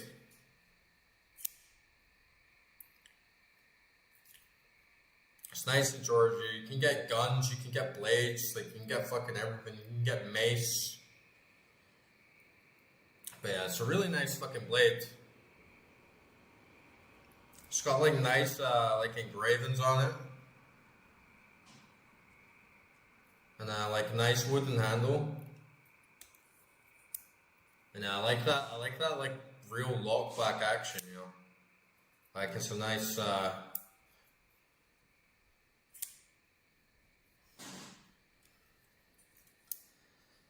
but yeah, the other night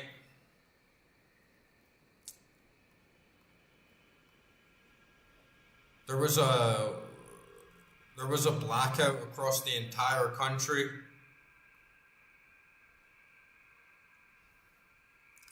So the entire country was in darkness all at the same time. And yeah, it was fucking annoying because I have like a power bank. I have like a really good power bank that can do a laptop full charge, and it can charge a phone up a bunch of times, and it can like do my Bluetooth speaker and just like everything. But I never had it charged up on that day. And yeah, then all the power went out across the entire country, so I had no way to charge anything up. My phone was pretty much dead, and the Bluetooth speaker had ran out of battery, and there was fucking dogs barking like all night. And they ended up just like going down the fucking street at 4 a.m. and there's a 24-hour store open, and I bought a bottle of brandy for like $3, and just like sat in the fucking street and drank a bottle of brandy at like 4 a.m. just to get some peace and quiet away from the fucking dogs.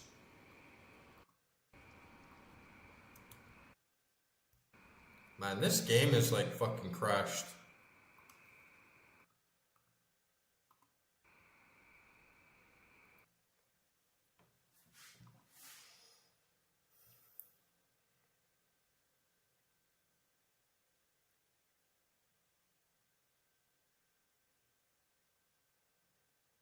I had like one weird time before here where I was like sleeping in my bed. It was like 1 a.m., maybe even like 2 a.m. And I'm just like lying in my bed, and then all of a sudden I see like light come through my bedroom window, and I'm like, what the fuck is that? Because I was like, yeah, that's strange. It was like, is that a fucking UFO or a fucking alien or something? And it seemed like a flashlight sort of light, you know. It was like someone was beaming light through the fucking window. And then like I got my fucking knife because I'm like, yeah, is there someone in the fucking back garden? And looking out the window, like, who the fuck is there? And like off in the garden, like next door, like a guy's got like a bunch of trees and like plants and shit. And the guy's like out there with a flashlight and a fucking hose, like watering his plants at like 2 a.m. Watering this whole orchard. Can you hear the dogs now? They're going fucking crazy outside. And that's why I moved my bedroom into the room over there, because it's further away from the street. But like every night, I use my Bluetooth speaker to drown out the noise with thunder and rain sounds on every night. And then when the power supply went out and I couldn't fucking use my Bluetooth speaker because I had no power, I had no way to get rid of the sound of the dogs. So I was just like, fuck this, man. Like, fuck this.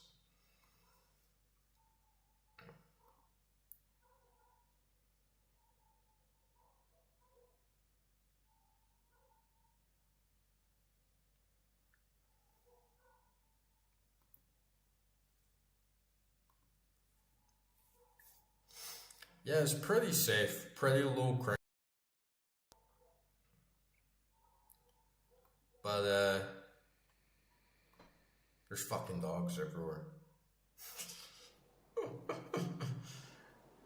Absolutely fucking everywhere.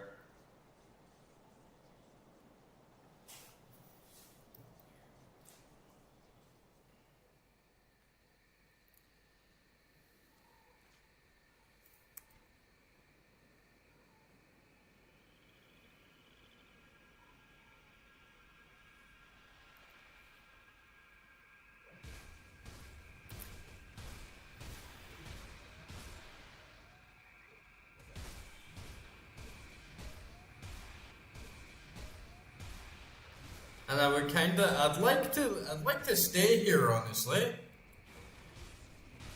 But, I don't think I can.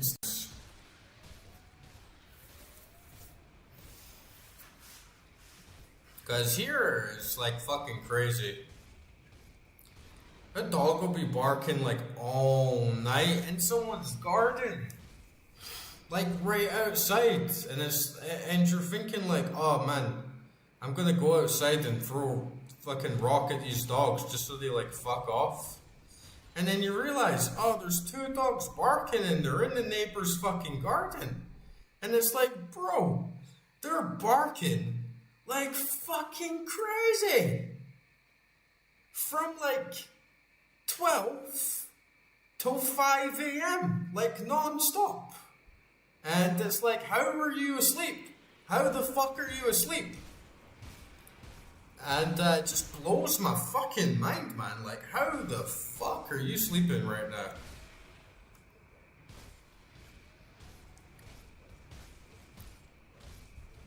I can't do that yet. And yeah, Grim Dawn's not bad, but probably just gonna call it a night right now anyway. I can't do that yet. Because I've been... Oh no.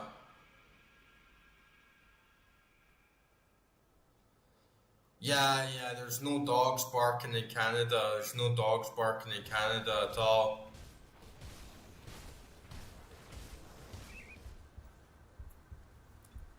Unfortunately, I can't come to Canada.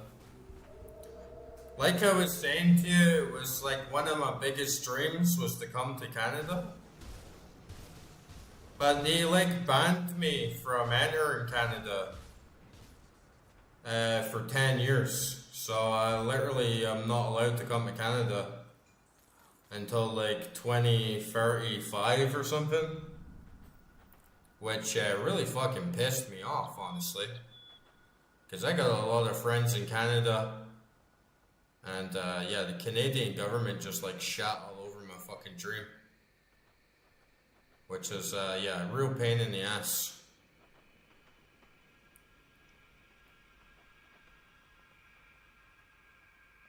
Because if like, I had the visa set up, everything was going completely fucking fine. They were actually being really encouraging, like really enthusiastic. They fast-tracked my application. I could not expect it to go any smoother at all. And then all of a sudden, they told me that, like, they just sent me this, like, blank letter saying, like, oh, on further consideration of your application, we have considered you inadmissible to Canada. This inadmissibility lasts 10 years. And it's because I had this shit on my criminal record. And there's like this weird law in Canada. It's not like a law, it's like an immigration law.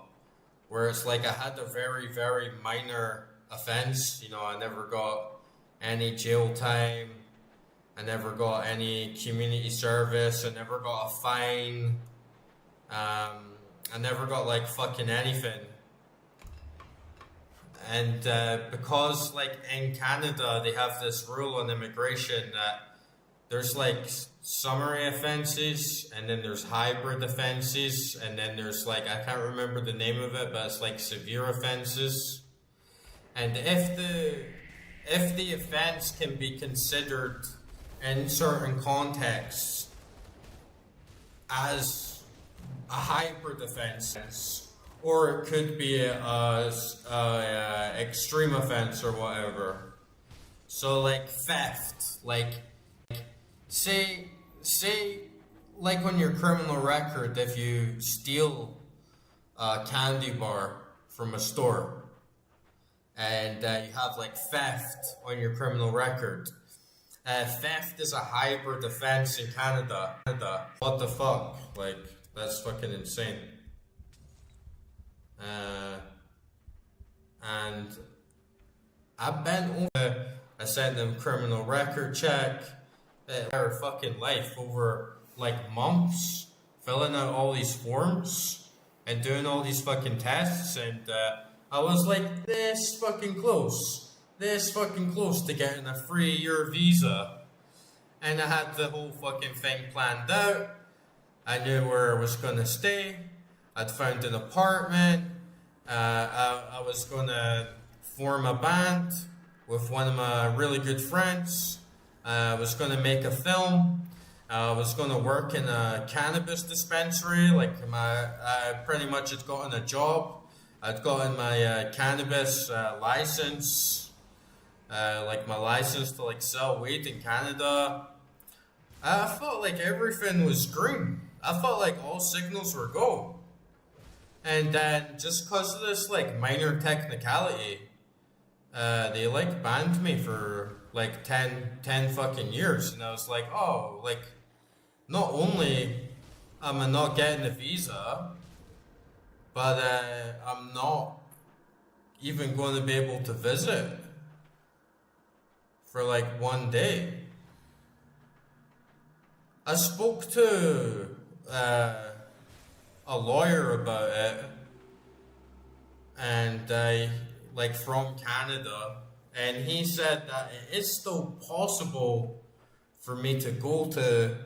He says it is still possible for one day for me to go to Canada, but I need to apply for this thing called a temporary resident permit, and there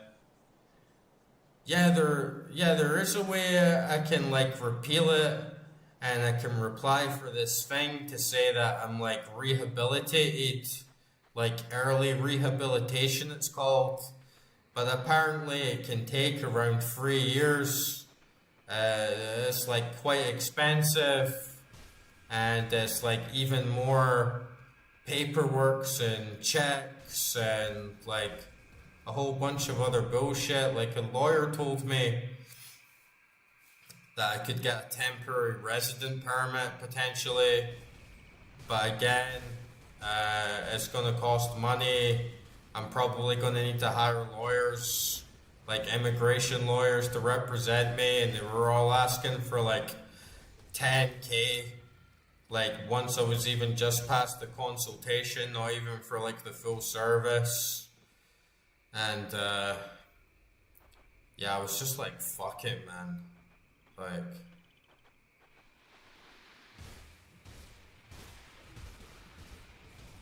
and I kind of have to like, to get it, I have to like book a hotel for the set amount of time and book my flights and show I have a return ticket before I can even say to them like, this is where I'm planning to go and this is where I'm planning to stay, and I'll be here for 1 week at fucking this place. And then it's like, if they say no, then I've just like wasted all the fucking money. And I felt like Canada, like when I was applying for the fucking visa at first, I felt like, oh wow, this is really good, like really great service. And then I just landed like right on the other side of the spectrum, and it was just like, man, there's pretty much like nothing I can do.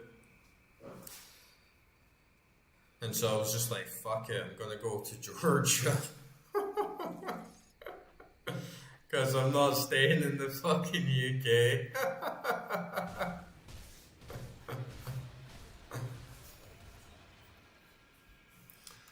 All I wanted to do was buy some legal weed and smoke a big fat joint with my guitar next to the freezer, man.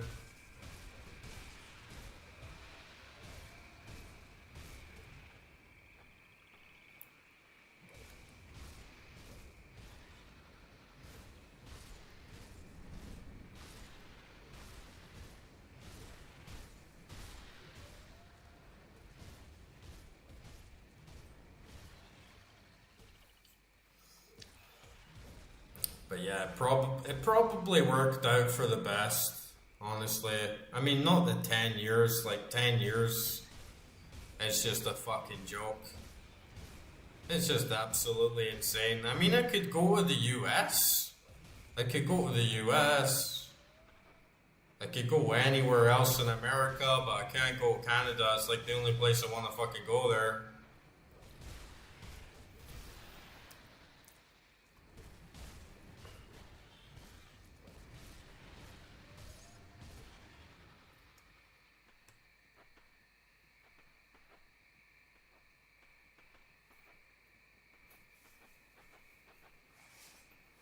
But like, saved a lot of money coming to Georgia, and I think if I moved to Canada, it would have all been gone like very fast. Like all my friends in Canada are just getting squeezed the fuck out, and they well pretty much told me like, yes, it's kind of just gone to shit anyway, so I'm not really missing out on too much, but.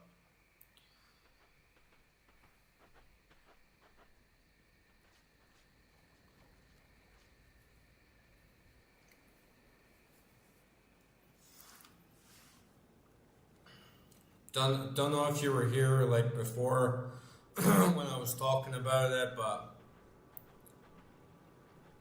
I got like a gym membership today. And I found like this really sick gym. I never got today, I got yesterday. I found this really fucking sick gym, and it has like a 50-meter swimming pool. And there's no chlorine in it. It feels so fucking good to swim in. Like it's so fucking clean. And no bad taste in your mouth. Like it just feels like really fucking nice. And it has like a massive gym. Has like a sauna. Has like a steam room. Has like fucking everything there. So I had like a huge workout today. And then went to a supermarket nearby. Oh, fuck. That's got a whole bunch of like really nice food. Like organic, like homemade shit. So I'm getting like really into a health routine. And I got a bunch of books. So I'm kind of just in my lane right now, and I'm just starting to, like, I got loaded up again on trading, but I'm not like skilled in. I'm like skilled like way the fuck down, and just like taking it really slow and taking the process like really seriously. So just trying to get like amazing consistency with small amounts before I start scaling up again. And I've maybe got like 7 months or something of like rent and bills paid for. So, like if I was in Canada, it would all be gone. Like my 7 months rent wouldn't even pay me like 1 month rent in Canada. So I think overall the way everything's worked out, I think it's for the best. And like God or fate or whatever just didn't want me to go to Canada. I think I had to do something else and go like somewhere else for a while. And yeah, I'm hoping that like, I'm not even hoping, I know I'm gonna make it work. I know I'm gonna make trading work. I've got like a lot of time, And yeah, like once I'm all like set up, then it's gonna be like it's gonna be like no problem. You know, I'll be able to go to fucking Amsterdam, or you know, be able to I'll go like the other side in Niagara Falls, you know, on the US border, and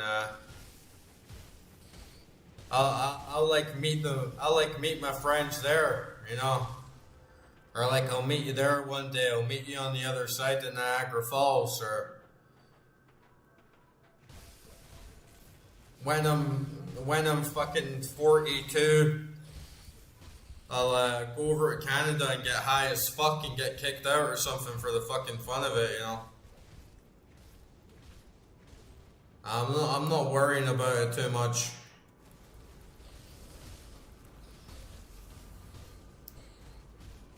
Think everything's gonna work out.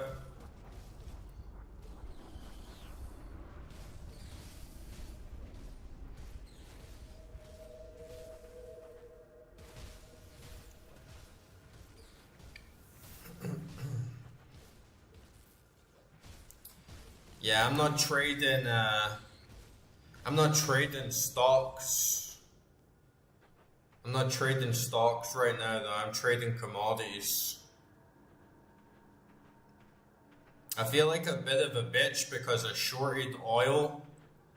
Like when the ceasefire began with Iran on my demo account, and made like fucking 90k on my demo account, and then like on the way back up it started going back up on my demo account, and could have made like another like 90k on the way back up, but I'm just trying to like slowly scale up and get used to leverage, because as soon as that fucking war ends I'm gonna short it again and like rinse and repeat. Like yeah, legal weed in Canada was definitely one of the main things that I wanted to go there for. Because it's like decriminalized and stuff in the UK, but it's still like kind of taboo. And been in Amsterdam, like Barcelona, and like fucking nice there, man. Like people just like chill out.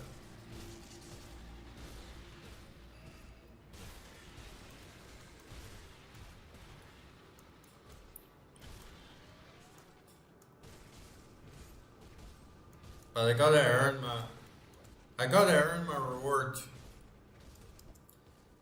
I already had like my fair share of hookers and weed in Amsterdam, so it's time to fucking buckle down, you know. I do gotta learn how to like trade options though. I really need to put that on my repertoire and just learn how to trade options and just do it small scale, like not get too sucked into it. Just like learn very small contracts, nothing too big, and then see how it works and dip my toe in the water, and then maybe scale up a bit on that as well. But yeah, I lost a lot of money. I lost a fuck ton of money, man. Like, it's just insane how much money I lost the past 2 months after I gained so much with my job. I pretty much, like, every single penny that I earned from my fucking job just went down the fucking hole, which is devastating, you know, because it's traded for so long. It's just crazy how fast things can turn, but it kind of made me realize, even though I don't have as much money now, it's kind of hurt. I'm like, you know what, like money's not the most important thing in the world.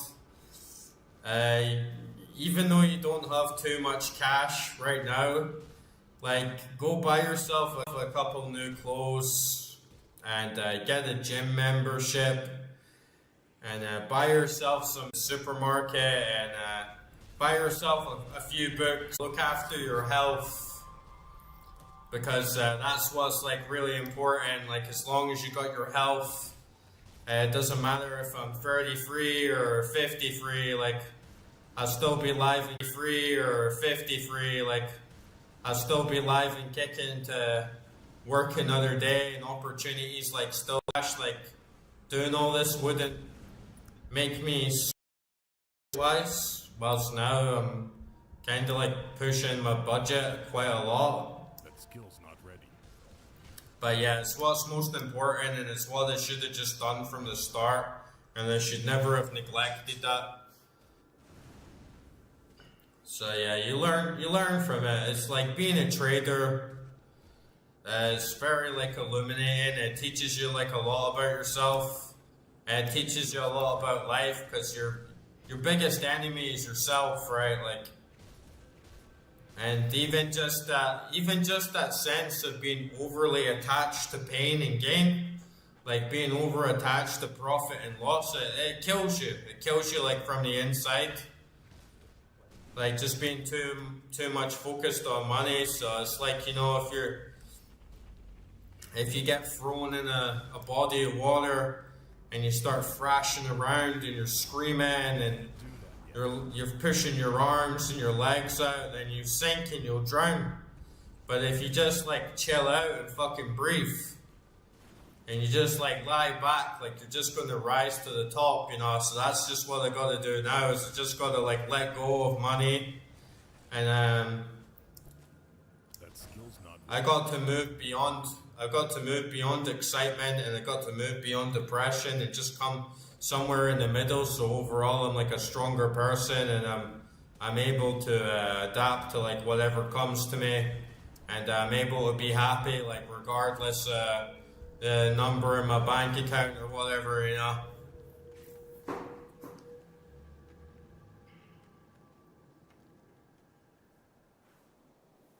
Tasty Trade. Yeah, like Tasty Trade is actually partnered with my broker, so I'm pretty familiar with them. And yeah, like, honestly, I was kind of the same with wheat, is that it was making me really slow and like sluggish in the head. But like, because I'm a musician, and because I do like a lot of art stuff, like graphic design and like writing, it comes in like really handy for that. But like right now, I'm not even really missing it for that. I'm just kind of missing it for like today I did like 50-meter swim of butterfly, and then I did like 4 sets of squats, 4 sets of deadlifts, 4 sets of fucking leg press, and then like 10 minutes on the rowing machine. And like I can't do that every day without weight. Like, I use it as a medicine. Like, I had the Rick Simpson oil, and it just like made my body like so relaxed, and made breathing and my stamina like fucking peak. And yeah, like I can't do it without weed. I can't do it without cannabinoids. Maybe I can buy some CBD or some shit, but it's not really the same. So I'll just have to like make do. But yeah, I like it a lot for health and creativity. But sitting around smoking it all day and not doing anything is trash.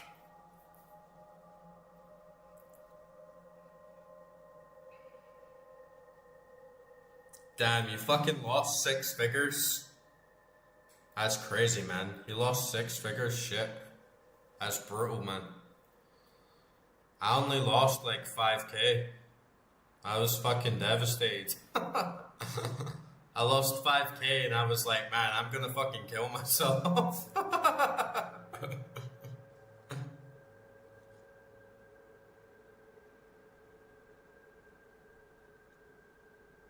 Yeah, I'm the same. It costs a lot of fucking money, and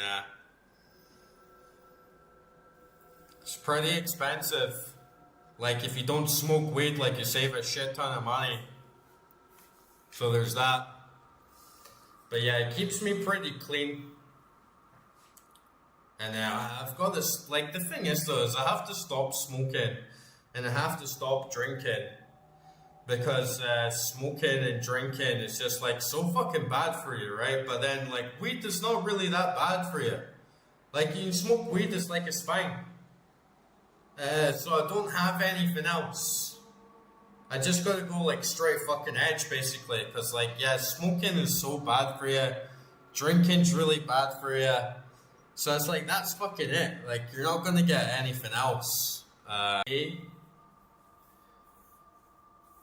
5K to me was a lot. Like, at that time. I keep in mind I was just homeless. And, like, eating fucking noodles, like, once every 2 days. Like, 2 months before I got it. And, like, sleeping rough on the street in fucking Lithuania and shit. So, like, that was a lot of money to me. Like, for sure. But in the grand scheme of things, like, I'm just like a little fucking plankton.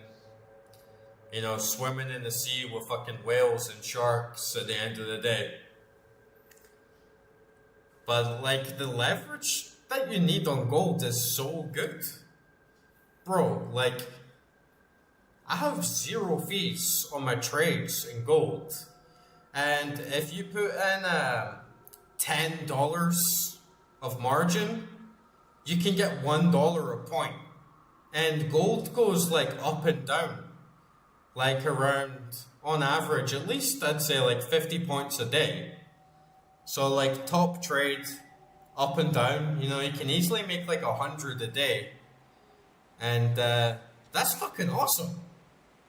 Like, for $10 leverage, like, that's fucking awesome. Like, what the fuck is the point in scaling up so much if you could just consistently make $100 a day? And in trading year, that's like 200K, right? Like,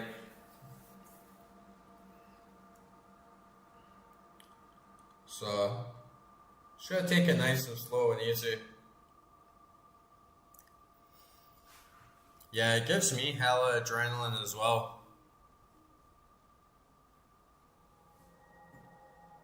Like, so fucking much. Yeah, it's not 200K. It's like way less than that, but it's still like decent fucking money. It's like 100 times 200. Yeah, so you're probably only making like 30K, like most of the year. But like still, like 30K in Georgia, like that's big fucking money. So, but then before, when I was trading like crazy and I was trading like $100 a point and shit and scaling up like $50 a point, that was just like insane. Like the adrenaline you got off of that, it made you like addicted and just greedy. I need to detach myself from greed.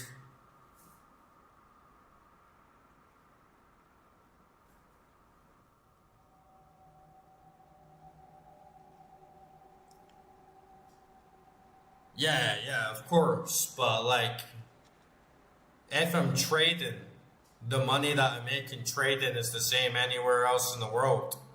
So by moving to a country like Georgia, which is exceptionally cheaper, I'm basically like playing the other side where I'm paying like way less on rent, my taxes are way lower, my bills are way lower, my food's way lower, my transport's way lower, like everything's like a fraction of the price, so I don't really need to make like 100K a year to be like wealthy here.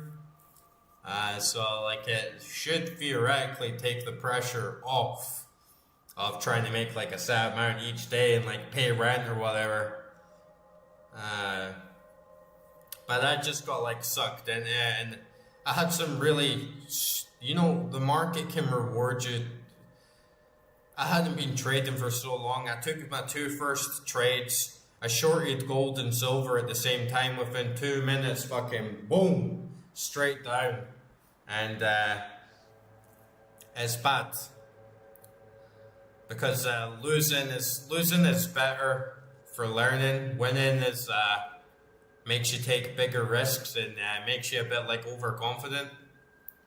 So if my first two trades like took me back, then it probably would have set my whole mindset like different.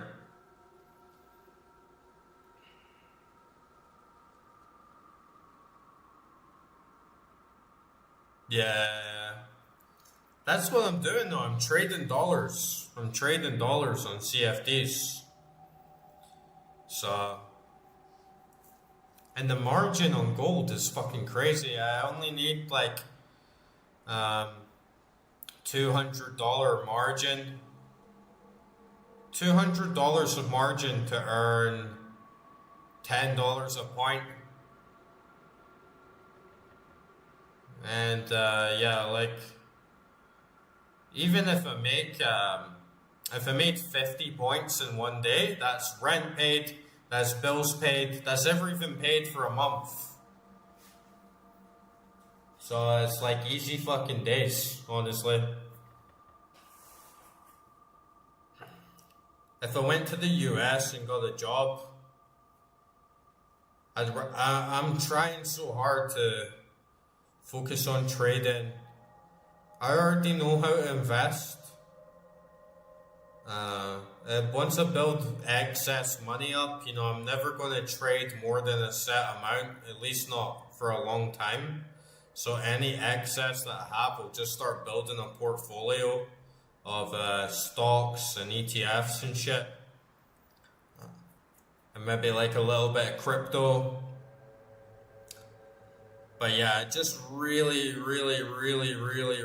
want to master trading, because if I can master trading, it doesn't matter if it's $100 per point, $1,000 per point, or $1 per point. The process is always the same. The risk to the reward should always remain the same. If I can just master it, then I can just live my life. I don't have to work for anyone.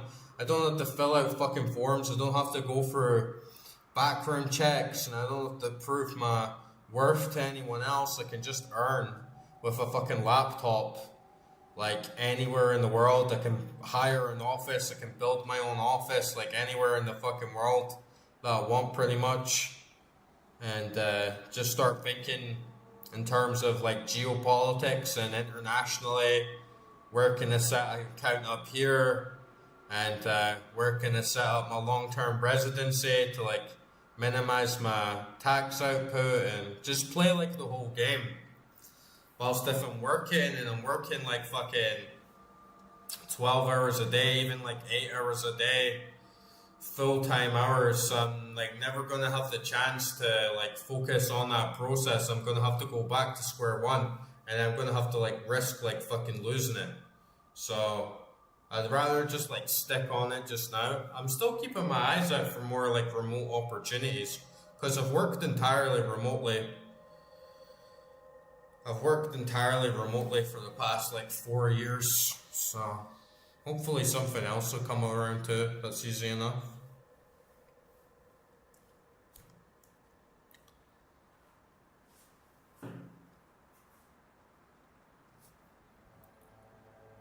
It's like 20 to 5, but yeah, it's been a long night, so I'm gonna go to bed. I'm gonna get like a good night's sleep. I took like a melatonin like an hour ago, so yeah, I'm ready for bed. But yeah, it was good speaking to you, man. I should be online tomorrow. Grim Dawn was good for like a few hours, but then I got kind of bored with it and sidetracked anyway. But yeah, always a pleasure, man. Always a pleasure. I'll speak to you soon.